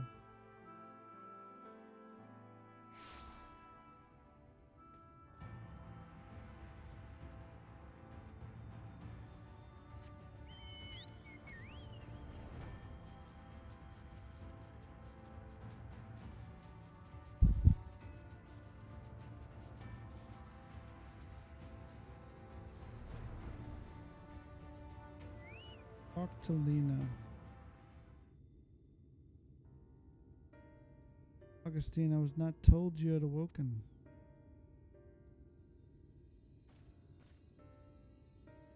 Welcome surprise. Now, if only the Exarch was returned to us. Taken by this rival of yours, was he not? Companions mentioned they had an idea of where to find him, so I bristled when they asked for patience. I did not understand their hesitation until I saw that you had fallen. Only then did I realize that I had no business rushing ahead. Even so, the delay has been no less agonizing. The moments before he left to join you in Kalusia, the Exarch entrusted me with a key. It opens a door in the ocular to a chamber known as the Umbilicus. The room is the heart of the tower, into which only the Exarch himself is permitted to enter.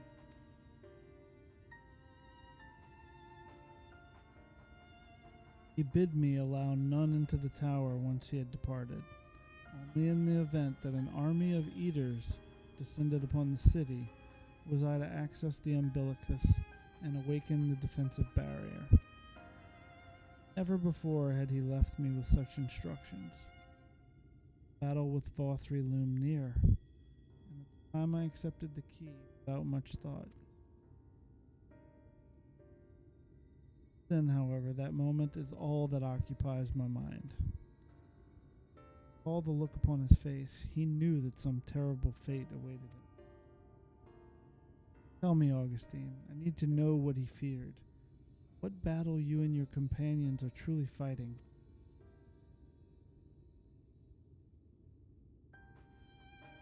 Nope. Give me. Trust in the Exarch, and I should not be voicing these doubts when he is not here to respond to them personally. But you have come to me with a question of your own, have you not?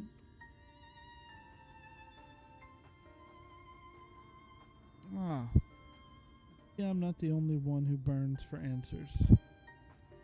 Time has come to open the tower's heart. Though we do not face an invasion of eaters, I suspect the city will be in far more danger if you do not gain the knowledge you seek.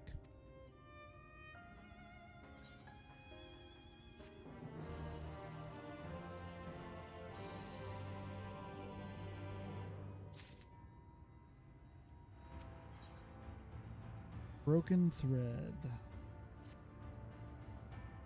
Come, meet me in the ocular, and I will unlock the door within.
Master Augustine, the captain said to expect you.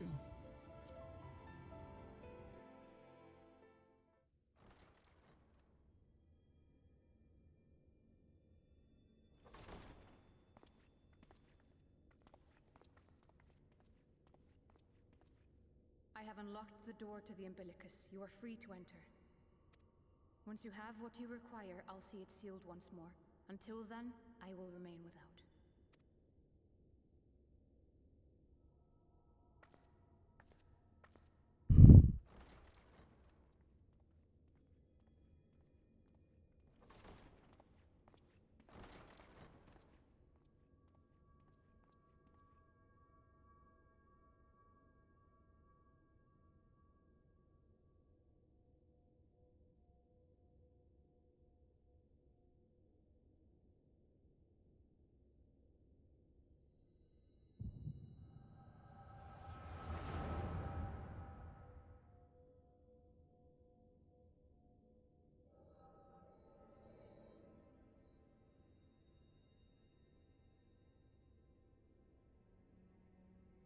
A moment to collect my thoughts, I prithee. Thy true name is Grahatia, then. By thy claims, thou too art a native of the Source, though from an age beyond our own, when the 8th Umbral Calamity hath visited devastation upon our star.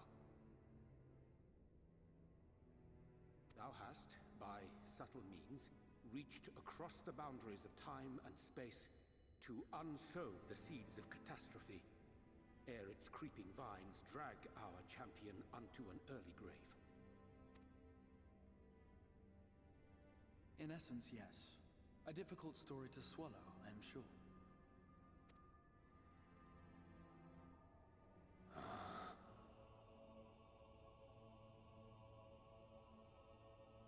I doubt not the veracity of thy words, not the account of thy coming, nor that of the fated calamity.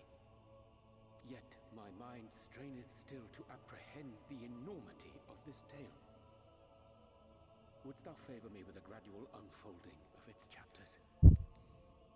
Certainly. But where to begin?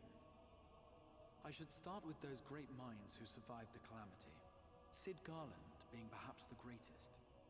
In hopes of staying the unending tides of war, he and his fellows pursued all manner of possible solutions. One of these was rooted in a theory which unified several fundamental principles discovered over the course of the Warrior of Light's adventures.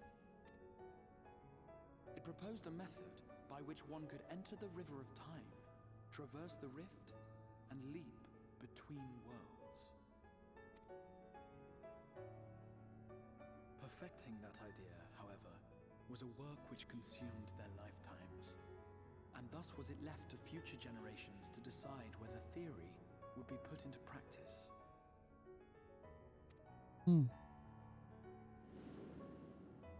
But all the while, the world continued to burn. Hope was a feeble outpost, beset on all sides by thievery and misery and murder. People cried out in despair, "There is no hope, we are finished. Mankind is finished." Then others raised their voices in answer. Though we be beyond salvation, those who came before may yet be saved. We will forge a crossroads and pave the way for a different future. By the wisdom of our forebears, we will prevent this calamity from ever having come to pass.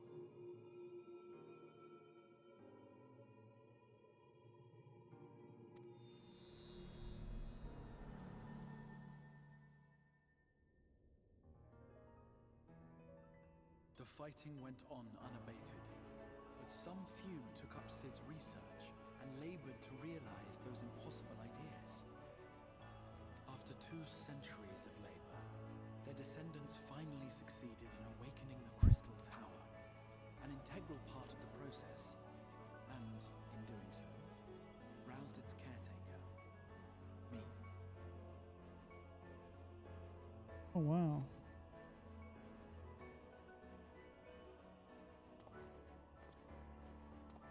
By this stage, scholars had largely established the phenomena underpinning the rejoining, and identified the first as the shard which precipitated the 8th Umbral Calamity. This grand structure was already capable of storing the energies required to attempt the translocation. All that remained was to augment some few of its functions based upon the theoretical models of Sid and his compeers. And by means of such technologies didst thou effect thine arrival in the first, to an age before this star had joined with the Source.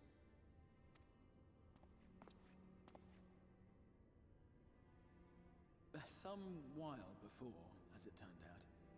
'Tis all but impossible to predict how time will flow between one world and the next, and we missed our mark by almost an entire century. But this only worked in our favor. The Sin Eaters could not be defeated without the blessing of light, and summoning the only man who might stand a chance against them would require decades of preparation.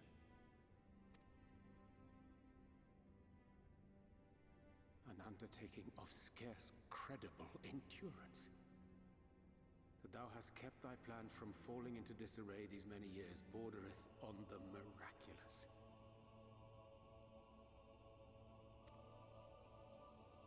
Yet howsoever history be rewritten, thy present self was shaped by events which followed the calamity. Should said catastrophe be averted, the very skein of thine existence will unravel. Surely thou hast foreseen this. I am aware of the consequences. 'Tis for that very reason Sid and his colleagues bequeathed their legacy as an offering, and not an edict. To give all of oneself for the happiness of others, and with no promise of reward. 'Tis a hard thing to ask. Harder still for those condemned to survive in a world which pitted brother against brother. Indeed, you are right to call the execution of this plan miraculous, though the force which held it together was nothing so inexplicable. It was him. The warrior of light has been our unbroken thread.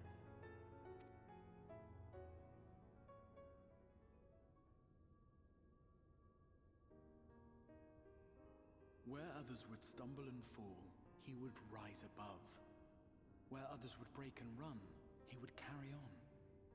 The warrior of light's tale is one of unyielding bravery. To tell it was to feel courage. To hear it was to feel hope. It was a breath of inspiration in an age of suffocating shadow.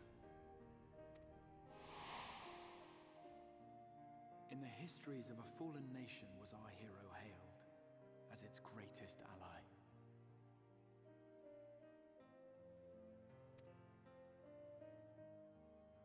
In the time-worn pages of a noble's memoirs were his deeds joyously retold.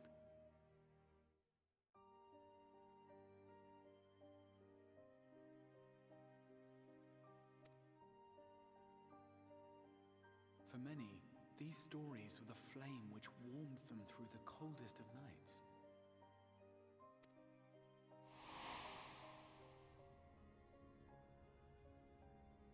And so it should come as little surprise that the plan found no shortage of volunteers, concerning as it did the warrior of light himself.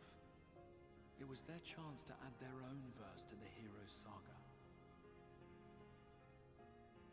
He was the lodestar that brought them all together to send their final message back through time and space to him.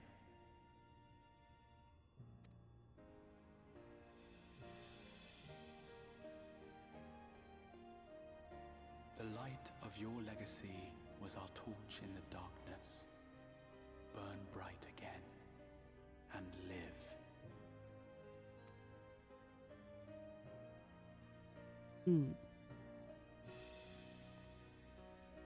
I am merely the bearer of that wish, come to ensure it is safely delivered.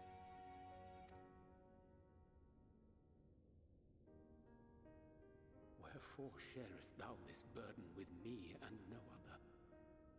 What wouldst thou have me say? That you will be my accomplice? 'Twas you yourself who convinced me of your suitability when you spoke of how you learned of the Flood, and of your part in arranging Lymphilia's journey to the First. Your actions showed uncommon resolve. 'Twas clear you were committed to the cause of saving this world. I knew I could trust you to choose the right path forward, even if that choice came with a heavy price.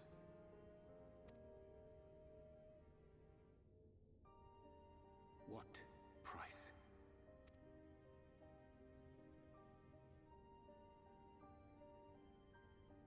When all is said and done, and the last of the Light Wardens lies slain, I will absorb their corrupted ether, and then I will die. Knowing what I know of your companions, not to mention your champion, they will try to stop me. But in saving one, they would save none. Therefore, I implore you to aid me in concealing my identity and ensuring this tale ends as it must.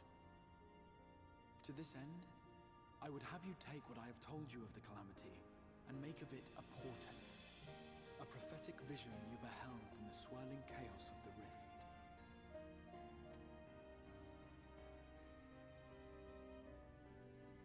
Is this truly thy wish? Oh, wow. That whole thing was History remembered the Warrior of Light. kind of a lie. And I will suffer no other to rescue the champion whose star has charted my course. Worry, he didn't really see it.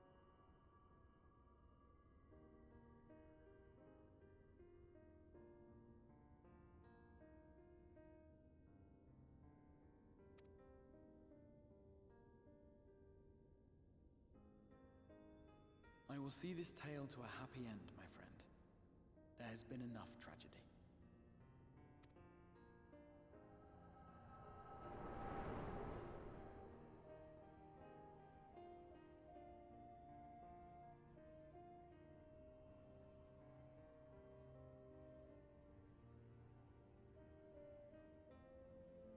Careful now. If you lose control again, the light could claim you for good. Although it's probably only a matter of time before you succumb to the change in any case.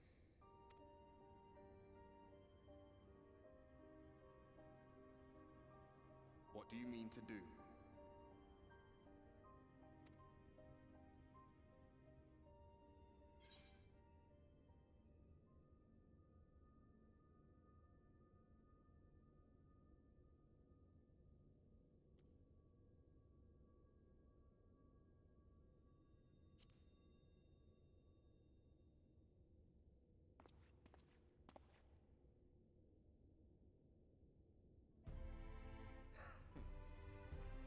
We should be on our way.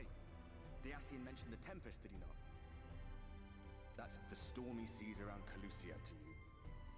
His lair must be down there somewhere, hidden beneath the waves.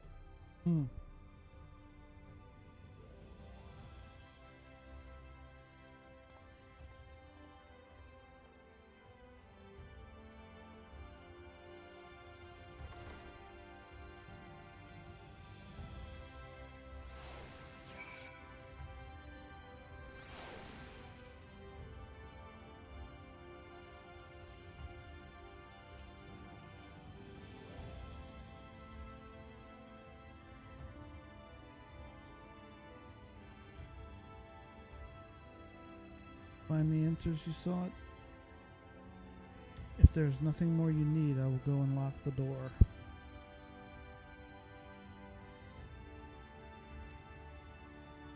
I have some questions about the Tempest. Tempest, that is the name given to the seas by which Calusia is bound. Make a request to the Tamers. They will provide you with an armorer to fly you over the waters, but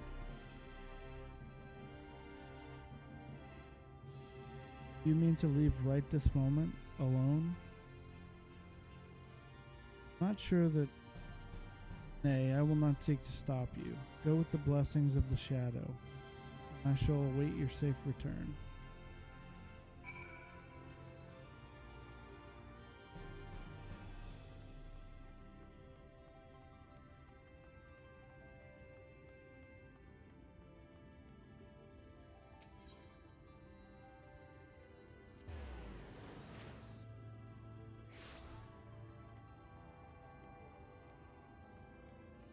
Get there, and then I'm gonna be done. Steady by time for me. Require an armorer? Just a moment, and I shall saddle our swiftest beast to fly you to the island. The open water? To the depths of the Tempest? Our armorer can swim, yes, but to reach the ocean floor...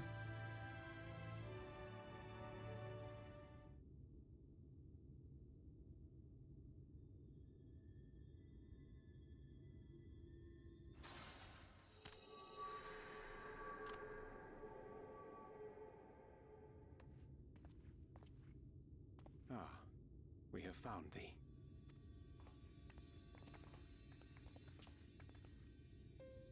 Word had reached us of thy recovery, and thus did we gather with all haste. Ah. By thy looks, I gather thou hast gleaned that which I came to tell thee. Urianger has shared everything with us. The Exarch's true identity and purpose.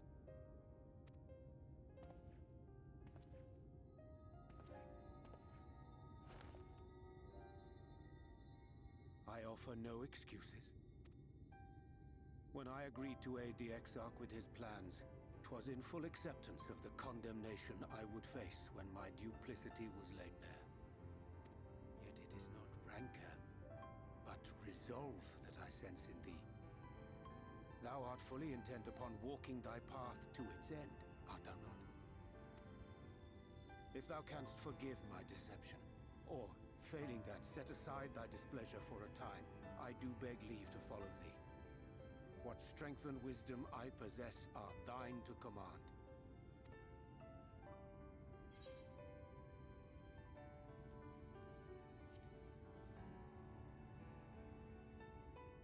I forgive you. Let's go. I thank thee.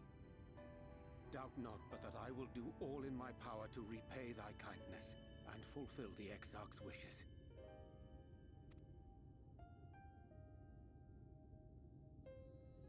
I'm sorry, but I don't think this is a good idea.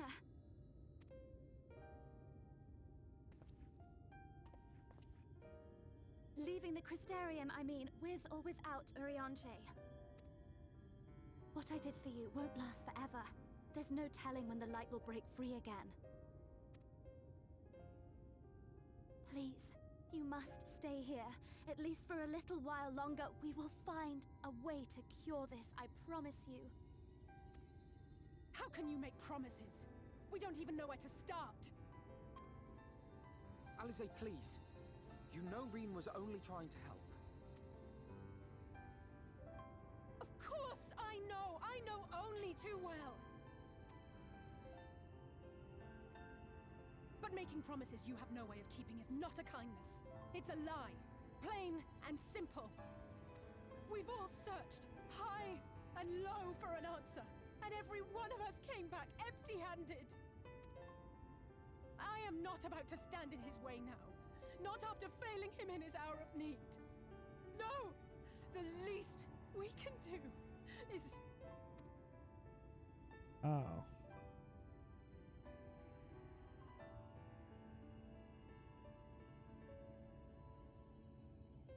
We will go with you as well. There is naught to be gained by standing still. Indeed, we have exhausted every other avenue. Lead, and we shall follow.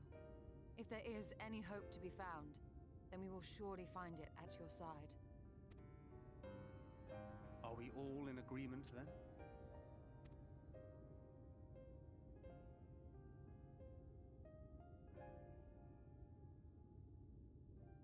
Is there aught we can do to help?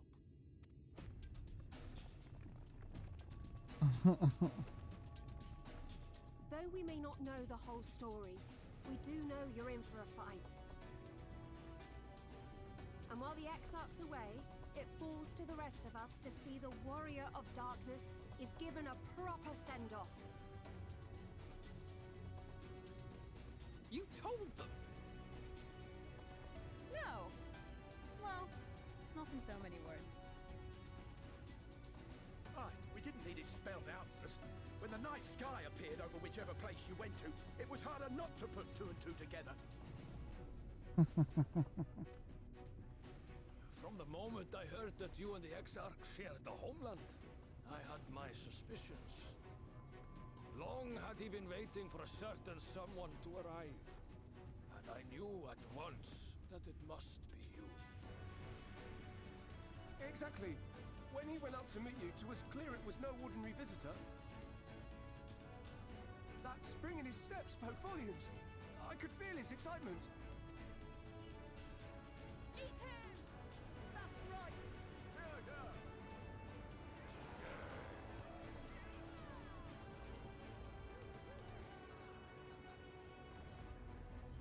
We do not fully understand where you or the Exarch hail from, or why you've all done so much to protect us.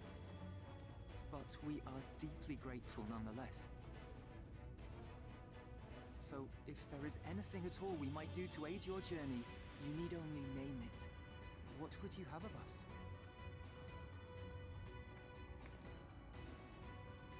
You might have invited them to join us, where there are not so many. But come, they are waiting. What is your will, O warrior of darkness? To go to bed. Oh.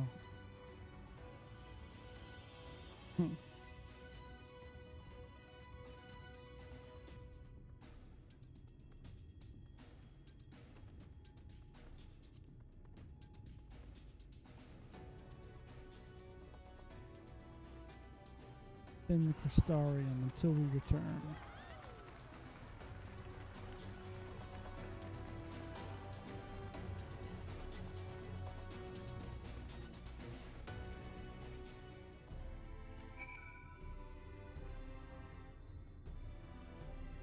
Alright, thou didst plan to commandeer an Amaro for thy journey to the open sea. I fear the following dive down into Emitselk's underwater abode would drain even thy legendary stamina.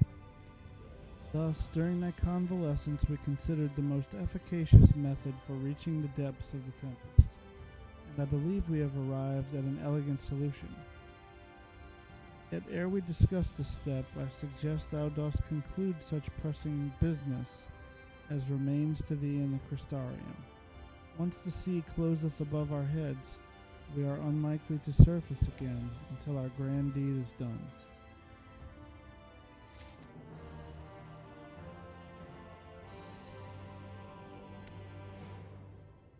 Alright, I am done for the night.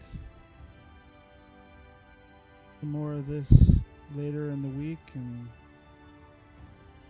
as far as I can tell, I have about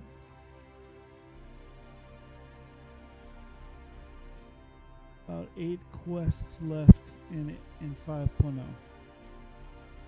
So